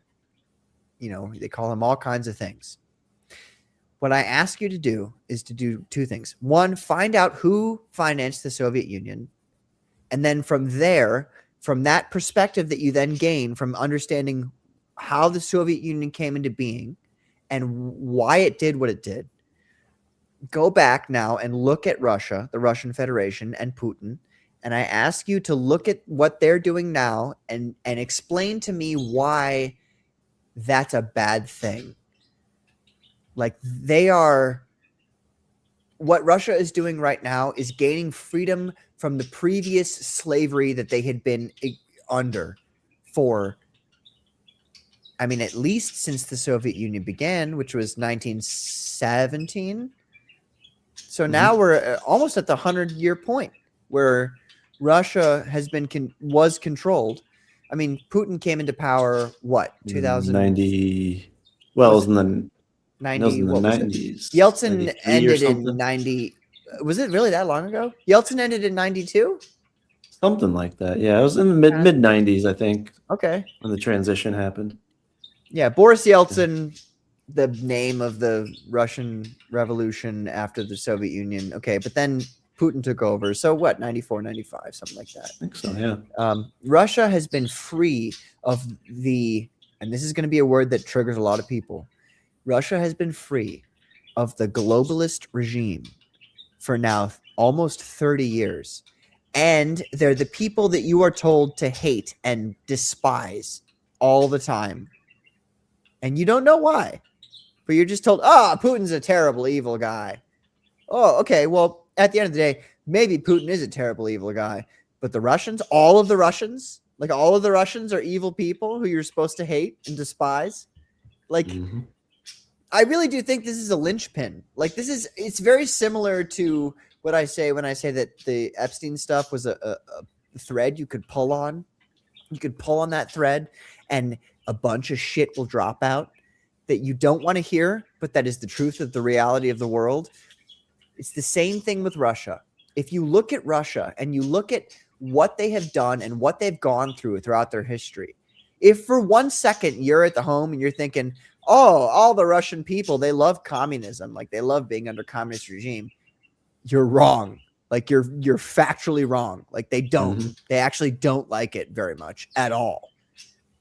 If you think that they like fascism, well, I can tell you as a matter of fact that the only word that I ever heard describing Germans while I was there in Russia was fascistly. They're so against fascism that they still call every German a fascist. So like, well, maybe they don't do it anymore. But when I was there, that's what they did in 2012. I remember them talking about, because they were talking about Germans, BA. And I was like, who are you talking about? And they're like, Niemiecki. And I was like, oh. German. Yeah, I said, вы сказали fascisты. You said fascists. And they're like, конечно. And I was like, okay. So it was at that point I understood, like, they don't see a difference, like for them, it's the same. They're still hung up on Germans being fascists, which is fine. I don't care about that. But my point is like like the Russian people are not the evil people that you have been told to believe that they are. And who are you being told that they're? I'm sorry. I'm gone. Dude, I'm sorry. I got into a giant fucking... Yeah, just to save everybody time. Though, I went into a Patrick Quinlan rant. My apologies. You're good. I know where... The Soviet Union was O.J. Simpson. It was O.J. Simpson. Everything was O.J. Simpson, folks. Yeah. I'm sorry, I'm on the same... I'm sorry, bro. No, trust me. I'm on the same page. I got you. I don't really know that much about all this, so... I don't know a whole lot about Russia. It's interesting. It's crazy to think that our greatest ally, which is actually Russia, is our greatest enemy in the minds of the people, is one of the most infuriating things that I've ever had to experience in my entire life. And I've gone through cancer, open heart surgery, like 3 other different surgeries you guys don't know about. Like, fuck, this is the most infuriating thing to me, is that people think that Russia is our enemy. Like that blows my it drives me crazy. Trust me, I know how you feel. But no, I think this comment actually is a good kind of ending topic here, right? From Skeleton's Corpse. So he says, and going back to Patrick's point about men being depressed, and I agree, they're sad because they're not making things, in my opinion. Music, games, art, books, comics, wood carvings, robots, make something, make anything. It's very fulfilling. And that's the thing, right? When we were kids, or at least, I mean, I'm old, quite a bit older than both you guys, but like when I was a kid, I grew up around farmers. They were content with having a farm, right? Crops, right? They would plant the crops, create food from the crops. They would have cows. They would create milk essentially from the cows, right? They were always making something, creating something, and they were creating value for the world. And they knew that they were creating a living for their family. So they had purpose and they could be content with that. They didn't need to be a big farmer. They didn't need to be wealthy. They didn't need to be rich. They had pride in their land and what they could provide and make from that land. It gave them a sense of purpose. Now, I agree here, right? Musicians, people that create books, and in the past had the privilege, right, of being able to create for a living, before all these corporations got all skewed and forced us into indie comics and things of this nature, right? They were able to, their legacy was creating. Their minds were always busy. They were always active. It was a sense of fulfillment. Now, right, we're slaves to the dollar. Mhm. And the thing is, when you're working for corporations and stuff, like it's very hard to get that sense of fulfillment because there's so much pressure to make money now because it's so much harder now to make a living and support a family than it was in the 90s when I was a kid, or in the 80s, or in the 70s. You know, back then you could work on the line at GM back in the 70s and you could have a what would be like a $300,000 house now. Your wife could stay at home with the kids and you could have a new car. It was affordable. People could be content. Now it's almost impossible to be content because A, it's hard to just survive. B, it's hard to be able to have nice things or the things that our parents had back in those days. And then you have social media tricking people, especially women, that they have to have more. That these lives that they see, these images, these videos that they see on Instagram are real and that's attainable. And so it's this thirst for more, but it's not feasible for husbands and people to even get that more because, right, wages are not going up at the rate of inflation. They're not going up at the rate of housing and medical costs and tuition costs. Why? Because the government doesn't give a shit about you, per the previous points, because otherwise they would prevent all of this manipulation in the real estate market. They would prevent these developers from coming in and manipulating the costs of the market and, you know, making insane profits off of people. Because in the past, people would build their own homes. You know, they would build their own barns. My parents built their own home. Yeah, it's not even feasible these days. Well, because people, A, they don't have the time, they don't have the money. But the thing is, going back to this post or this response was great, is it's so hard. If you think of us, right, with our jobs, you know, if you have a family and all that, just to have time and the mental capacity to create something, even a comic, is so difficult, especially comics, because there's the financial barrier, right? But the time to write a novel, like when I wrote my novels, I was, you know, married without a kid or single without a kid. So yes, I could every day after work go and write for 4 hours, right? No problem. Once you have a family, man, you're lucky if you have an hour a day. Yeah. You know, beyond your job, beyond, you know, fixing stuff around the house and doing things like that. Like, our society isn't set up now for even family time or time to have hobbies and do things that give you personal fulfillment. And because we can't do, a lot of people can't start their own business or have farms and do those things that can make you content and give you fulfillment. Yes, that is why I think a lot of men are depressed. They need that sense of fulfillment. They need to be able to make something, create things. Yeah. And that's why we're here trying to get, you know, people's support to create things so that we can get fulfillment, but also so that we can entertain people and hopefully give them a positive distraction from this world. So that was my rant. No, and to go off your point there, like, I mean, you know, what we do here on this show, on my show, on other shows, on JJ's show, what we provide is some form of men talking about things that men are interested in, you know. But a big portion of that is also like what you were talking about, BA, is like men finding fulfillment in creating things. Most men do not create anything at all. And so these days, because our society is set up in the way that it is, so that's a huge thing. But also, like, we should not overlook what he was saying about women and about how women have been encouraged to,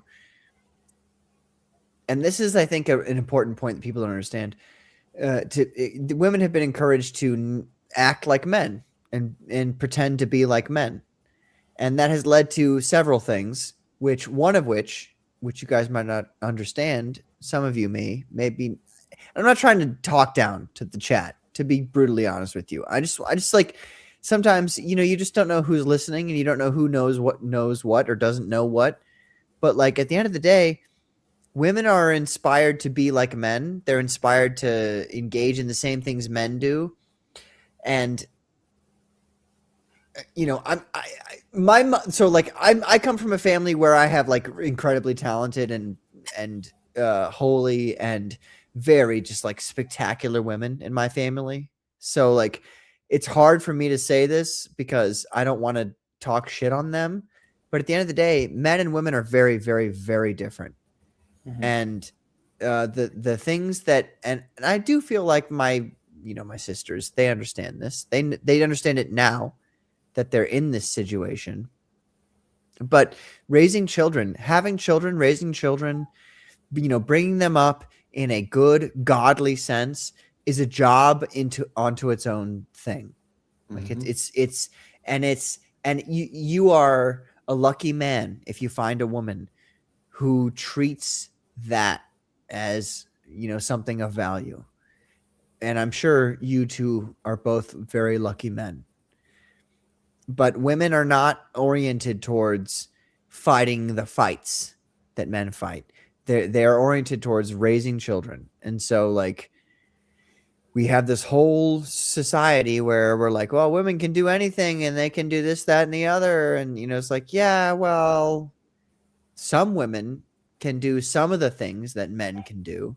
But for the most part, like mostly men can only do the things that men can do. And I'm sorry if that sounds harsh. Well, it's not just that, it's that women don't even dream of it. Like how many women wake up and they're like, I want to clean a sewer, but they're like, men can do that.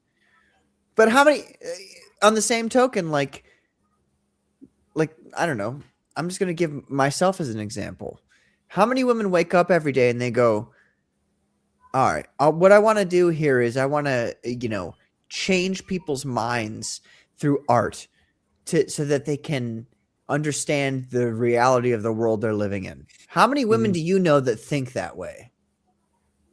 You know what I mean? Like, yeah. That is not many women think that way. And, at the end of the day, something else is like, who's like a really good, like if you're looking in comics, for example, like who's the female equivalent of Jim Lee, or Jay Lee or whoever. Yeah, there isn't one. Yeah, Frank Miller. I think that's a better point than what I was making, is that at the end of the day, like women can't do art the way men can do art. Yeah. And to be fair, there are certain books that, like picture books or just whatever, gay anime, women can draw that. I love how you added the adjective gay to that there. That's very funny. But no, I mean, he's not wrong though. Like women can do some things. So it's like this, folks. This is the thing that like it incenses feminists. Women can do some things better than men. Some things, and men can do some things that are better than women. Yeah, and then there's certain things that just men have no desire of doing, because like there's something about women where they like to nurture. It's not just nurturing babies, but it could be mentally ill people. Where they'll coddle them, befriend them, and then the average man is like, no, thank you. And sometimes that's needed. Or like women can just calm children. Like there will be random women who can calm sometimes my kids better than I can in certain situations. The average, and it pisses me off. I'm like, the percentage of women who will like go out and help other people who have zero capability of helping themselves and who nobody else would help. Like there's a ton of women out there in the world who are doing that for people. And to be honest with you, a lot of the best women who do those things are mostly Orthodox or Catholic, who are like going out there and trying to help people. But at the end of the day, when it comes to like you doing what needs to be done to make your family right, men are the ones who are making that happen. And if your man isn't making that happen, well, then he's not really much of a man, is he? But sorry, I'm you know what, BA, I'm sorry. Well, no, you're good. I think with everything I said earlier, it's just there's so much more pressure these days on men. And that's, I think, a lot of it's because of social media. There's the pressure to make money just because it's harder to survive, and the issues with rising costs and all that. But again, on the other side of that, you have social media that, and yes, I'm gonna quote the Berenstein Bears here. It's giving everyone, especially women, a case of the gimmies, right? Oh, I want that vacation. I want that type of life. I want this. I want that. And all it's doing is putting extra pressure on families and men, and causing more issues than anything. And it's not going to get easier. That's for damn sure. No. So, So I think what the best bet is for everybody, if you're here listening, you're still listening, you've heard what we've had to say. I think the best bet is to go back to medieval times. Go back to medieval times, and Or just say 1850s. The 1850s is great. Hey, no, I'm gonna go back to medieval times. You might think it's crazy, but like at the end of the day, the rules don't change. The rules have never changed. They've always been the same. Like like the man is going to go out and he's going to fight the fucking world for you. He will, if he's a good man. And if he doesn't do that, he's not a good man. I mean, it's really quite simple. He's going to go out and he's going to fucking go toe to toe with the world for you, woman. And you then, woman, have to take care of the children. You have to make sure that there's food on the table for your man when he comes back from going literally to war with the rest of the world for you. That's what it all comes down to. And people, they convince themselves that there's some other reality out there, that everybody can be, everything can be peaceful and happy all the time. That's not the world we live in. I'm sorry, but we do not live in a world where peace is an option. There's a war all the time, and your man has to fight it for you. And that's fair, but you have to provide something for that man so that you're willing, so that he looks at you and he goes, yes, this is a woman I want to fight my war for. Every man has to fight a war every time. And if a man's not fighting a war, then he's not a man. I got to be real. Like, I'm sorry, that may sound harsh, but at the end of the day, every man is fighting some type of war. It may look different from the war the other man's fighting. It may look different from the war that BA is fighting for his wife. It may look different from the war that JJ is fighting for his wife. But at the end of the day, every man is fighting a war for his wife and his family. And you as the wife, if you're listening to this and you're a woman, you have to understand this is what your role is. You don't want to fight that war, obviously. You're a woman. Like, you can't fight that war, especially against men. If men decide they want to destroy you, they will destroy you. So all you have is your man standing between you and the war. And you have to decide what you want. Would you rather fight that war, or would you rather have your man fight that war and you can take care of some minor inconveniences? In regards to, us creating things, I mean, that's why, not to try to get, I mean, we're already deep, right? Yeah. So yeah, it's like, that's why we need stuff like making comics, right? Because, when you're just at battle, right, to survive, to support your family and deal with, humanity and all the shit out there, it's like, we need something that's positive that can, help you get through each day, something to work towards that's outside of just financial reasons or whatnot. And, that's why I think we've all found each other here, is right. We're all just trying to create stories. Yeah. We're trying to take our life experiences, our beliefs, and put them in a story format that can hopefully influence others in a positive manner, and then entertain them at the same time. So while on the outside, a lot of people might think, oh, they're just making comics because it's fun and because they want to make money. And it's like, no, it's actually a lot more than that for some of us. For some that, fall into the buckets that I 20%, described earlier. Probably 20%. And I'd say all the folks that were on stream today and that we've talked about, like Schultz, like like Salty, it's Mm-hmm. it's a lot deeper than just Mhm. fun and trying to make some money. It's like, no, we're trying to be able to continue to do this, to have that outlet, because We're going unfortunately to it's not free. war with the world for you guys. We're Mhm. going to war with the world. Like we're willing to say, all right, we're going to fight the entire world for you. That's what it is. Sorry, I interrupted you, BA. Oh, you're good. Well, No.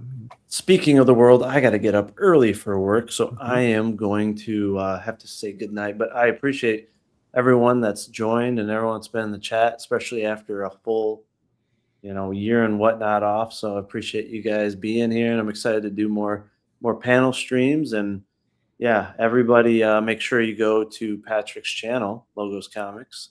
On Saturday, you're going to have Commandos, right, for the Mhm. usual. Yes, sir. So everybody go watch that, and let's help all the good folks' channels grow. Let's get them funded. Let's keep this train going. And go to my channel Saturday morning. I'm going to have Oh, Scribe you're gonna and do that Ben Saturday? Herrera on. So that's going to be a 10 Scribe, a.m. is he a new guy? Who's that? Yeah. Scribe? I never heard of that guy. Who is he? What's his name? I'll introduce you sometime. He's pretty cool. Oh, cool. Yeah. Yeah, everybody go subscribe to JJ's channel. I know your streams are a little bit more right, just kind of whenever you get a chance type thing. Not on a Yeah, there normal was a schedule, time when I so- was doing consistently 10 a.m. Eastern Saturday, but I don't know. It's just Yeah. kind of when I get a chance now. Yep. Yeah, I'm gonna try to do this every Thursday and maybe every other Thursday to start. But I think just try to get a couple topics, and it's a lot more fun and it flows a lot better when there's a couple people. And that was my struggle in the past, was just like talking nonstop, and if you don't have like a big chat to like inject more life and more topics and discourse, it's a bit tough. So I think I am though going to be starting a show every Friday at 9 p.m. Eastern with Dan Wallace, and basically cool. we're just going to be it's going to be kind of like comic talk, or maybe we'll be talking about novels or movies. Mm-hmm. But it's not going to start this Friday, but the one after, and we're going to be talking about Amazing Fantasy 15 versus ISOM. So amazing. Perfect. Before we go, BA, I would like to say, first of all, thank you for having us on. I appreciate it, brother. It's been a long time since you've been here on YouTube, and I've missed your YouTube shows. I have to be honest. Even whether I was on them or not, like I like you were one of the people who I listened to all the time in the background while I was doing shit. So I'm glad you're back. In regards to the audio book, possibly, let's talk about that. We'll talk about that. Yep. And just so you know, like you're saying every other Thursday, just so you're aware, like I would like to be here every time, unless you don't want me here. That sounds good to me, man. And so, like, I know I can be a little much sometimes. So if you don't want me to be here, I understand that. But I would love, I can do this every third Thursday, just so you're aware. Okay. I'm not saying change your schedule around for me. I'm just saying like I'm just letting you know like how that would work for me. And then JJ, every third Friday I can be with you. Sweet. Yeah, so, sounds good. I love you guys. You guys are fucking awesome. Like, likewise, you man. two, like, good God. Like, there's very few people. Like, I'm very paranoid about the internet. You two are very spectacular individuals, and I'm very pleased to be to like know you and be friends with you guys. So yeah, well, I'll echo that. Absolutely. Yeah. All right. Well, hey, thank you guys for being here. I'll be dropping the link probably every week, in our group there, and then I appreciate the chat for being here. I'm excited to see if we can mutually grow all of our channels, and just try to get that momentum we've been talking about, right? Try to be that example and see if we can start getting a rally to get people funded and get more eyes on everyone's books and we can good do art. Awesome. Well, everybody, you have a good night and God bless. Take care.